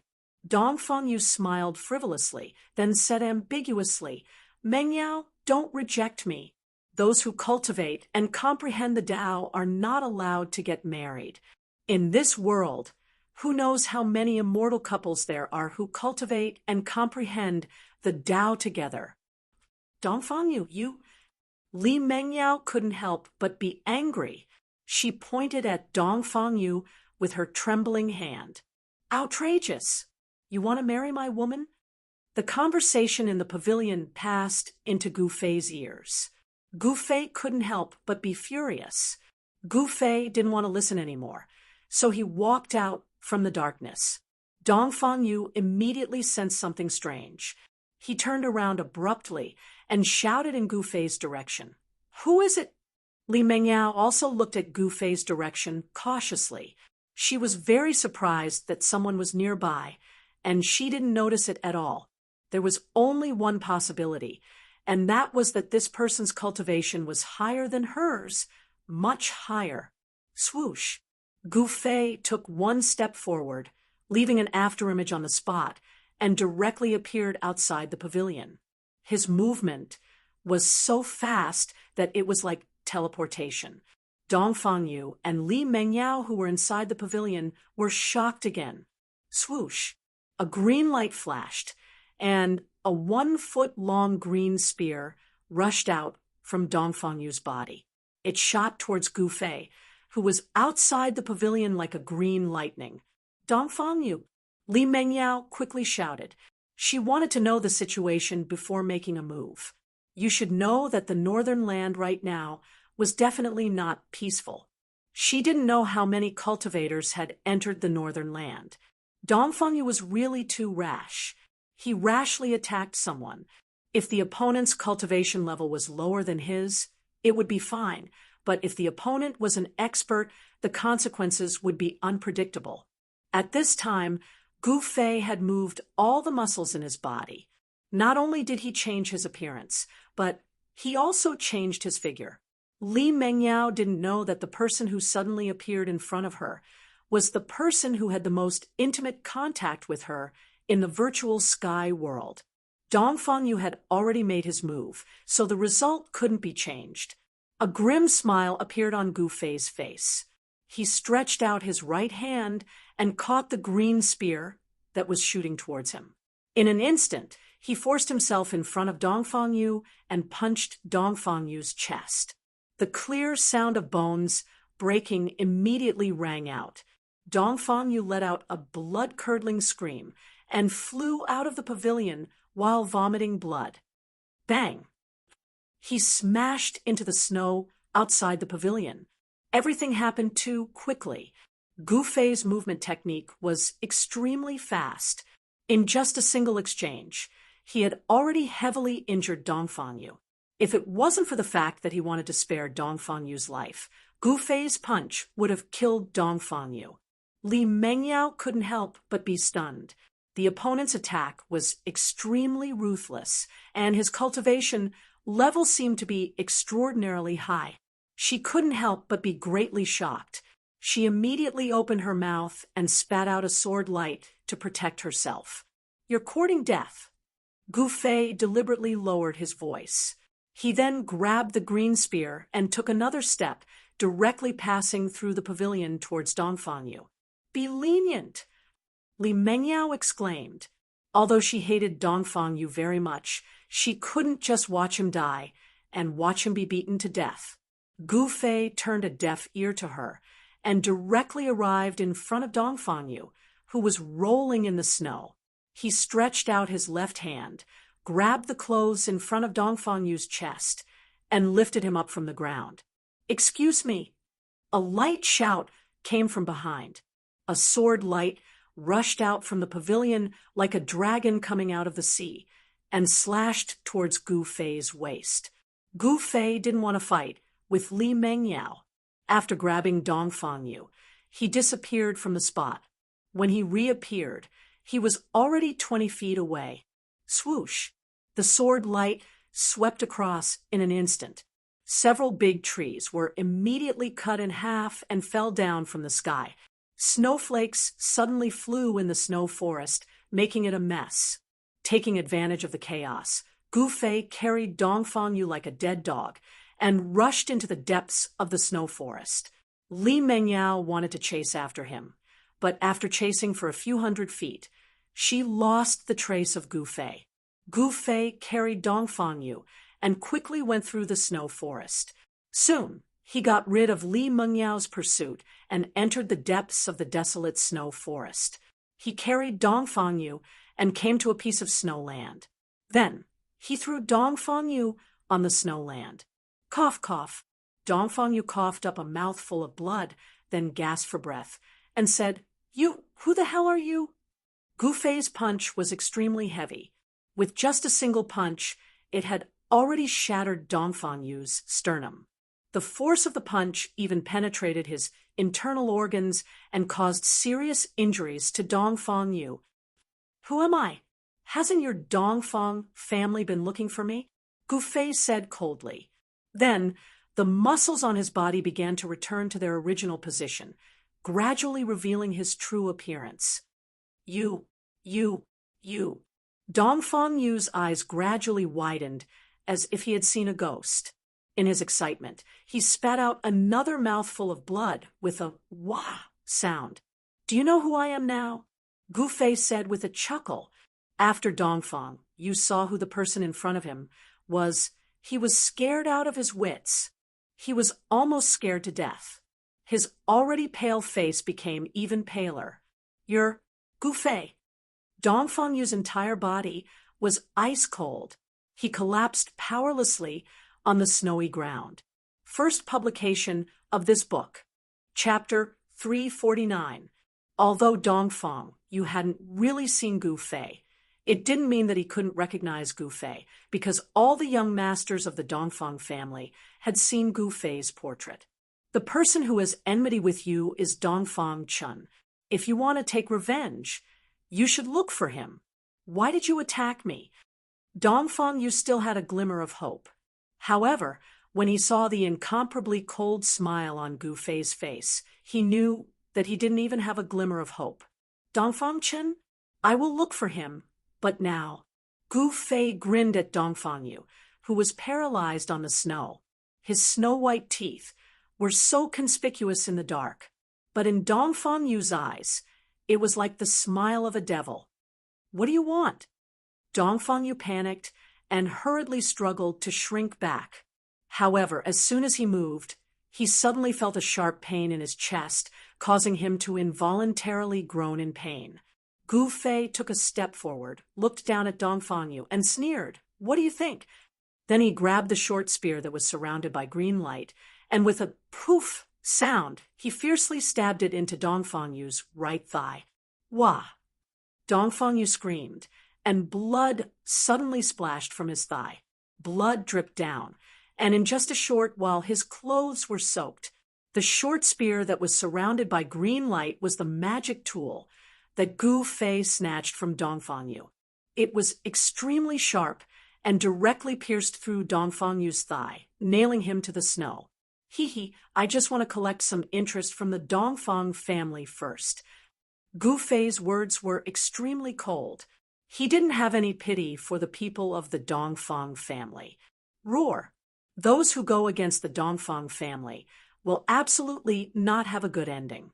My family will definitely avenge me. Dongfang Yu's handsome face was extremely twisted in pain, and he roared fiercely. Saying that, Dongfang Yu suddenly slammed his head against a big tree next to him. He wanted to kill himself so that he would suffer less. Bam! Gu Fei kicked Dongfang Yu away. This kick directly landed on Dongfang Yu's face, causing him to bleed from his mouth and nose. A few of his teeth fell out. His handsome face immediately swelled up. Dongfang Yu's thigh was nailed to the ground by the short spear. When he was kicked by Gu Fei and rolled to the side, the wound on his thigh immediately burst open, turning into a bloody mess. But because of this, Dongfang Yu was freed from the pain of being nailed to the ground by the short spear and unable to move. Gu Fei did not intend to kill Dongfang Yu immediately. Therefore, the strength of that kick was just right, only injuring Dongfang Yu, but not killing him. Kill me now. Dongfang Yu felt dizzy from Gu Fei's kick, but as soon as he came to his senses, he immediately rushed towards Gu Fei and roared loudly. Blood splashed out from Dongfang Yu's mouth along with his muffled voice. I will kill you, but before that, I have to properly greet you. Gu Fei said in an understated manner. These plain words, in the ears of Dongfang Yu, had a different feeling. Dongfang Yu's swollen face suddenly turned green, and his whole body involuntarily trembled. Killing is not too much. Please give me a quick death. Dongfang Yu said to Gu Fei in a pleading tone, Give you a quick death? That's impossible. Gu Fei said disdainfully, If you want to blame someone, blame Dongfang Chun. In fact, I really don't want to attack you. Who told you to be a member of the Dongfang family? Roar! Gu Fei, You will die a horrible death." Dongfang Yu threw caution to the wind and cursed at Gu Fei, wishing he could roar out the most vicious words in the world. "Humph! I want you to die a horrible death, now." Gu Fei's face sank, stepped forward, and stepped on Dongfang Yu's thigh with the short spear. Kacha! The creepy sound of bones breaking immediately came from Dongfang Yu's thigh. There was no doubt that his thigh bone was broken. Blood splashed out from the wound pierced by the short spear, and the blood shot out several meters away. Dongfang Yu's cursing immediately turned into a scream. Dongfang Yu screamed, suddenly made up his mind, put his tongue between his teeth, and then fiercely bit it. Suddenly, blood gushed out from his mouth, and his tongue and blood were spat out on the ground. "Biting my tongue to commit suicide." Gu Fei was stunned, let go of his right foot that was stepping on Dongfang Yu's thigh, and then said coldly, "You idiot, you actually bit your tongue to commit suicide? Ha ha, what a joke." Gu Fei laughed. Dongfang Yu's move was really stupid. The physique of a practitioner was much stronger than that of ordinary people. Even if he bit his tongue to commit suicide, he would absolutely not die. In the period of time before Dongfang Yu died because of excessive blood loss, it was enough for Gu Fei to torture him to his heart's content. Gu Fei wielded his palm like a knife, and a bright aura rushed out of his palm. Puff, puff, puff, puff. For soft sounds sounded, and blood burst out. Gu Fei directly cut off Dongfang Yu's limbs. "Don't you want to marry that fairy-like woman? I don't believe that the elders of that woman will marry her to a stick." Woo-woo! Dongfang Yu bit his tongue and could no longer speak. He stared at Gu Fei fiercely, and his eyes became blood red, revealing endless resentment. "Remember, the reason why you have such an end is completely thanks to Dongfang Chen." Gu Fei had no mercy because he was dealing with the enemy, and there was no mercy for the enemy.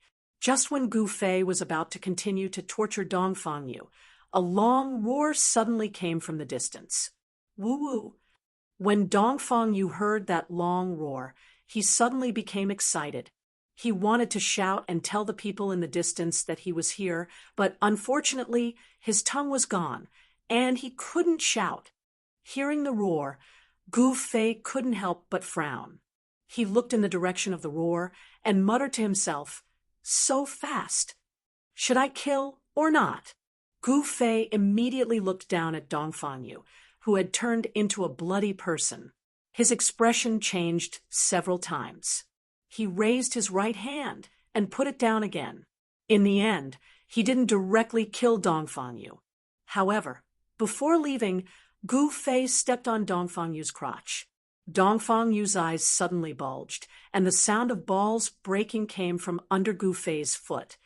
"In the Mortal's Palace, I heard that there are people who are neither male nor female, called eunuchs. It's not good to kill you. It's better to make you a eunuch." Gu Fei's words before he left angered Dongfang Yu so much that he vomited blood and passed out. After a while in the snow forest, there were a few long roars. It seemed that there were experts searching for traces of Dongfang Yu in the nearby forest. Dongfang Yu was seriously injured and taken away. Although the process was short, Li Mengyao saw it all. Obviously, Li Mengyao sent out a message to inform the people in the city. Swish! A white figure appeared nearby. This person was tall and had a mighty appearance. He was an expert of the older generation of the Dongfang family, eldest brother Dongfang. He followed the smell of blood in the forest and found Dongfang Yu. When he saw Dongfang Yu's miserable state, his eyes turned red. In the snow forest, there was a roar of grief and indignation. Gu Fei didn't go far. He watched everything in the dark. Swish, swish, swish. Very soon, a few figures appeared nearby after Boss Dongfang roared. Every single one of them emitted obscure energy fluctuations. Not a single one of them was a weakling. Gu Fei decisively retreated. Although his cultivation had broken through to the fourth sky of the ascended mortality realm, he knew that it would be difficult to deal with these experts at the same time. He was like a ghost, silently traversing through the snow forest. From time to time, angry roars could be heard behind him, but he turned a deaf ear to them. Gradually, the voices behind him could no longer be heard. Gu Fei walked a big circle in the snow forest, then returned to Northern Mountain City. Without anyone noticing, he entered his inn and returned to his room. Tonight, he finally got his revenge. Although the other party wasn't Dongfang Chen, it made Gu Fei feel a sense of satisfaction after taking revenge. Knowing that not only did he not die, but he also came back, the Dongfang family should be panicking now. Although Dongfang Yu's limbs were cut off, and he killed himself by biting his tongue, the Dongfang family would still know through Dongfang Yu that it was him who did it. The reason why Gu Fei had revealed his true appearance in front of Dongfang Yu was because he had planned to torture Dongfang Yu before killing him. However, Gu Fei had changed his mind. He wanted Dongfang Chen and the others to panic so that he would have a chance to make a move. Ever since he left the mountain, Gu Fei learned a lot of things.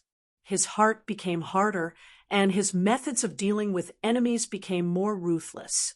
The cultivation world was cruel. The weak were prey to the strong. Only by being more ruthless than others could he live longer.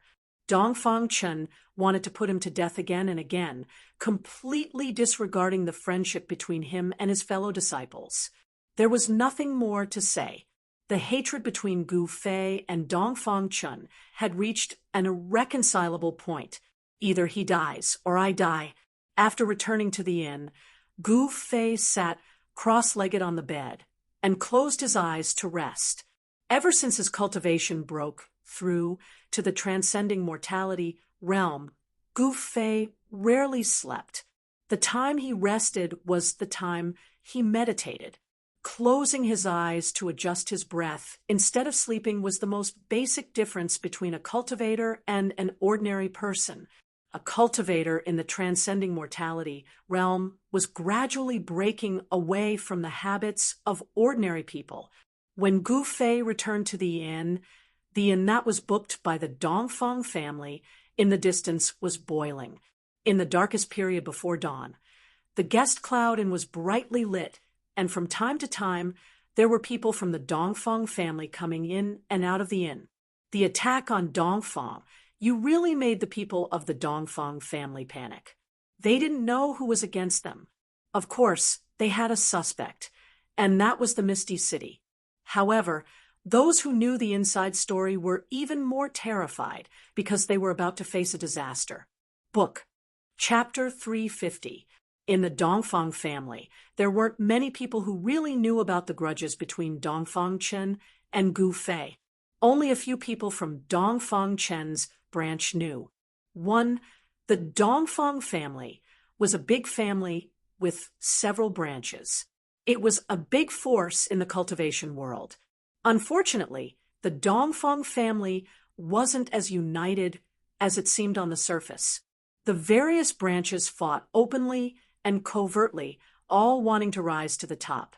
The people of the various branches all wanted to control the entire clan. Only Dongfang Chen's branch came to the northern lands.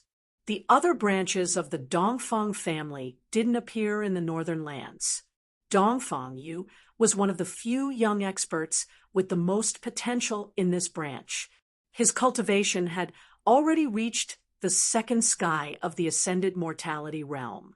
He was one of the few people in the family who were qualified to enter the family's secret place to cultivate.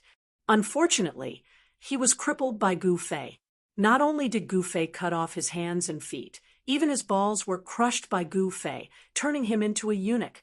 This was a great humiliation to the branch of the Dongfang family that Dongfang Yu belonged to.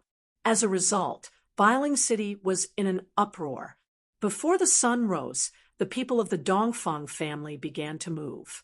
The ancestor of this branch of the Dongfang family used his great divine ability to read Dongfang, use memories, and drew 2 portraits overnight. Then, he ordered the disciples of the Dongfang family to search the city with the portraits in hand. They sent out all the people they could and rushed into all the inns and restaurants in the city, trying to find the person in the portraits. However, the higher-ups of the Dongfang family knew that Gu Fei had the ability to change his appearance. The possibility of finding him was very low. The people of the Dongfang family searched the entire city in an incomparably strong manner. They made a ruckus in the city for a whole day, causing the cultivators in the city to complain. However, there were only a few people who dared to ignore the Dongfang family. Of course, Gu Fei was one of the people who dared to ignore the Dongfang family.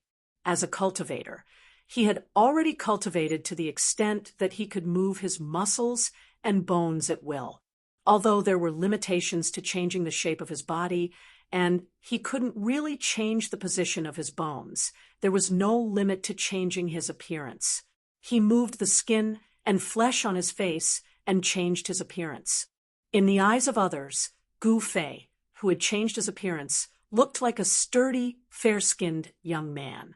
At dusk, he walked into a restaurant near the Yunlai Inn, ordered a few dishes, and drank by himself at a table by the window. The people of the Dongfang family came in and out of the Yunlai Inn. Even the restaurant where Gu Fei stayed was searched several times by the disciples of the Dongfang family. However, no one was able to recognize Gu Fei, who had changed his appearance.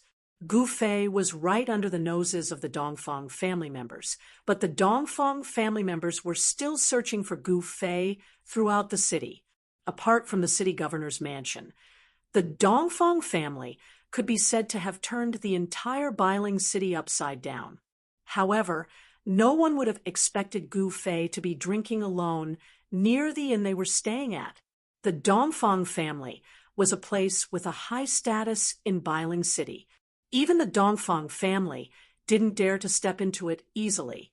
In a courtyard behind the Yunlai Inn, many disciples of the Dongfang family gathered.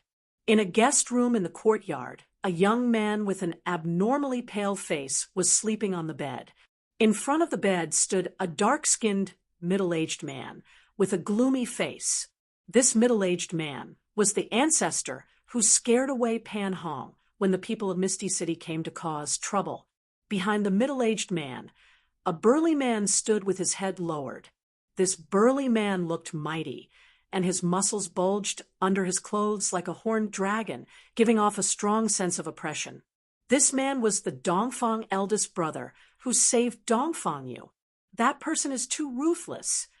After a while, the ancestor turned around, walked to a nearby chair, and sat down. Ancestor, can you recover? Dongfang eldest brother said in a trembling voice.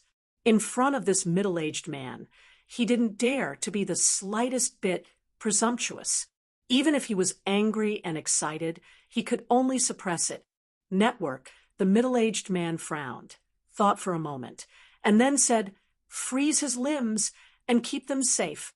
When we return to the family, maybe we can ask for elixirs and medicines to reattach them."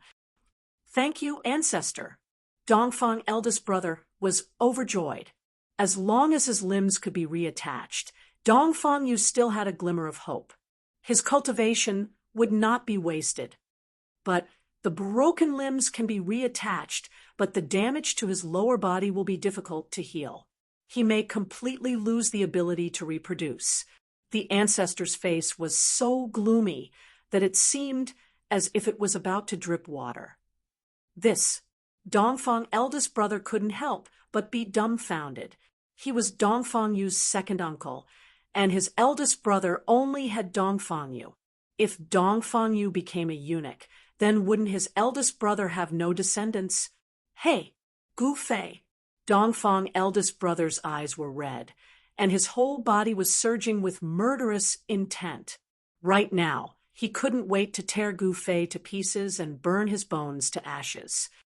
Even if that little guy is from the Supreme Mystery Sect, I will still kill him." The middle-aged man said coldly.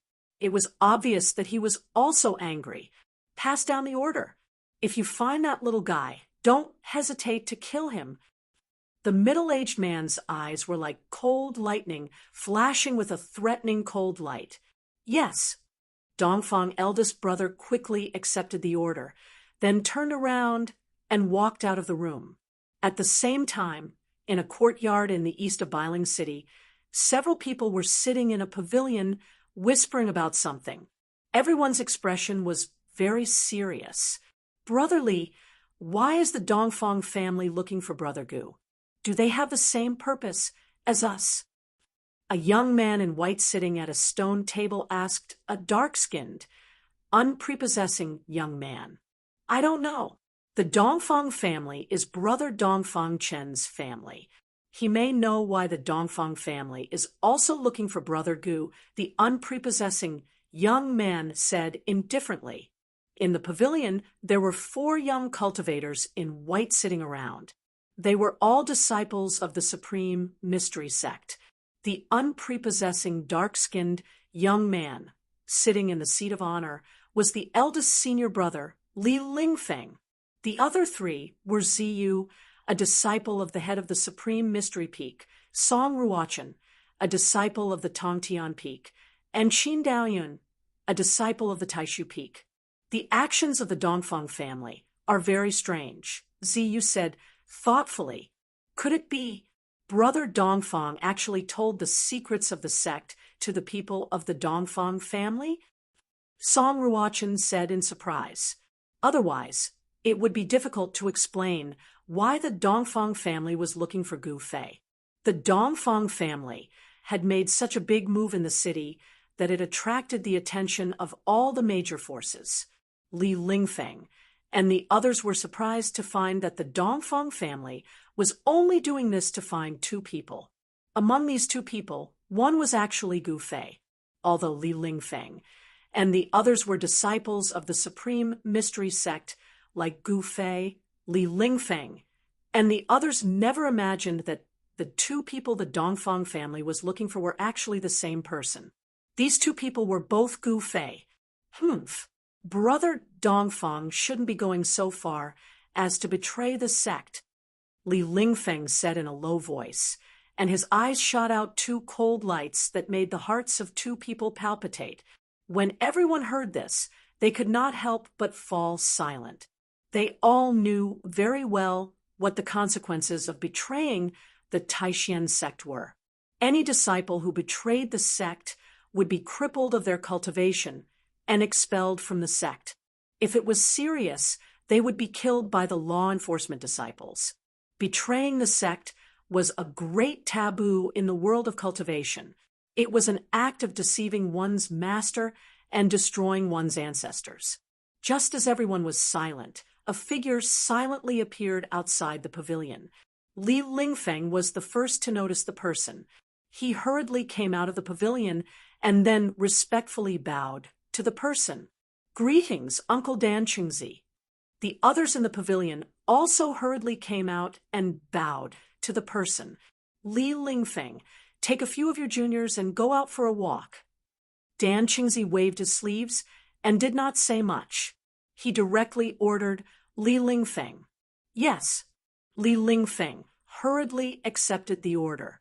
After Dan Qingzi gave the order, he gathered his spiritual power and turned into a golden rainbow that shot into the sky. In the blink of an eye, he disappeared into the sky. No one knew where he went. "Senior brother, what does Uncle Dan Qingzi mean by this?" "You asked Li Lingfeng. Could it be that Uncle Dan wants us to go find Junior Brother Gu?" Qin Daoyun, who was standing next to Ziyu, said aloud. Li Lingfeng rubbed his chin and lowered his head to think for a while. Then he said, "Since Uncle Dan wants us to go out for a walk, then let's go out for a walk." As he said this, Li Lingfeng walked straight out of the courtyard. Ziyu and the others looked at each other. Although they did not understand what was going on, they still hurriedly chased after him. The sudden action of the Dongfang family not only alerted the people of the Taishan sect, but also the other two major Taoist sections. The Guangqing Celestial sect and the Shangqing sect also sent out disciples to understand what was going on. The ancestor of the Dongfang family probably did not know that they had already crossed the bottom line of the three major Taoist sections. The masters that the three major Taoist sects sent to the north were not to kill the first son of the demon lord, Chu Ge. They only had one goal, and that was to find Gu Fei. In other words, the reason why the people of the three major Taoist sects appeared in the north was to find Gu Fei. This was because Gu Fei had a very important thing that the three major Taoist sects wanted. No matter what, the three major Taoist sects would not let Gu Fei fall into the hands of the Dongfang family. As the person in question, Gu Fei had no idea that he had become a delicious cake that everyone wanted a bite of. He was still drinking alone on the second floor of the restaurant near Kuyun Lai. From the window, he could clearly see the front door of the Kuyun Lai Inn in the distance. He could also see the bustling crowd on the street. Gu Fei ate until the lanterns were lit. Only then did he pay the bill and leave the restaurant. However, when he walked out onto the street, Gu Fei saw two young cultivators walking toward him. When he saw the two young cultivators, Gu Fei could not help but be startled. A look of surprise flashed across his face. The two young cultivators walking toward him were actually people he knew. Li Lingfeng, Ziyu? I didn't think I would meet them here, Gu Fei thought. At this time, Li Lingfeng and Ziyu walked over slowly. They did not recognize Gu Fei, who had changed his appearance, and walked straight past Gu Fei. Book. Chapter 351. Li Lingfeng and Ziyu did not recognize Gu Fei, who had already changed his appearance. They brushed past Gu Fei and walked towards the inn where the people of the Dongfang family were staying. They did not even look straight at Gu Fei, who walked past them. Network. Gu Fei stopped, then turned around and quietly followed behind Li Lingfeng and Ziyu. He did not follow too closely, but he did not deliberately hide his tracks either. He felt that Li Lingfeng and Ziyu did not enter the inn, but wandered around the vicinity. They seemed to be monitoring the people in the inn. After searching for more than half a day, the people of the Dongfang family gradually stopped their search. The disciples they sent out all returned to the inn one after another. No one moved alone anymore. They became even more careful. No one moved alone anymore, giving the opponents hidden in the dark a chance to attack them one by one. The Supreme Mystery Sect did not send too many disciples into the northern lands. Having too many people often did not bring about the effect of doing good things. The Dongfang family was a very good example. With Shaoyang Peak's Taoist Chaoyang making a move, it was enough. Li Lingfeng and Ziyu did not seem to feel that someone was following behind them. They wandered around the inn where the people of the Dongfang family were staying for an hour, then left immediately. In the streets and alleys of the city, the figures of cultivators could be seen everywhere. Li Lingfeng and Ziyu walked through the streets, intentionally or unintentionally heading towards a secluded area. Their slight changes did not escape Gu Fei's eyes. Gu Fei smiled, then continued to follow behind Li Lingfeng and Ziyu.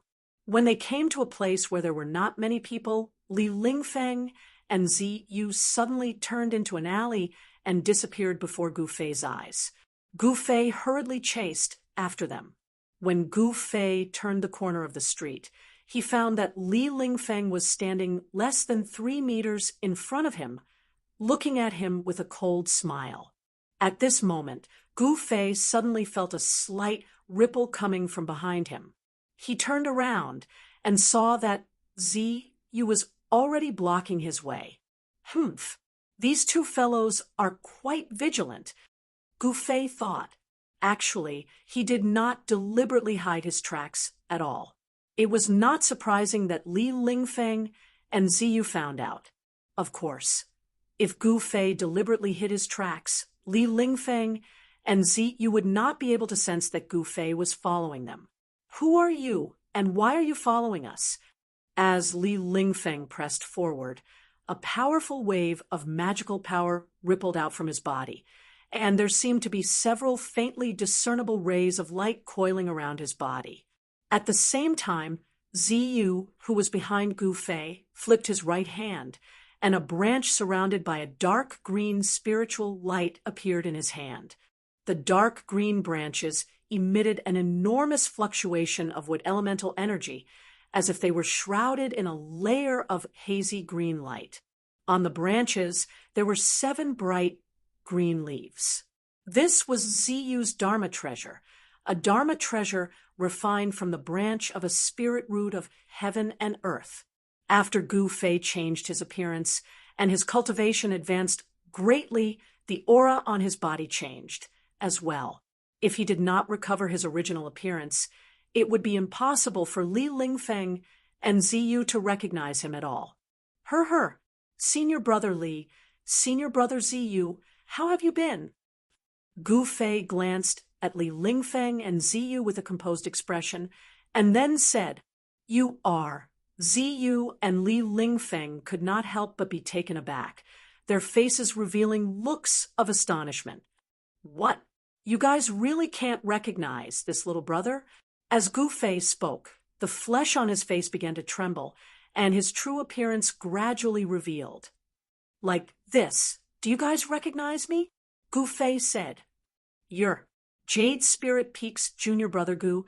After Li Lingfeng looked at that Gu Fei's true appearance that was gradually revealed, his eyes gradually widened, and he asked in shock, "Junior brother Gu, is it really you?"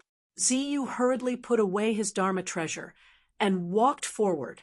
Li Lingfeng and Ziyu were both very excited when they suddenly saw Gu Fei. It had to be known that the reason they appeared in the northern lands was for the sake of finding Gu Fei. "Online, this isn't a place to talk. Follow me," Gu Fei said in a low voice, and then without waiting for Li Lingfeng and Ziyu to react, he turned around and walked out of the alley. Li Lingfeng and Ziyu exchanged a glance and hurriedly followed. As the muscles on Gu Fei's face walked out of the alley, they started to tremble lightly again. Under the trembling of his skin and flesh, his appearance changed once more. Li Lingfeng and Ziyu were both extremely shocked. They found it hard to believe that Gu Fei actually had this kind of ability. This was not an ordinary disguise technique, nor was it a technique to change one's appearance. Gu Fei's method was really too brilliant. Moving his muscles and changing his appearance in the eyes of outsiders, there was absolutely not the slightest flaw. Gu Fei led Li Lingfeng and Ziyu directly out of Bailing City through the Western Gate. Outside the Western City, there were fewer people than in the other 3 directions. Not far from the city gate was a snowy forest covered in thick snow. Because no one often walked around, and no one cleared the snow, the area outside the Western City was a vast expanse of whiteness. The roads were all covered in thick snow, and only the deep footprints could be seen in the snow. As Gu Fei walked on the snowy ground, he didn't leave any traces under his feet. The same was true for Li Lingfeng and Ziyu. With their cultivation levels, aside from the fact that they couldn't soar into the air, it was very easy for them to walk on snow without leaving any traces. They didn't even need to do it deliberately. The 3 of them walked into the snowy forest outside the city and stopped in an open space. This place had a wide field of vision, and if someone approached, they would immediately discover them. "Junior Marshal Brother Gu, it's really great that you didn't die. How did you get lost in the virtual sky world? And how did you get out of the virtual sky world?" Ziyu hurriedly asked after they stood still. When he saw Gu Fei, he really wanted to ask. He really wanted to know how Gu Fei escaped alive. It had to be known that for thousands of years among the 3 great Taoist schools, there were definitely many people who entered the virtual sky world, but none of those who got lost in the virtual sky world survived. Now, however, Gu Fei actually broke this curse. It was really shocking and unbelievable. Li Lingfeng also wanted to know why Gu Fei was an exception.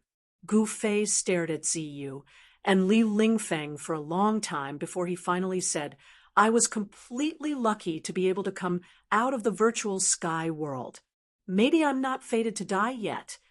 Images of his experience in the virtual sky world flashed in Gu Fei's mind. He wasn't lying. He was completely lucky to be able to come out of the virtual sky world. If he hadn't met the 10,000-year-old old tortoise in the ancient Absolute Formation, if that old monster hadn't known the secret of the virtual sky world, if the ancient shrine in the Death Swamp hadn't happened, all these coincidences would have happened to Gu Fei. Otherwise, Gu Fei would have definitely been sealed in the virtual sky world, like the other Tao school disciples who got lost in the virtual sky world. If this wasn't luck, what was it? Without the old tortoise and the ancient shrine, Gu Fei definitely wouldn't have been able to escape alive. If he got lost in the virtual sky world, there would only be one outcome: death. Luck. Luck? Ziyu and Li Lingfeng couldn't help but be stunned. They looked at each other and didn't really believe what Gu Fei said, but they could see that Gu Fei didn't seem to want to say much. They still had an important task, so everything else had to be put aside for the time being. Therefore, Li Lingfeng said to Gu Fei, "Junior Marshal Brother Gu, the Chaoyang constellation of Shaoyang Peak is in the city. Come with us to see the Chaoyang constellation first." "Yes, the Chaoyang constellation came to the north to find you. See, you said immediately." To see the Chaoyang constellation, Gu Fei couldn't help but frown. If he was with Li Lingfeng and the others, it would be difficult for him to deal with Dongfang Chen. After all, Dongfang Chen was a disciple of Taishan sect. If he attacked him, Li Lingfeng and the others would definitely not stand by and watch. Gu Fei didn't want people to know about the grievances between him and Dongfang Chen, and he didn't want to use the power of others to deal with Dongfang Chen. He wanted to fight Dongfang Chen with his own strength. Moreover, the leader of Shaoyang Peak actually came to the north to find him. This seemed to be making a big fuss over a minor issue. "I still have some things to take care of. I'm afraid I can't go with you now," Gu Fei said after pondering for a while. Li Lingfeng and Ziyu heard this and couldn't help but feel a little surprised. In this bitter cold place, what other things did Gu Fei have to take care of? Ziyu said, "So it's like that. What do you have to take care of? Maybe we can help. If we can't help, we can ask the Chaoyang constellation to take care of it." "Yes, come with us to see the Chaoyang constellation," Li Lingfeng continued to persuade. "I'm very sorry. I have to take care of this myself," Gu Fei said. He didn't want to leave it to others. He had to take revenge himself. Only then would he be able to vent his anger. "Junior Marshal Brother Gu, the situation in the north is complicated. It will be dangerous for you to travel alone." Ziyu saw that Gu Fei wasn't willing to go with them and couldn't help but feel a little anxious. "I'm afraid you still don't know the current situation. The people of the Shangqing sect and the Guangqing Immortal sect have also arrived in the north," Li Lingfeng suddenly said. Gu Fei was startled. He faintly felt that there was more to Li Lingfeng's words. He then said, "The people of the Shangqing sect and the Guangqing Immortal sect have come to the north. What does that have to do with me?"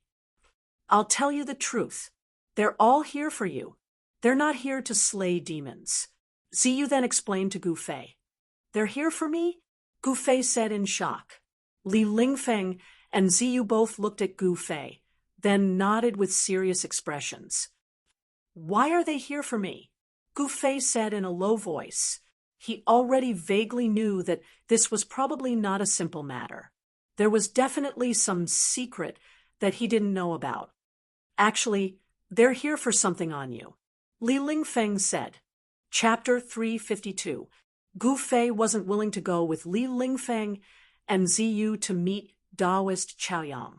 Furthermore, the three great Taoist societies were actually coming for him. This puzzled Gu Fei, and at the same time made him vigilant.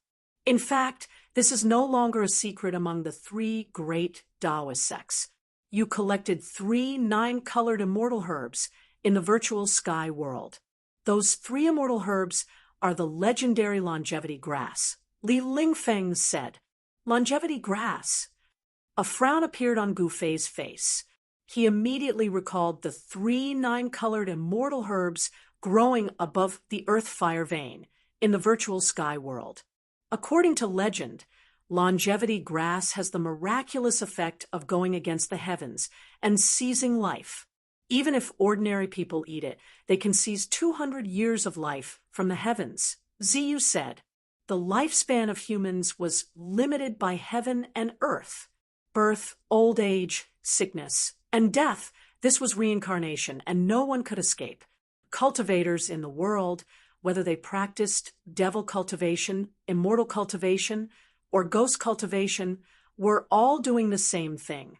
That was to get rid of reincarnation and enjoy longevity. However, those who truly enjoyed longevity were few and far between. Even the legendary immortals and gods would fall at some point. Countless cultivators advanced wave after wave in order to fight for the slim chance of survival in the world. After struggling bitterly, some people succeeded, but the vast majority still perished in the endless years. You might be disappointed, but the longevity grass isn't with me, Gu Fei said to Li Lingfeng, and Ziyu after thinking for a moment. What? Li Lingfeng couldn't help but be stunned. This is it, that dragon turtle? No, I mean, is it in the hands of that demonic old senior? Ziyu said in shock. In the virtual sky world, everyone saw with their own eyes that Gu Fei seemed to have a good relationship with that ancient divine beast, the dragon turtle. If it wasn't for the dragon turtle, they might have already died in that primordial ominous city. It's not in his hands. That old monster doesn't care about the longevity grass at all. Gu Fei answered, how could a guy like the old turtle, who had lived for countless years, care about a mere 200 years of life? Was it wrought by those guys from Shangqing sect or Guangqing immortal sect? Li Lingfeng realized the seriousness of the matter, and his voice trembled. Robbed?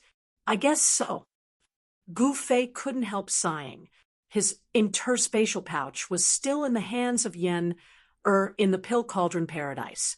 Whether or not he could retrieve, it was still a problem. However, if Gu Fei were to know that all the elixirs in his storage bag had been confiscated by Yen, it was unknown what kind of expression he would have. The longevity grass was very important. The people of the 3 great Taoist sects had entered the northern lands for the longevity grass. No one knew how many terrifying old monsters had come. After all, there were old monsters in the 3 great Taoist sects who were nearing the end of their lifespans. The longevity grass was their lifesaver.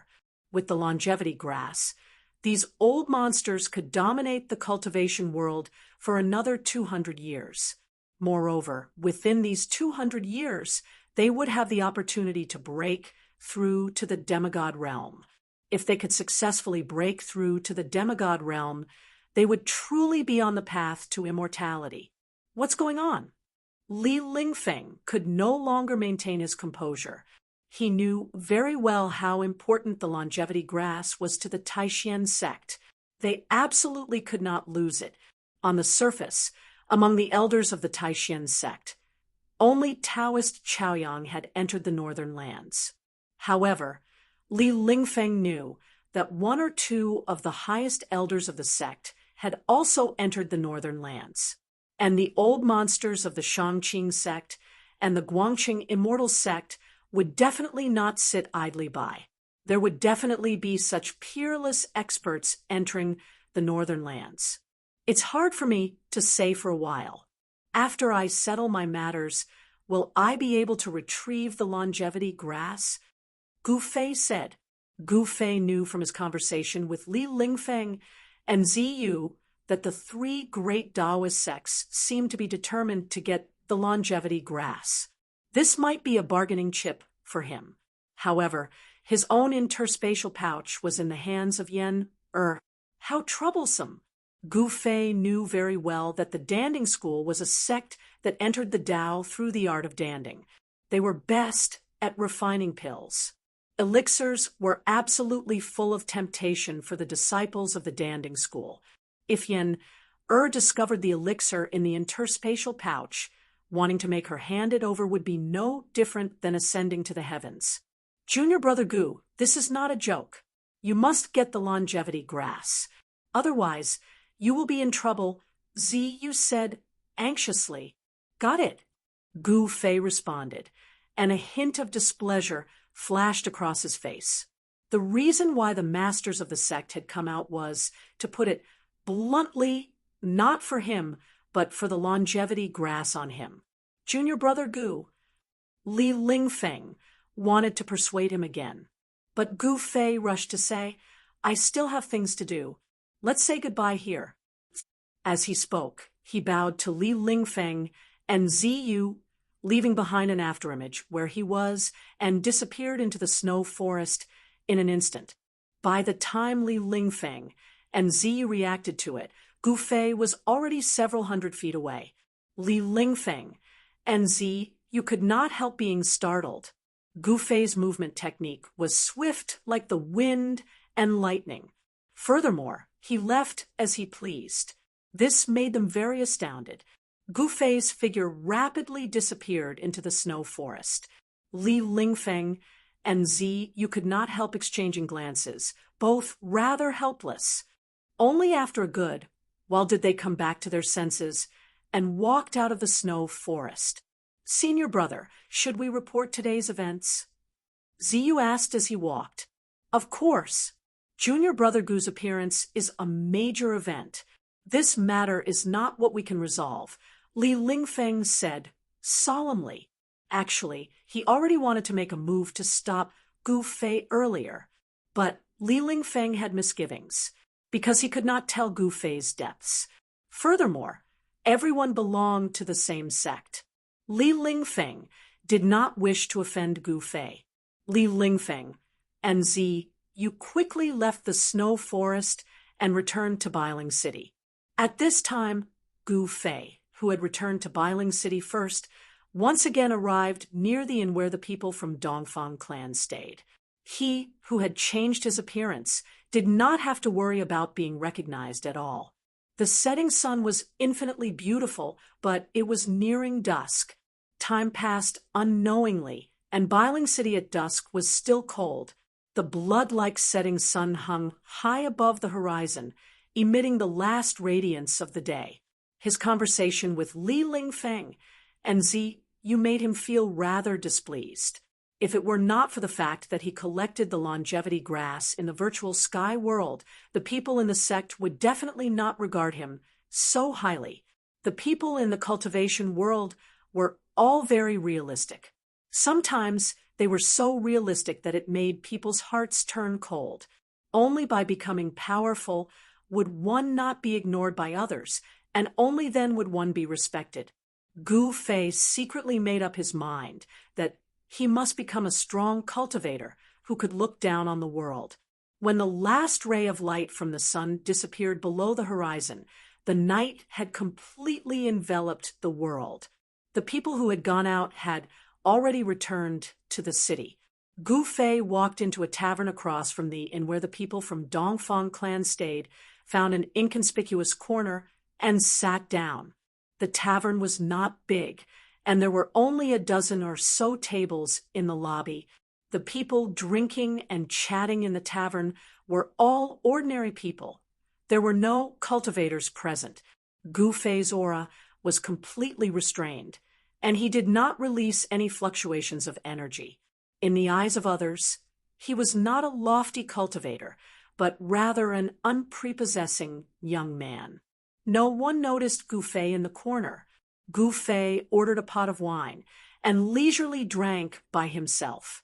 However, he was constantly paying attention to the movements in the inn across from him. The people from Floating City did not show up last night, but Gu Fei knew that after being beaten up so miserably by him, they would definitely not swallow this insult. If they wanted to end their seclusion and forcefully return to the world of cultivation, the best way to do so was to cause some disturbance in the world of cultivation. Just as Gu Fei was drinking by himself in the small tavern, as if he had completely blended into the mortal world, a figure suddenly appeared in the air above a courtyard behind the Cloud Arrival Inn. Dongfang Lai, the newcomer said in a deep voice, his voice filled with dignity. In an instant, his voice spread to all the courtyards behind the inn, echoing mightily in the air. However, the people outside the inn did not hear any sound at all. It was very obvious that the person who spoke had used magic power to restrict his voice to a certain range. It seemed that he did not want to alarm anyone other than the people from Dongfang clan. Whoosh! A figure rushed out from the courtyard below. Brother Chaoyang, you have graced us with your presence. I apologize for not going out to meet you.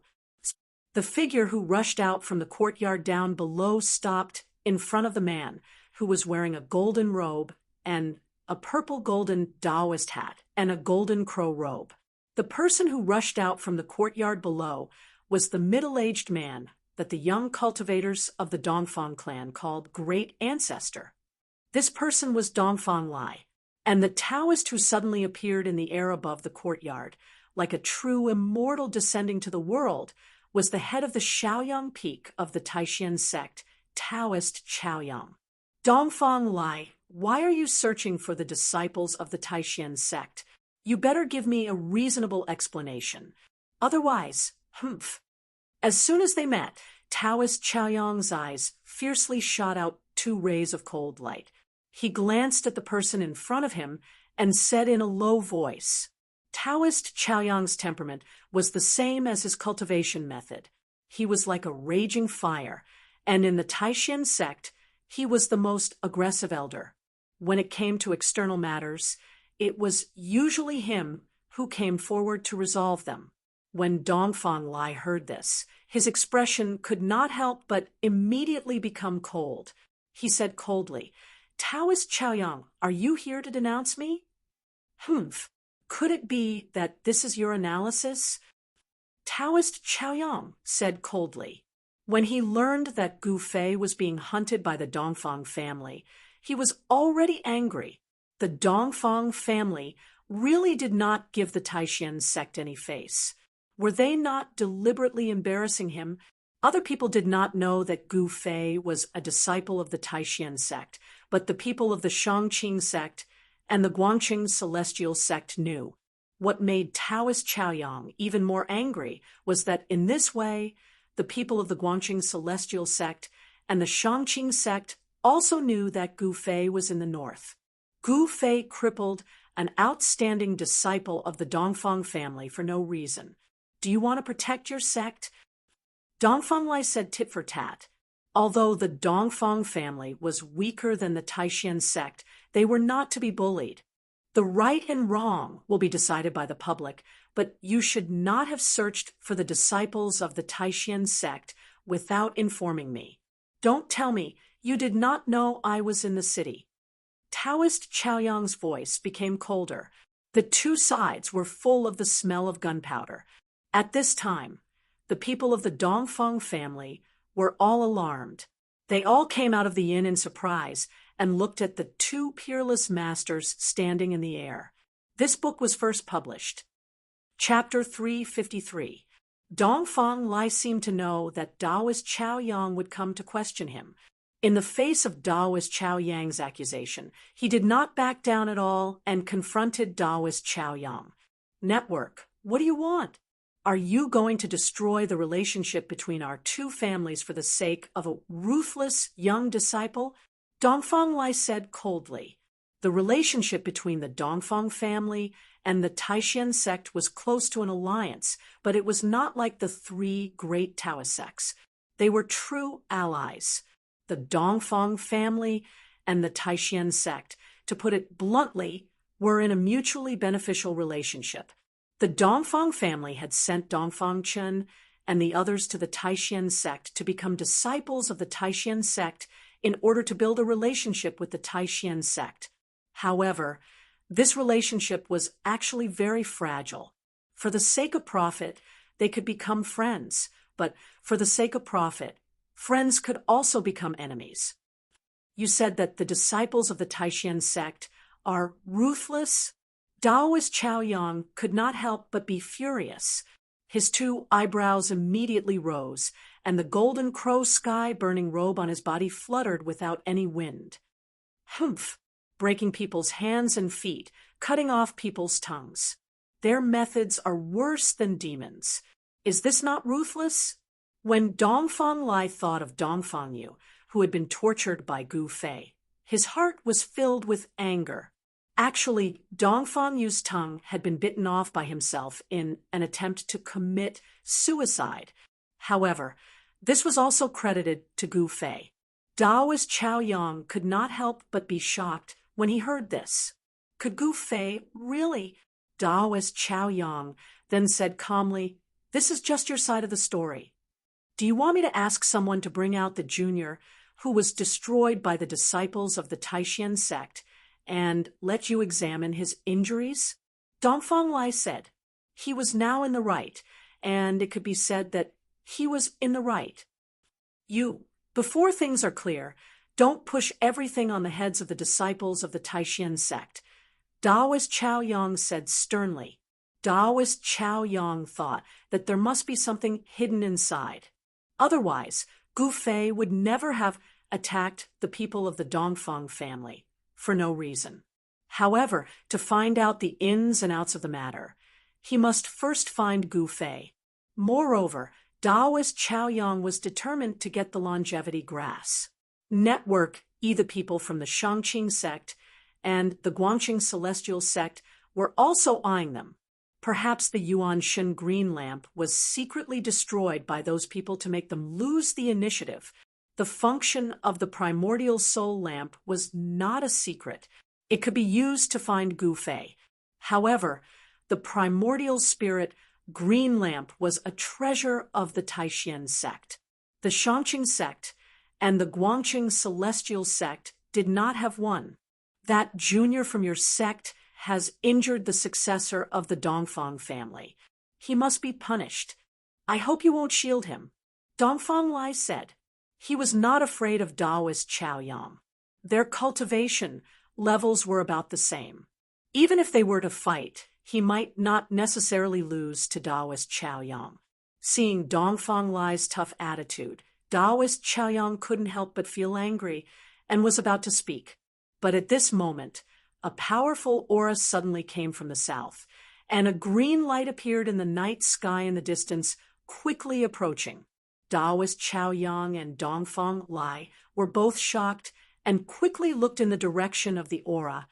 Where is Dongfang Lai? A loud voice echoed in the sky above the city of Bailing.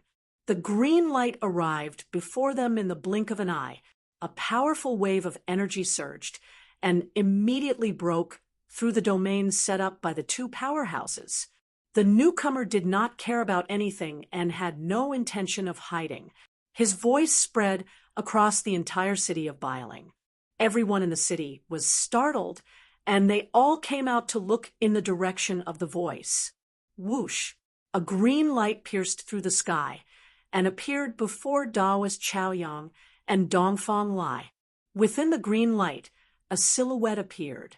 After the domain set up by the powerhouses was broken, everyone near the inn saw the three blurry silhouettes in the sky. Some ignorant mortals saw people flying in the sky and thought they were immortals descending to the mortal world. They hurriedly knelt before the three people in the sky. Network the cultivators who were startled were also inexplicably shocked. It was unbelievable that there were powerhouses appearing in Bailing City without fear. Although there had been many peerless experts appearing in the northern lands recently, there had never been a situation where three peerless experts appeared at the same time, let alone in Bailing City. The cultivators in Bailing City quickly gathered at the inn where the Dongfang family was staying. "I am Dongfang Lai." Dongfang Lai was inexplicably shocked. He did not know why this middle-aged man, shrouded in green light, would specifically look for him. "Very well, I, Yen Chonglu of Mist City, would like to learn from you." With that, the middle-aged man in black stretched out his right hand and pressed it towards Dongfang Lai. A green radiance surged out from Yen Zhonglu's hand, illuminating the night sky. The entire world was illuminated, and the fierce qi radiance was like a surging river rushing towards Dongfang Lai, who was standing in the void. "Friend, let's talk this out." Dongfang Lai could not help but be shocked when he saw that the man was directly attacking him. As he spoke, he quickly retreated, leaving a series of afterimages in the air. At the same time, Dongfang Lai pushed his right palm forward.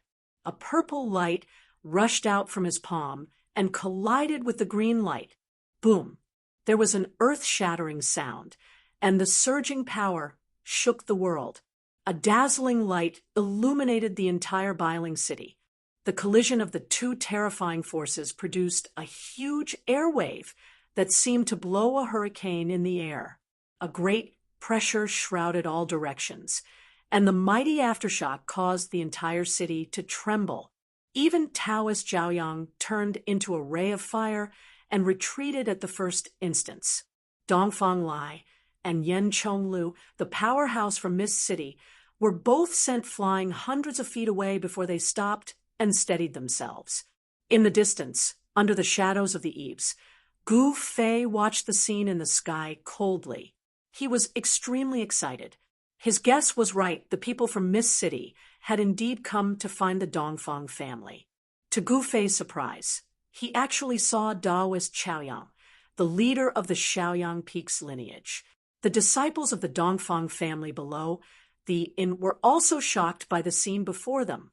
At the same time, the terrifying aura of the two peerless experts made them tremble with fear.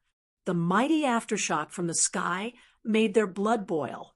The disciples of the Dongfang family rushed out of the inn in panic and retreated into the distance. Gu Fei had been paying attention to the disciples of the Dongfang family. Suddenly, he saw a few familiar figures in the crowd that was retreating in panic. "I didn't expect Dongfang Long to be here. Saves me the trouble of looking for him." Gu Fei looked at the 7 or 8 figures retreating into the street in the distance, then walked out from the shadows under the eaves. "Friend, I, Dongfang Lai, don't seem to have offended you in any way." Dongfang Lai said in a low voice. His voice reverberated in the air, and every word was heard by everyone present. "Humph, your people almost crippled 4 of my floating city's young disciples with unlimited potential, and you still say you haven't offended me?" Yen Zhonglu shouted. "What? Don't accuse me first. It was your floating city's disciples who came to find trouble yesterday. My Dongfang family's disciples didn't hurt anyone," Dongfang Lai said loudly. He didn't understand why Yen Zhonglu would say that. Could it be that he was also looking for an excuse to attack him? Dongfang Lai couldn't help but feel a little annoyed. Did the people of Floating City really think that the Dongfang family was easy to bully? Dongfang Lai never thought that someone would go to their door and teach Pan Hong and the others a good lesson, and then frame the Dongfang family. And the person who framed them was Gu Fei. Taoist Zhaoyang stood in the air far away, watching the scene before him with interest. He didn't intend to interfere and was happy to watch the show from the side. "Cut the crap." Yen Zhonglu was extremely domineering. He didn't give Dongfang Lai a chance to analyze, and once again closed in on Dongfang Lai. His entire body surged with a monstrous wave of magical power, displaying the power of a peerless cultivator. However, at this moment, a monstrous wave of energy spread from somewhere in the city. The terrifying wave caused the expressions of the three peerless cultivators in the sky to change at the same time. That was because the power was too great. It was like a vast ocean that drowned the world in an instant. At this moment, not only the three peerless cultivators in the sky, but all the cultivators in Biling City also felt as if a huge mountain was pressing down on their heads, causing everyone to feel a heavy pressure. Then an old voice sounded as if it came from the nine heavens and rang in everyone's ears. "You two juniors, how dare you fight in the city? Don't you know the rules of the city? I order you to leave now, or you'll have to bear the consequences." It seemed like only the cultivators in the entire Biling City could hear that old voice. All the cultivators understood that the old man in the dark was using a sound technique to speak to them. Other than the cultivators in the city, the residents of the city probably didn't hear anything at all. A turbulent wave of power rose and fell between heaven and earth, enveloping the entire Biling City. Whether it was the three peerless cultivators in the sky or the hidden cultivators, all of them were shocked. The old man's power in the city was too terrifying. His cultivation base was definitely above theirs. Moreover, the old man had called Yen Zhonglo and Dongfang Lai Juniors. His background was unimaginable. Perhaps that person was the legendary demigod who guarded the north. It was said that there was a demigod guarding the area near the abyss of immortals and demons. This demigod was definitely a ruthless character who could be mentioned in the same breath as the demigod in the far north demon region. Otherwise, it would be impossible for him to have such power. He seemed to have controlled the entire sky above Biling City before he even arrived. Perhaps the old man was in one of the houses in the city.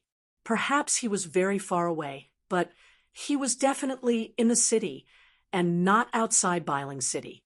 Chapter 354.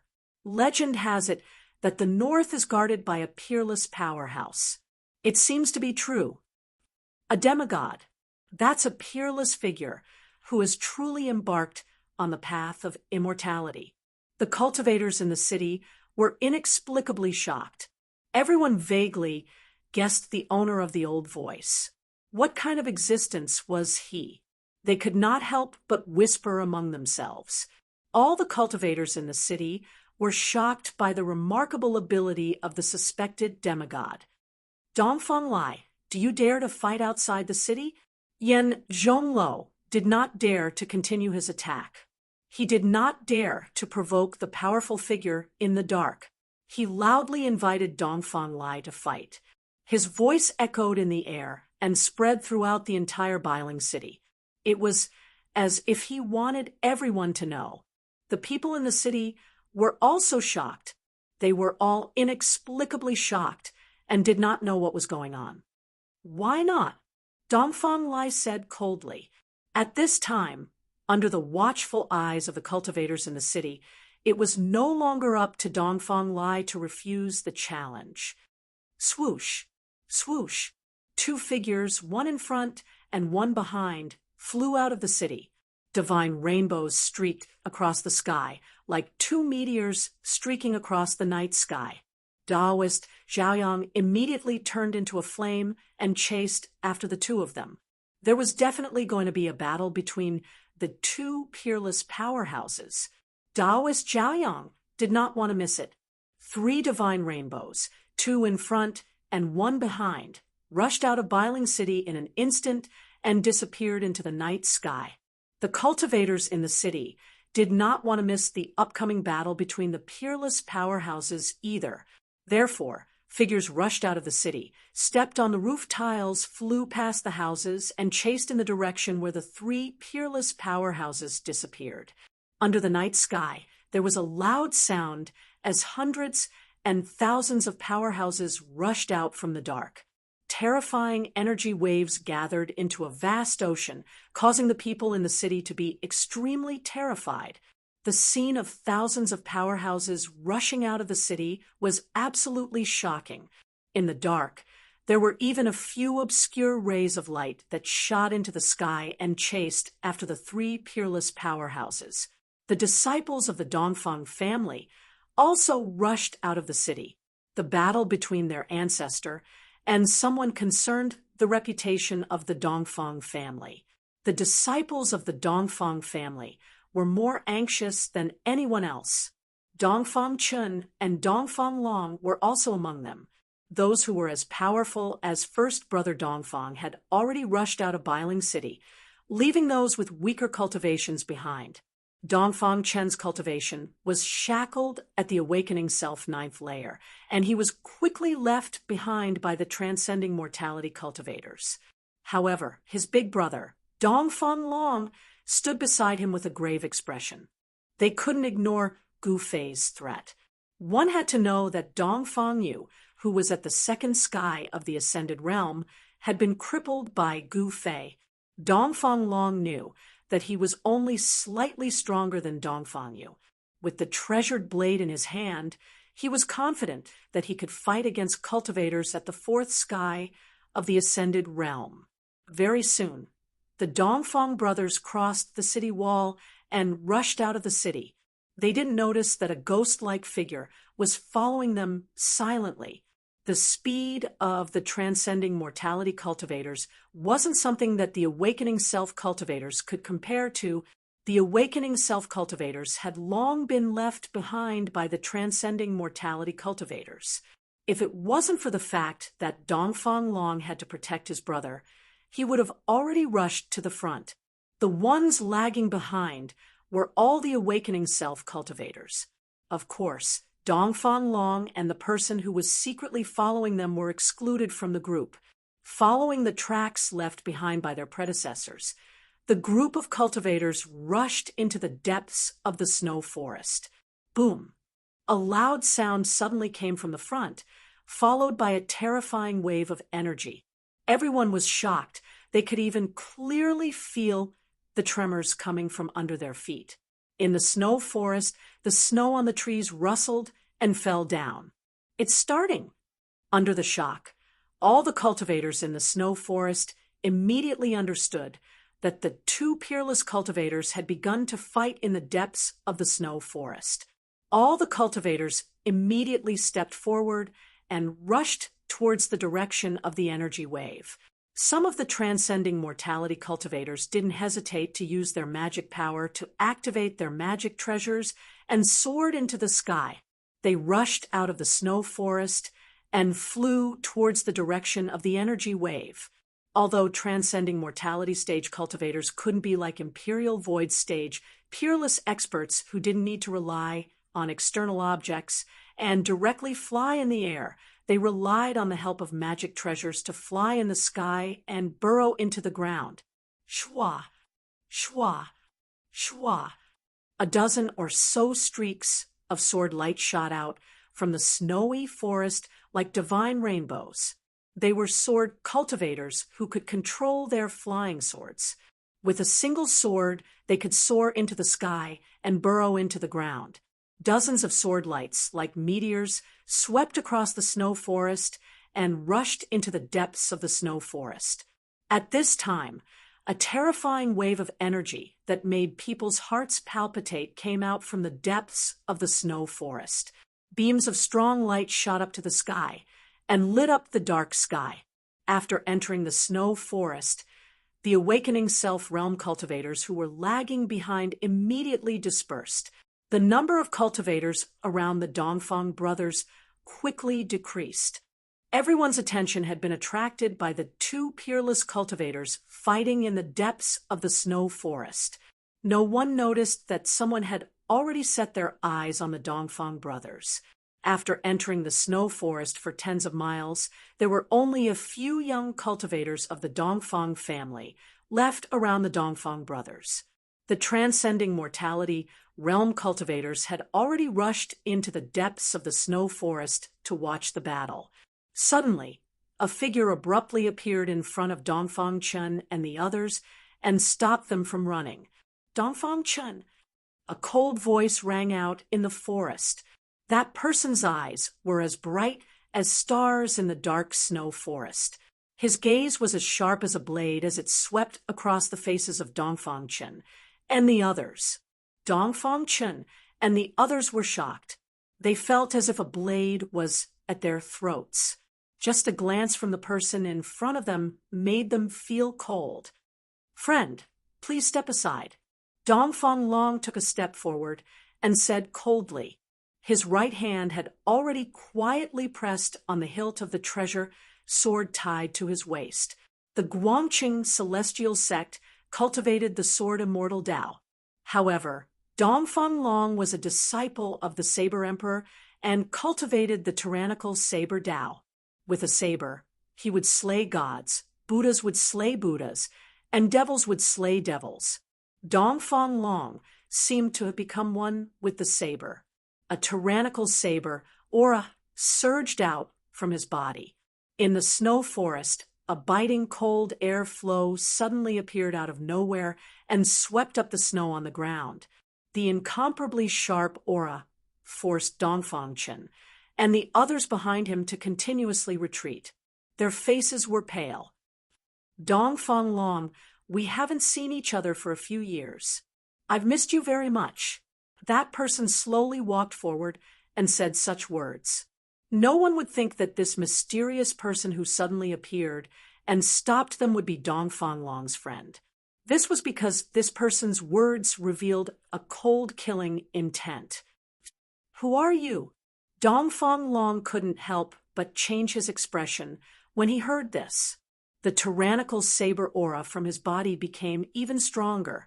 His right hand was already tightly gripping the saber hilt, ready to be unsheathed at any time. Holding the treasured saber, his heart was at ease. This was because Dongfang Long knew very well the terrifying power of this treasured saber that his master had passed down to him. When his master passed the saber to him, he had once used this treasured saber to split a 1,000-meter-tall mountain in half. The might of that saber was earth-shattering, and it had already been deeply imprinted in his mind. This was a tyrannical saber. The scabbard had to be engraved with talismans in order to suppress the tyrannical aura emitted by the treasured saber. "You really don't remember who I am?" That person continued to close in on Dongfang Long.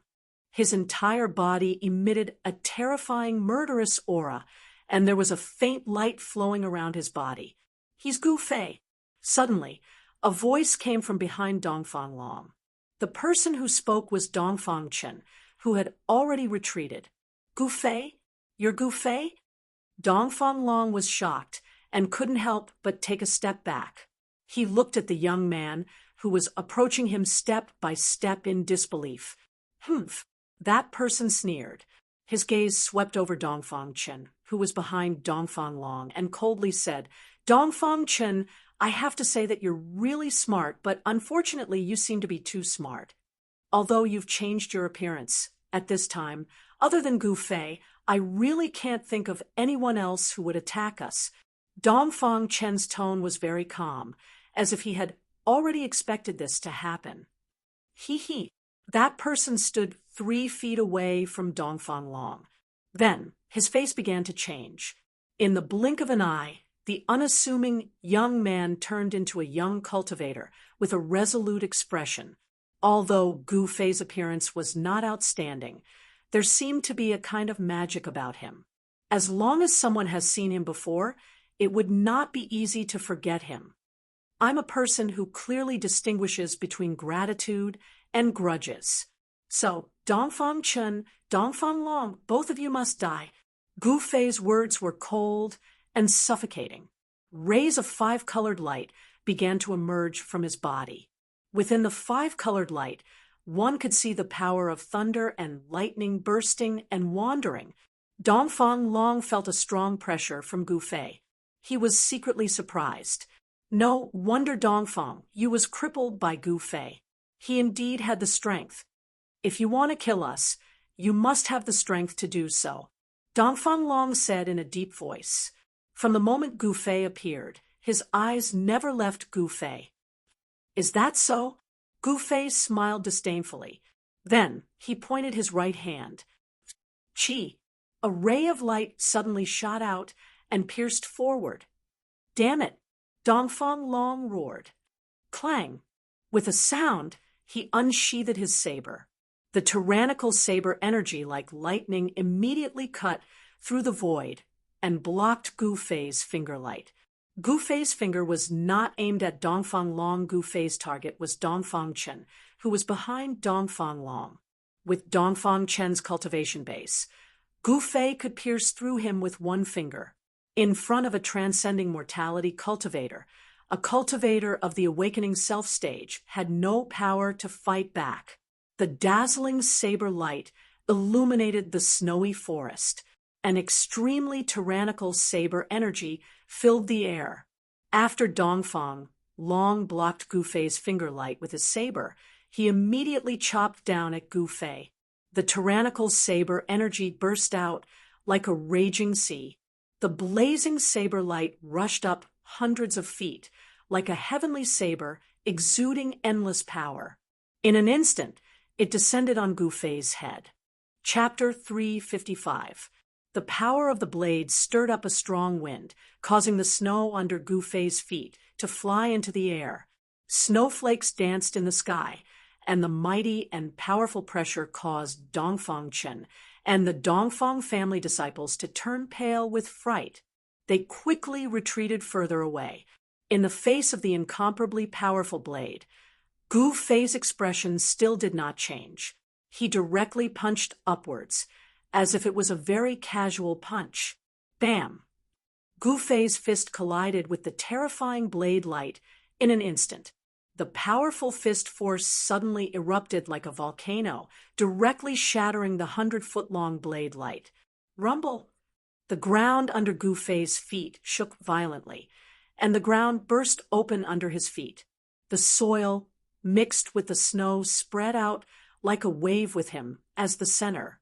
It had to be said that the power of Dongfang Long's blade was also as heavy as a mountain.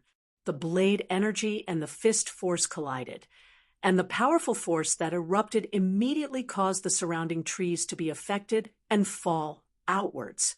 Gu Fei's long hair danced in the wind as he took large strides forward, displaying an unparalleled and powerful aura.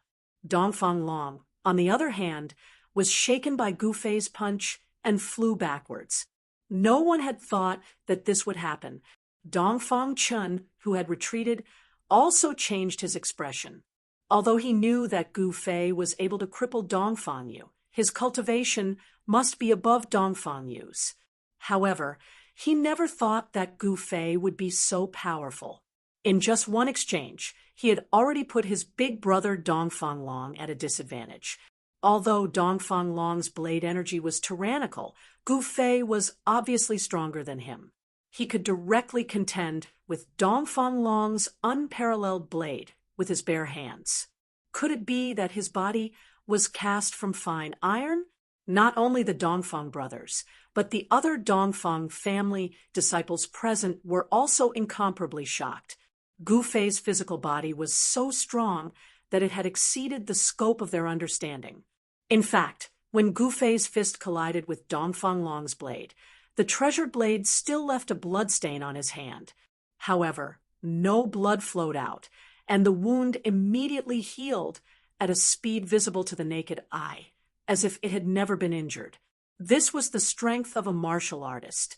Even if a powerful martial artist was injured, they could quickly recover. The toughness of a martial artist's body was not something that other cultivators could imagine. If Gu Fei cultivated to the indestructible body martial body realm, his physical body would truly be indestructible. Without special methods, it would be difficult to completely kill him. Die! Gu Fei used the 8 desolation steps and took a step forward, leaving an afterimage where he stood. In an instant, he arrived in front of Dongfang Long, who was flying backwards, and punched him in the chest. He did not use any martial skills. Instead, he simply swung his fists with overwhelming force. Even so, Dongfang Long felt that his life was in danger. Roar! Dongfang Long roared furiously and spun the saber in his hand. At the critical moment, he used the saber to block in front of his chest. A strong saber chi surged out from the saber. Bam! Gu Fei's fist heavily hit the saber, directly dissipating the heavy saber chi, and the saber heavily hit Dongfang Long's body. Wah! Dongfang Long felt as if he had been hit by a mountain. He opened his mouth and spat out a mouthful of blood. Like a meteorite, he smashed into the snowy forest behind him. Dongfang Chun was sent flying by Gu Fei's punch. He broke 7 or 8 trees in succession before rolling on the snowy ground, no longer breathing. Everyone was stunned by the scene in front of them, including Dongfang Chun. It was hard to believe that Gu Fei had defeated Dongfang Long in 2 moves. It seemed that Dongfang Long had no room to fight back. Humph! Can't even withstand a single blow. Gu Fei sneered, and then his cold eyes fell on Dongfang Chun. Now it's your turn? Gu Fei's tone was very calm. He looked at Dongfang Chun as if he was looking at a dead man. Dongfang Chun's face became pale. Under Gu Fei's emotionless gaze, he couldn't help but take a step back and said with a trembling voice, "Gu Fei, do you know the consequences of killing a fellow disciple?" Several disciples of the Dongfang family behind Dongfang Chun suddenly turned around and fled. Gu Fei didn't attack them. In his eyes, there was only Dongfang Chun. Ha! Gu Fei laughed when he heard this, as if he had heard the funniest joke in the world. Dongfang Chun, at this time, you can't be so naive to think that I will let you go because of the sect rules, right? Dongfang Chun knew that he couldn't escape, but he quickly calmed down. Gu Fei, you are too arrogant. Do you think that after you crippled Dongfang Yu, I will still not be vigilant? The panic on Dongfang Chen's face disappeared in an instant and was replaced by a cold face. Oh, is that so? You really know how to act. Gu Fei approached Dongfang Chen step by step. He had fantasized about revenge more than once. When things were really about to come true, Gu Fei strangely found that his heart was unexpectedly calm. He didn't know why it was like this. With Gu Fei's current strength, killing Dongfang Chen was as simple as pinching an ant to death. Dongfang Chen's bluff could not scare him off his determination to kill Dongfang Chen. Dongfang Chen, although you and I are not disciples of the same master, the 9 veins of supreme mystery are a family and also belong to the same sect. I will give you a quick death. As Gu Fei said this, he slowly raised his right hand and pointed his index finger at Dongfang Chen. A 5-colored light immediately appeared at the tip of his finger. Gu Fei didn't want to torture Dongfang Chen. As long as he moved his finger slightly, the light condensed from the warrior's true qi would be able to penetrate Dongfang Chen's body and kill him on the spot. Dongfang Chen's face was livid and beads of sweat rolled down his forehead. At this moment of life and death, he could no longer maintain his calm. However, right at this moment, Gu Fei's expression suddenly changed. Without any warning, he soared into the sky, and a ray of black light shrouded in black qi instantly pierced through his afterimage. The black light came from nowhere, and it was silent. Gu Fei was scared and broke out in a cold sweat. If it wasn't for his cultivation breaking through to the 4th sky of the ascended realm and his spiritual sense becoming more sensitive, it would be absolutely difficult to detect someone sneak attacking him. After the black light pierced through the afterimage left by Gu Fei, it didn't shoot forward. Instead, it turned in the air and actually chased after Gu Fei, who had jumped into the air. Preposterous. As soon as Gu Fei saw this black light, his eyes suddenly turned red. He immediately formed a seal with both hands, and a golden light immediately gathered in his hands. Then, along with the seal he made, it turned into a bright golden light as thick as a child's arm, and it met the black light that was shooting down below. Bang! The golden divine radiance collided with the black qi and black light. The The black chi and black light instantly exploded, but they did not dissipate. Instead, they turned into countless smaller black chi and black light that shot toward Gu Fei from all directions. Gu Fei's attack was like poking a hornet's nest, causing him to fall into a dangerous situation. Gu Fei couldn't help but be shocked. He knew that he definitely couldn't let these black lights land on his body. He had already recognized the origin of these black lights. It was the profound ghost arrow shot by the 9 hell black bone bow in Boss Dongfang's hand. It was an evil object that had once tortured him to death. Roar! Gu Fei let out a furious roar. Being in the air, it was difficult for him to dodge, but he definitely wouldn't sit and wait for death. Just as the countless black lights were about to land on his body, Gu Fei's skin suddenly turned purple. A hazy layer of purple light emitted from his skin. His entire body seemed to have become a piece of dark, green, divine jade. Rays of purple light revolved around his body, and a powerful sword chi rippled out from his body. Chi! Chi! Chi! Countless black lights shot onto the purple light and exploded one after another, then dissipated in the air. The profound ghost chi couldn't invade Gu Fei's body. After suffering a loss, Gu Fei would definitely not allow himself to suffer the same pain. He spread the essence of the divine weapon he had refined into his body, temporarily giving his body the characteristics of a divine weapon, rendering the profound ghost arrow useless. Gu Fei slowly landed on the snowy ground from the air. At this time, a tall figure walked out from the darkness. When he saw this person, Gu Fei's pupils couldn't help but shrink. The person who came was the Dongfang boss who had shot him with an arrow. Humph! Plotting behind people's backs. Is the Dongfang family full of despicable and shameless people like you? Gu Fei's sharp eyes stared at this person's face and said coldly. Dongfang boss sneered and didn't answer. Do you think you can save Dongfang Chen? Gu Fei said. Then he directly pressed his palm towards Dongfang Chen. A vast power fluctuation surged out from his palm. A 5-colored palm of light rushed out from Gu Fei's hand and rushed towards Dongfang Chen. Shua! A figure suddenly appeared in front of Dongfang Chen. Clang! A black light rushed out for hundreds of feet and then struck forward. Boom! Amidst the loud noise, Gu Fei's palm of light collided with the terrifying black blade light. Gu Fei's 5-colored palm of light dissipated, and the black blade light that spanned hundreds of feet also collapsed in the void.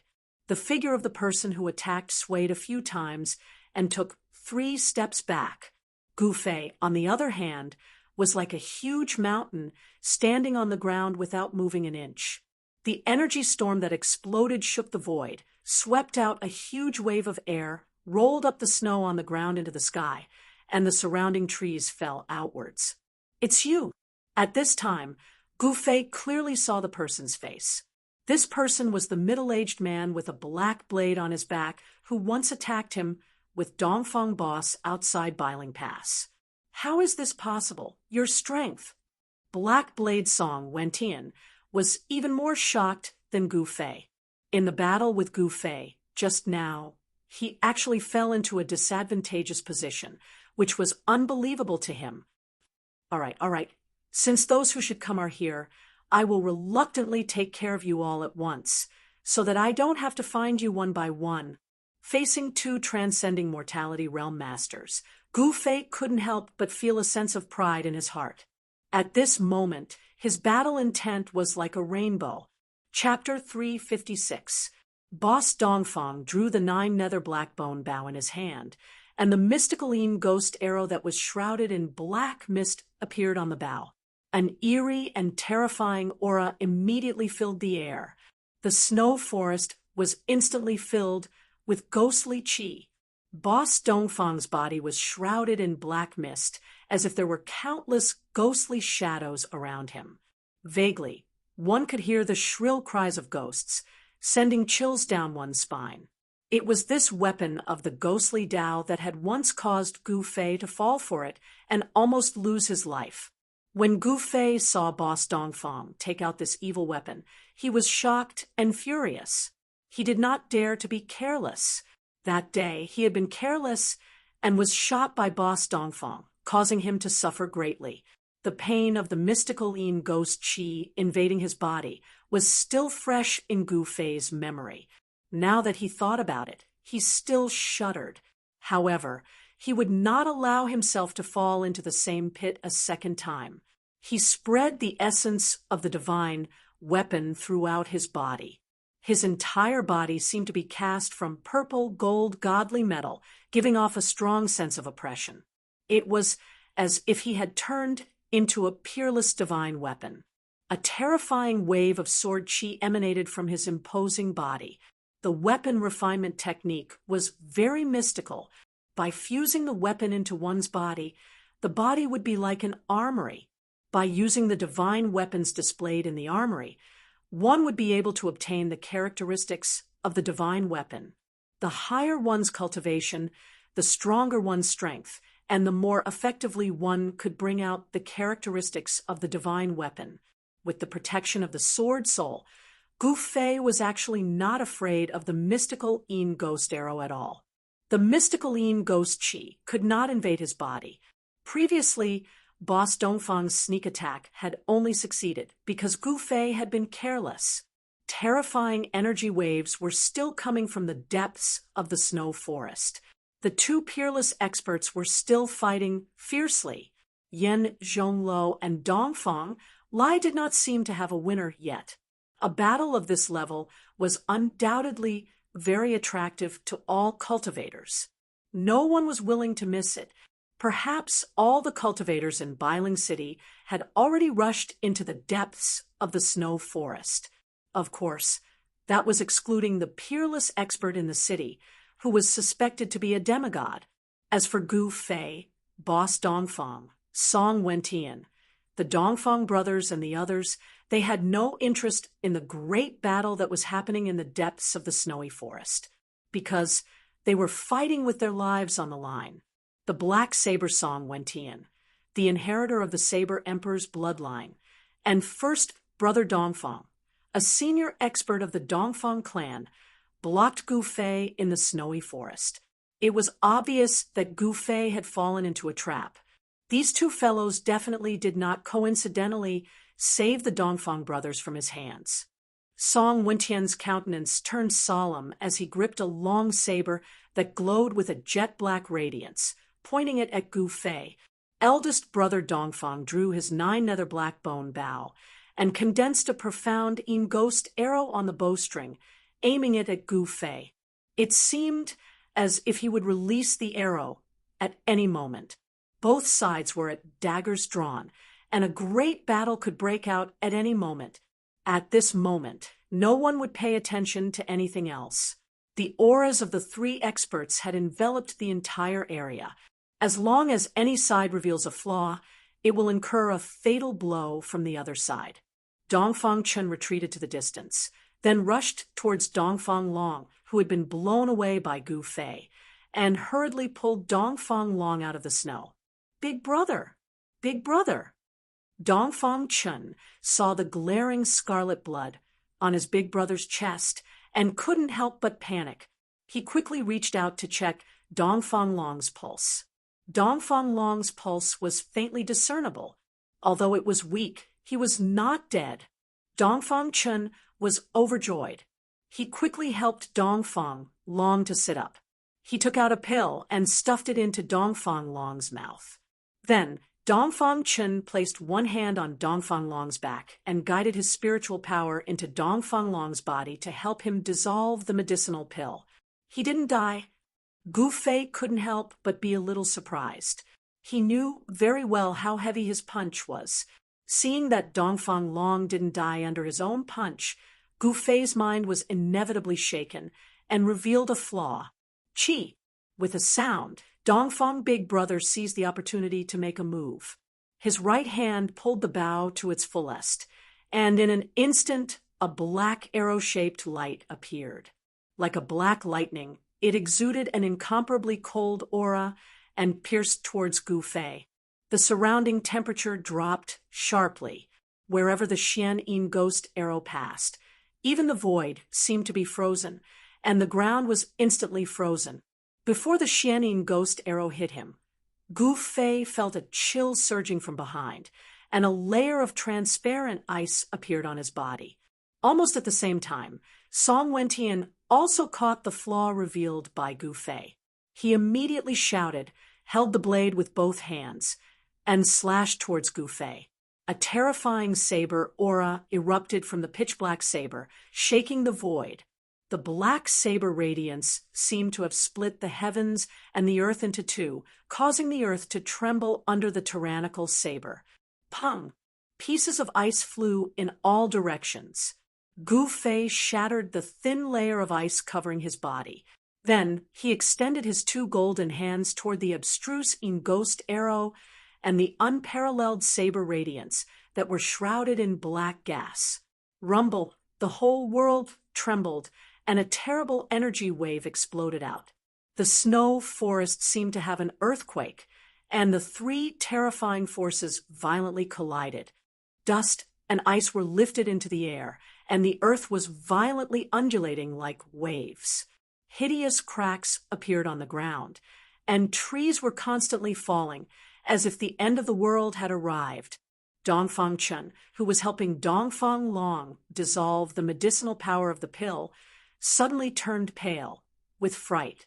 A terrifying energy storm swept over, and he hurriedly carried Dongfang Long and retreated into the distance. Gu Fei used the ancient battle skill, the 5-elemental annihilation hand, in the face of Dongfang first and Song Wentian's incomparably sharp attacks. The power of the metal element surged violently, causing a golden light to illuminate the world. Rumble! Two big golden hands, like a raging sea or a raging tide of yuan qi fluctuations, blocked the unparalleled blade aura and the Xianing ghost arrow. The terrifying forces collided and offset each other. The vast and mighty remnant power caused the ground under the three of them to collapse, and the three of them fell down. Then the big golden hands gradually dimmed, the blade aura gradually dissipated, and the Xian ghost arrow that was shrouded in black qi was almost obliterated by the big hands.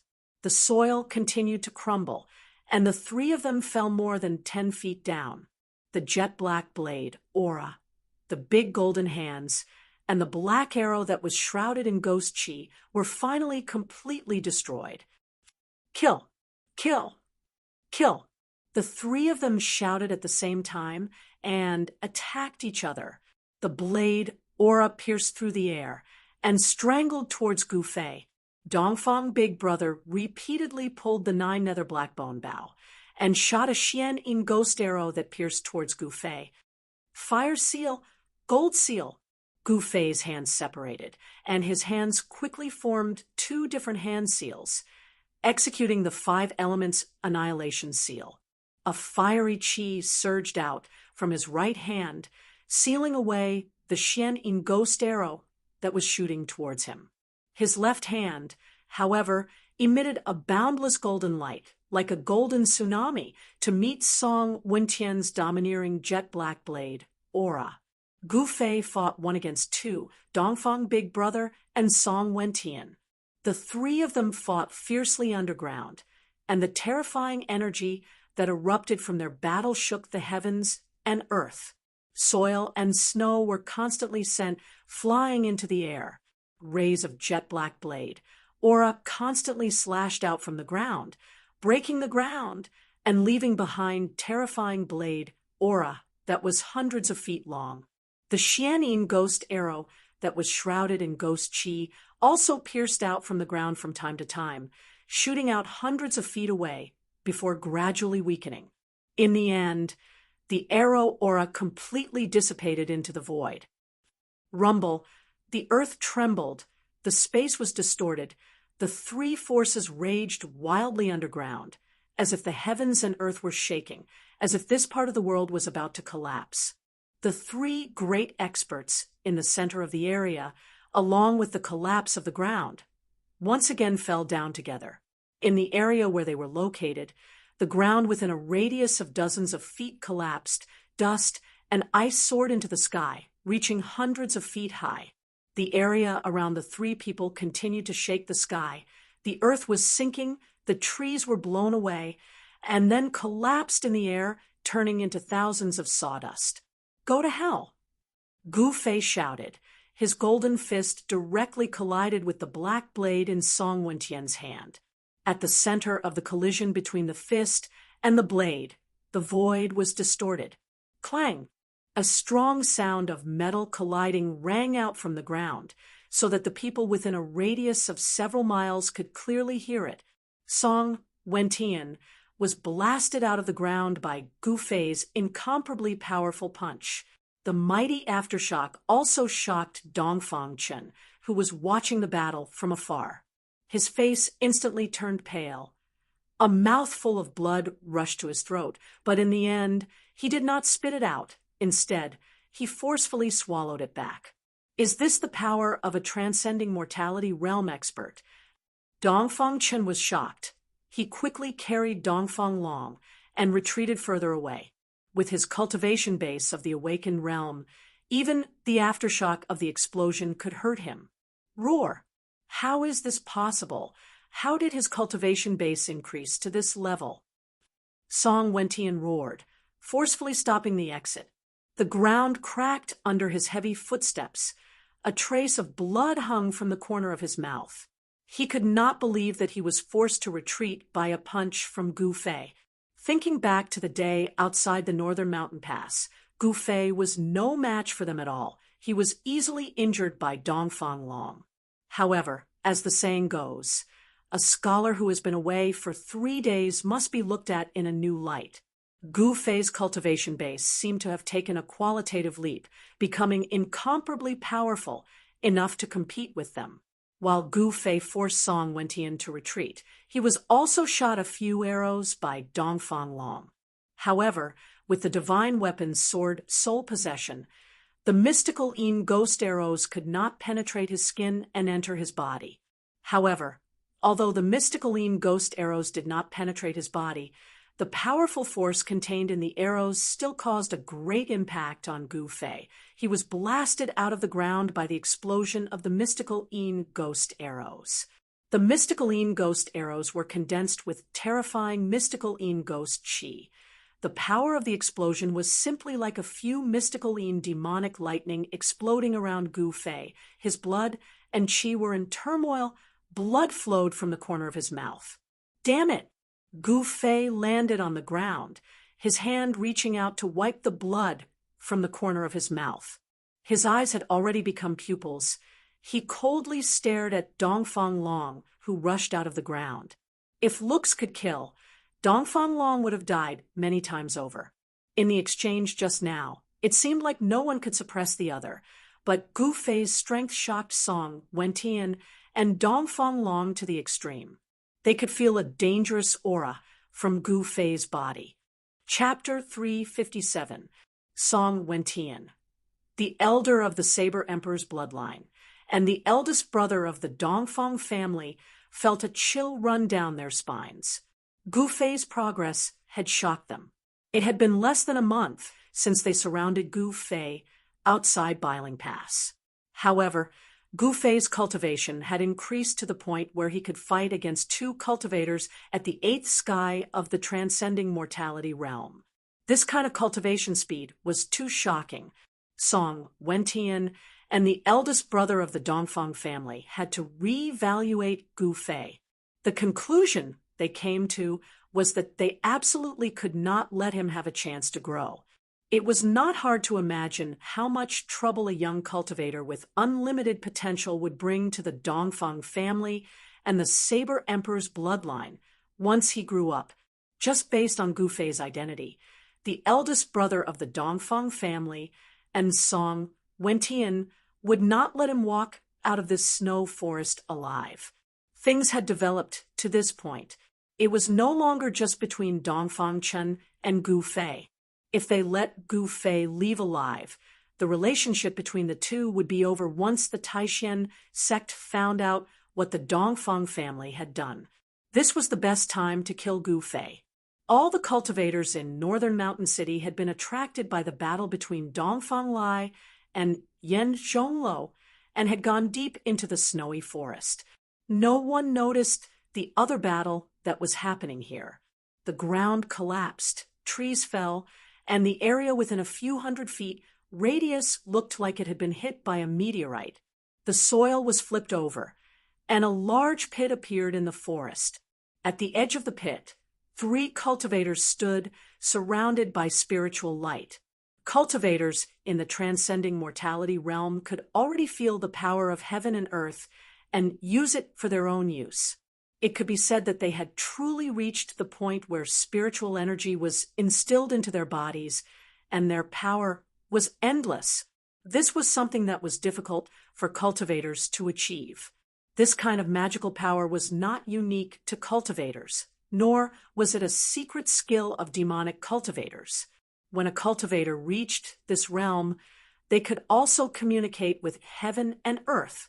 Because Gu Fei's skin was covered with the purple gold aura of the divine weapon, his entire body seemed to have turned into a purple gold divine sword. His skin flowed with purple gold light. However, the warrior aura emitted from his body was like a 5-colored divine flame, rising outside his body. Within the divine flame, there was a faint flash of lightning. He was incomparably domineering. His long hair fluttered even though there was no wind, and his body surged with powerful yuan qi fluctuations. Facing 2 great experts, he was awe-inspiring and fearless. His battle intent was like a rainbow. With the protection of the divine weapon, Gu Fei was no longer afraid of the profound Yin ghost arrow shot by the 9 nether black bone bow. The ghost Dao weapon in Boss Dongfang's hands was no longer a threat to Gu Fei's life. This cultivation speed. We can't let him leave alive. Big brother Dongfang gripped the 9 Serenity's blackbone bow that was shrouded in ghostly aura. His right hand's fingers were on the bowstring as he spoke in an awe-inspiring voice. Song Wentian wiped away the blood at the corner of his lips. He stared at Gu Fei with a pair of terrifying eyes that seemed to have materialized. He did not speak but took a step forward, using his actions to respond to Dongfang, first brother's words. Humph! 2 despicable and shameless fellows. Although you look young, you must be old men who are already 70 or 80 years old. Don't you have the slightest shame to deal with me one after another? Gu Fei said with a sneer. Dongfang, first brother, and Song Wentian only sneered when they heard this and did not speak. They simply ignored Gu Fei's words. In the cultivation world, they were indeed considered as the older generation of cultivators. 3 waves of power fluctuated in the forest. Dongfang, first brother, and Song Wentian formed a pincer attack on Gu Fei. In the distance, Dongfang Chun did not leave, but guarded Dongfang Long's side. His elder brother Dongfang Long had already woken up. Dongfang Chen's medicinal pill had played an effect. Dongfang Long would not die. Dongfang Chun looked nervously at the 3 people in the field. He wished that his uncle Dongfang, first brother, and the successor of the Saber Emperor, Song Wentian, could get rid of Gu Fei at once. One must know that if Gu Fei revealed what he had done, not only would his reputation be ruined, but his life would also be in danger. In this world, the person who wanted Gu Fei to die the most was Dongfang Chun. Quickly kill him! Quickly kill him! Dongfang Chun stared at the figure surrounded by the 2 transcending mortality realm cultivators in the distance. He kept shouting in his heart, and his palms were sweating. Dongfang Long was sitting cross-legged under a large tree. His blade had already fallen to some unknown place, and there was a large hole in the clothes on his chest. One could see that under his clothes there was a fiery red light flashing. It seemed to be a treasure armor. Perhaps this was the reason why Dongfang Long was able to escape. Gu Fei deliberately wanted to kill the Dongfang brothers. Therefore, he would not show any mercy with his punch. He was also confident that he could kill Dongfang Long with one punch. However, things went beyond Gu Fei's expectations. Dongfang Long was not killed by his punch, but even if he did not die, he was seriously injured.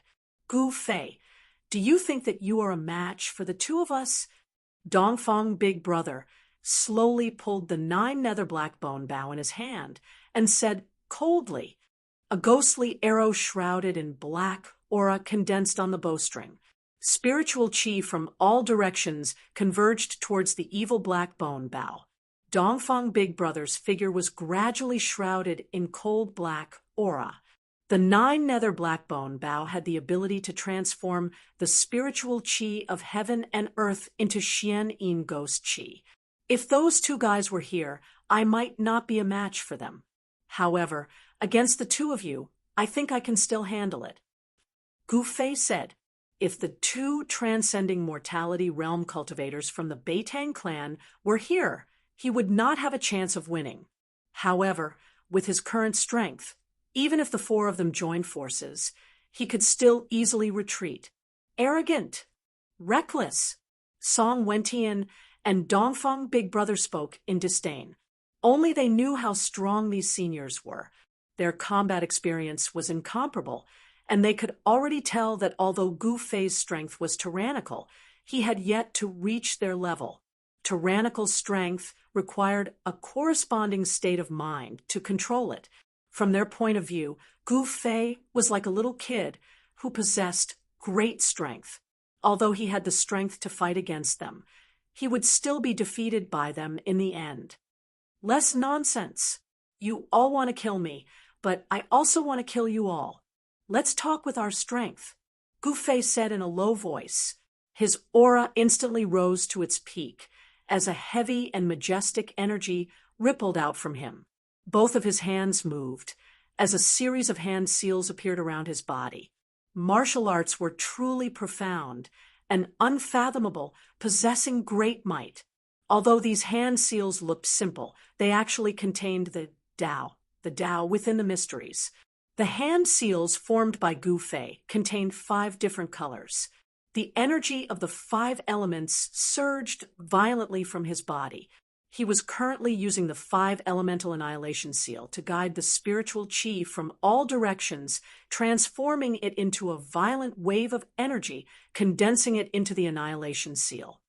Saber shattering the dome of heaven, dominating the world, Song Wentian roared, his voice shaking the skies.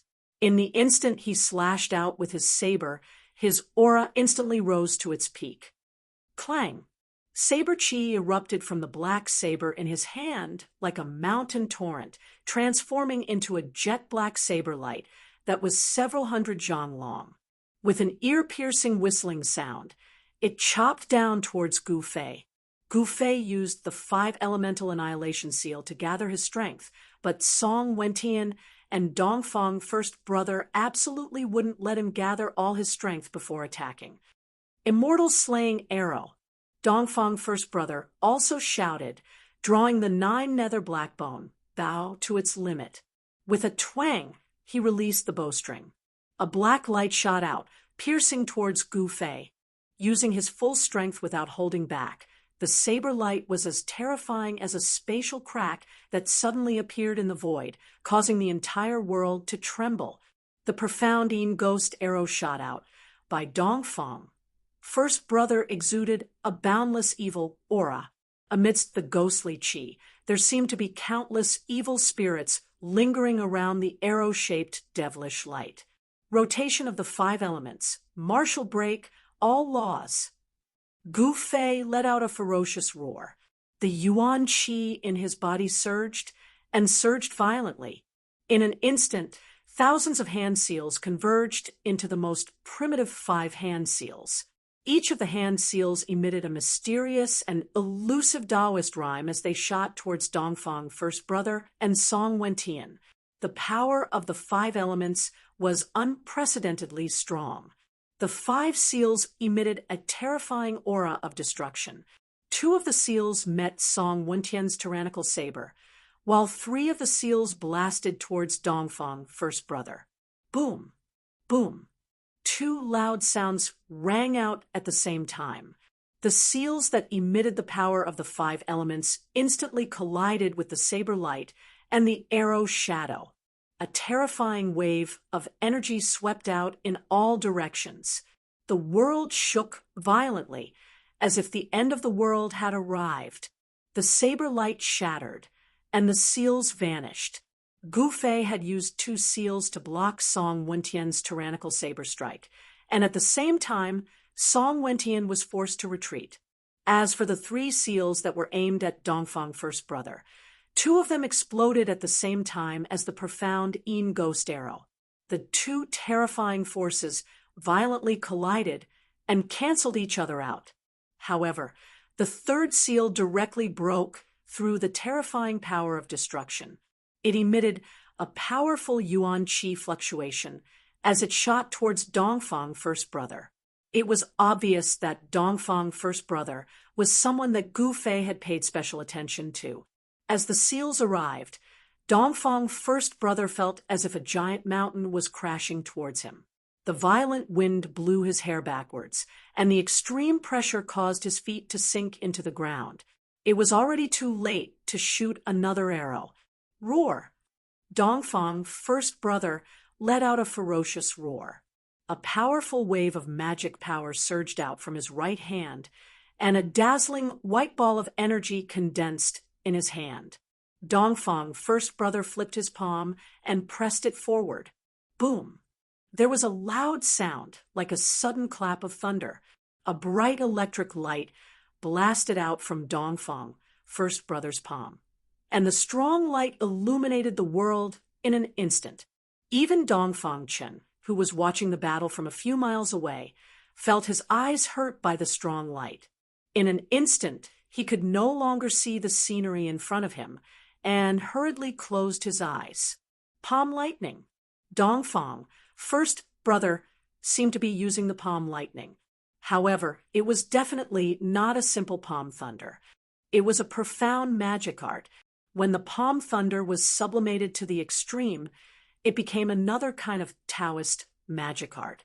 That was the famous Xiantian Tai heavenly thunder in the cultivation world. Chapter 358. Boom! Dongfang, first brother's heavenly Tai thunder clashed violently with Gu Fei's 5 elements exterminating hand seals. The 2 terrifying forces collided and wore each other down. 6 destructive storm erupted, and the ground between the 2 instantly sank. Then a cloud of dust shot up tens of feet into the air, and a circle of airwaves visible to the naked eye swept out in all directions. The heavens and earth shook, and rocks flew into the air. A large pit with a diameter of more than 20 feet appeared in the forest. Ugh! Dongfang, first brother, spat out a mouthful of blood as he flew backwards, his clothes stained with blood. This was a direct collision of strength. It was obvious that Dongfang, first brother, was no match for Gu Fei in terms of strength. Die! A cold voice rang out. Gu Fei stepped forward and used the desolate steps. Swoosh! With a loud bang, he charged through the billowing dust cloud and instantly arrived in front of Dongfang, first brother, who was still flying backwards. He did not give Dongfang, first brother, any chance to catch his breath. His hands formed a series of hand seals, and a blinding light illuminated the night sky. A vast amount of 5 elements energy surged out from Gu Fei's hand seals. It seemed as if it had materialized into a dazzling hand seal that blasted towards Dongfang, first brother. Bam! Dongfang, first brother, tried his best to block, but there was no suspense. Gu Fei's physical body was too tyrannical, and his martial arts battle techniques displayed a great deal of power. Dongfang, first brother, was once again sent flying backwards, crashing into several trees. Bam! Bam! Bam! Gu Fei's strength was unparalleled. Every time he blasted out a hand seal that contained a frightening amount of energy, Dongfang, first brother, would spit out a mouthful of blood.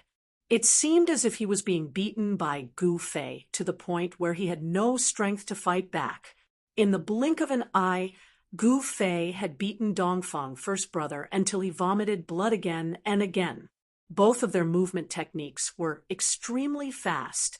By the time Song Wentian regained his senses, Gu Fei and Dongfang, first brother, had already rushed out several hundred feet away. Roar! Like a crazy beast, Song Wentian roared and stamped his feet on the ground. His entire body immediately turned into a bolt of lightning, chasing after Gu Fei. Gu Fei had the soul of a divine, weapon protecting him. He was not afraid of any weapon.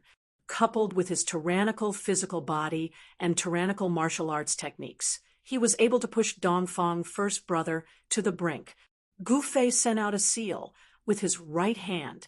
Fire elemental energy surged out from the seal, forming into a flaming handprint that rushed towards Dongfang, first brother's chest. Bang! Boss Dongfang's huge palm met the attack, but the 9-nether blackbone bow had long since fallen to who knows where. Kacha! This was the sound of bones breaking. Big brother Dongfang's huge body was sent flying once again as he spat out a mouthful of blood. The power of fire from the blaze divine seal burned his sleeves to ash, and the violent force broke his arms. Being closed in by a martial artist was a nightmare for martial cultivators. The path of martial arts was much more difficult than other cultivation systems. However, if one succeeded in cultivating it, then a martial artist would become a terrifying existence. Their battle prowess was unparalleled, and they were the absolute kings among cultivators of the same level. Gu Fei was only at the 4th sky of the Ascended Realm, but he was able to fight against experts at the 8th sky of the Ascended Realm.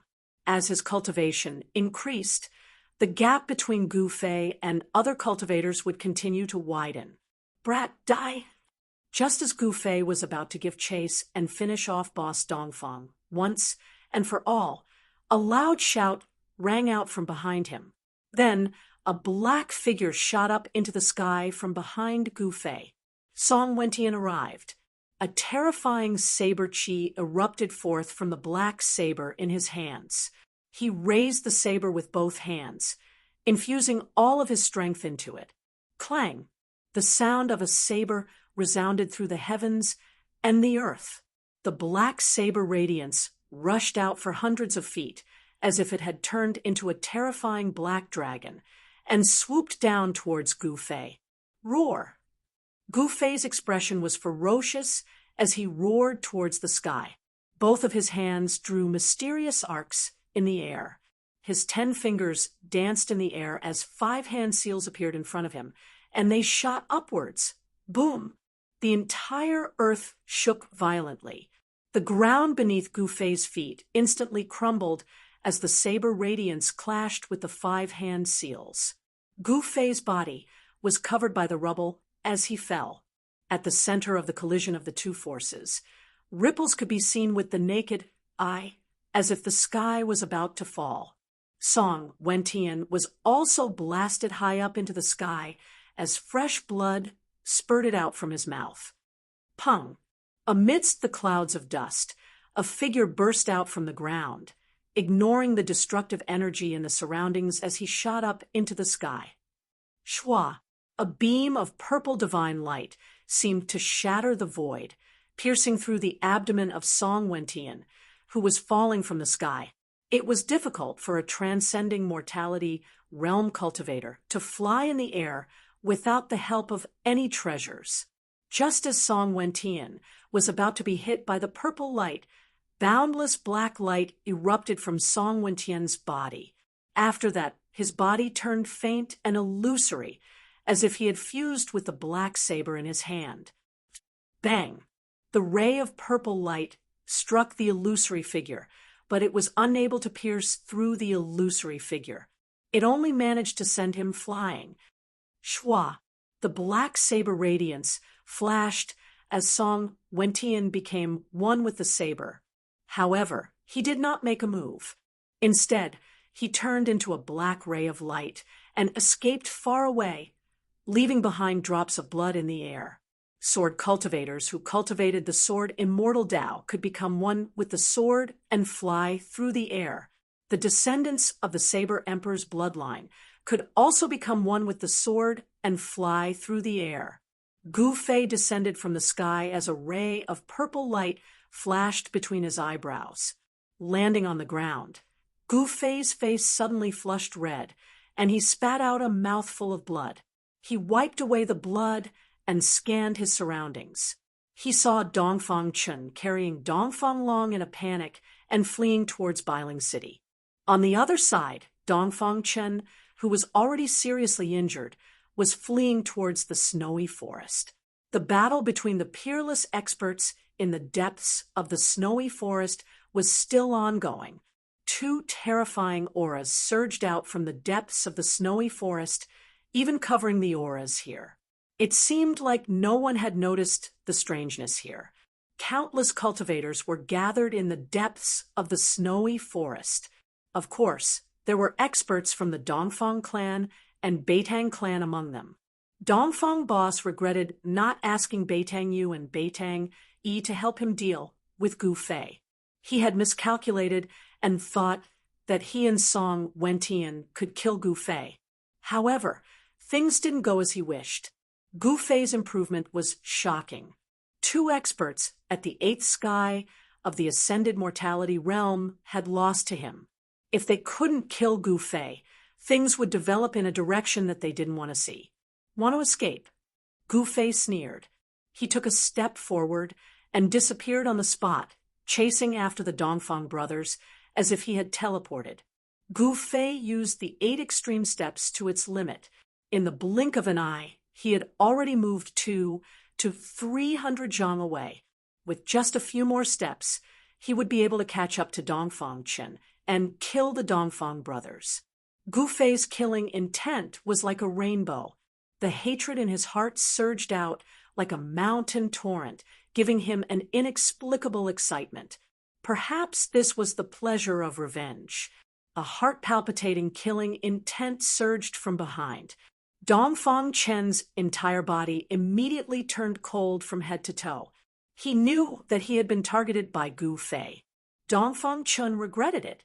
If he had known this would happen, he would have run as far away from Dongfang Long as possible. He did not think that he would be able to escape from Gu Fei's clutches while carrying another person. Dao Technique Scroll. In a panic, Dongfang Chun carried the seriously injured Dongfang Long with one hand and took out a scroll from his chest pocket. Go die! Dongfang Chun directly opened the scroll in his hand and threw it at Gu Fei, who was chasing behind him. The Taoist power sealed in the scroll suddenly burst out, and the unfurled scroll quickly expanded. Roar! A beast's roar suddenly sounded, shaking the forest. A strange beast the size of a small mountain, covered in scales, rushed out from the scroll and pounced towards Gu Fei. A horrifying fiendish aura emanated from the beast's body. It wasn't a terrifying beast with flesh and blood, but an extremely powerful beast soul. The cultivator who had created these scrolls had actually used a Dao technique to seal the beast soul of a ferocious beast within the scrolls. Once the scrolls were opened, the sealed beast soul would be released. What's the use of struggling? Gu Fei sneered. He directly blasted out a punch. Bang! With a loud sound, the punch heavily hit the hideous head of the strange beast. The beast's head suddenly exploded, and a strange expression flashed across Gu Fei's face. He felt a strong force coming from his fist, and it actually stopped him. The force of this strange beast's pounce was surprisingly strong. The strange beast was blasted away and returned to the scroll shrouded in multicolored light. Gu Fei was about to destroy this scroll, but at this moment, a beast's roar sounded from the scroll again. The beast soul that was blasted by Gu Fei unexpectedly pounced out from the scroll. What? Gu Fei couldn't help but be startled. This scroll didn't seem to be simple. The beast Souls sealed in the scroll seemed to be difficult to destroy. Gu Fei was only blocked for a moment, and Dongfang Chen had already carried his big brother Dongfang Long and fled hundreds of feet away. Dongfang Chen's hands unfolded a Dao technique scroll. A green light rushed out from the scroll and enveloped Dongfang Chen and Dongfang Long. Then, with a schwa, Dongfang Chen and Dongfang Long disappeared in the green light. Not good. Gu Fei couldn't help but be surprised when he sensed the fluctuation of spiritual power in front of him. He wasn't unfamiliar with this kind of fluctuation. It was the fluctuation emitted by a Space Dao technique scroll. Needless to say, Dongfang Chen was escaping with a Space Dao technique scroll.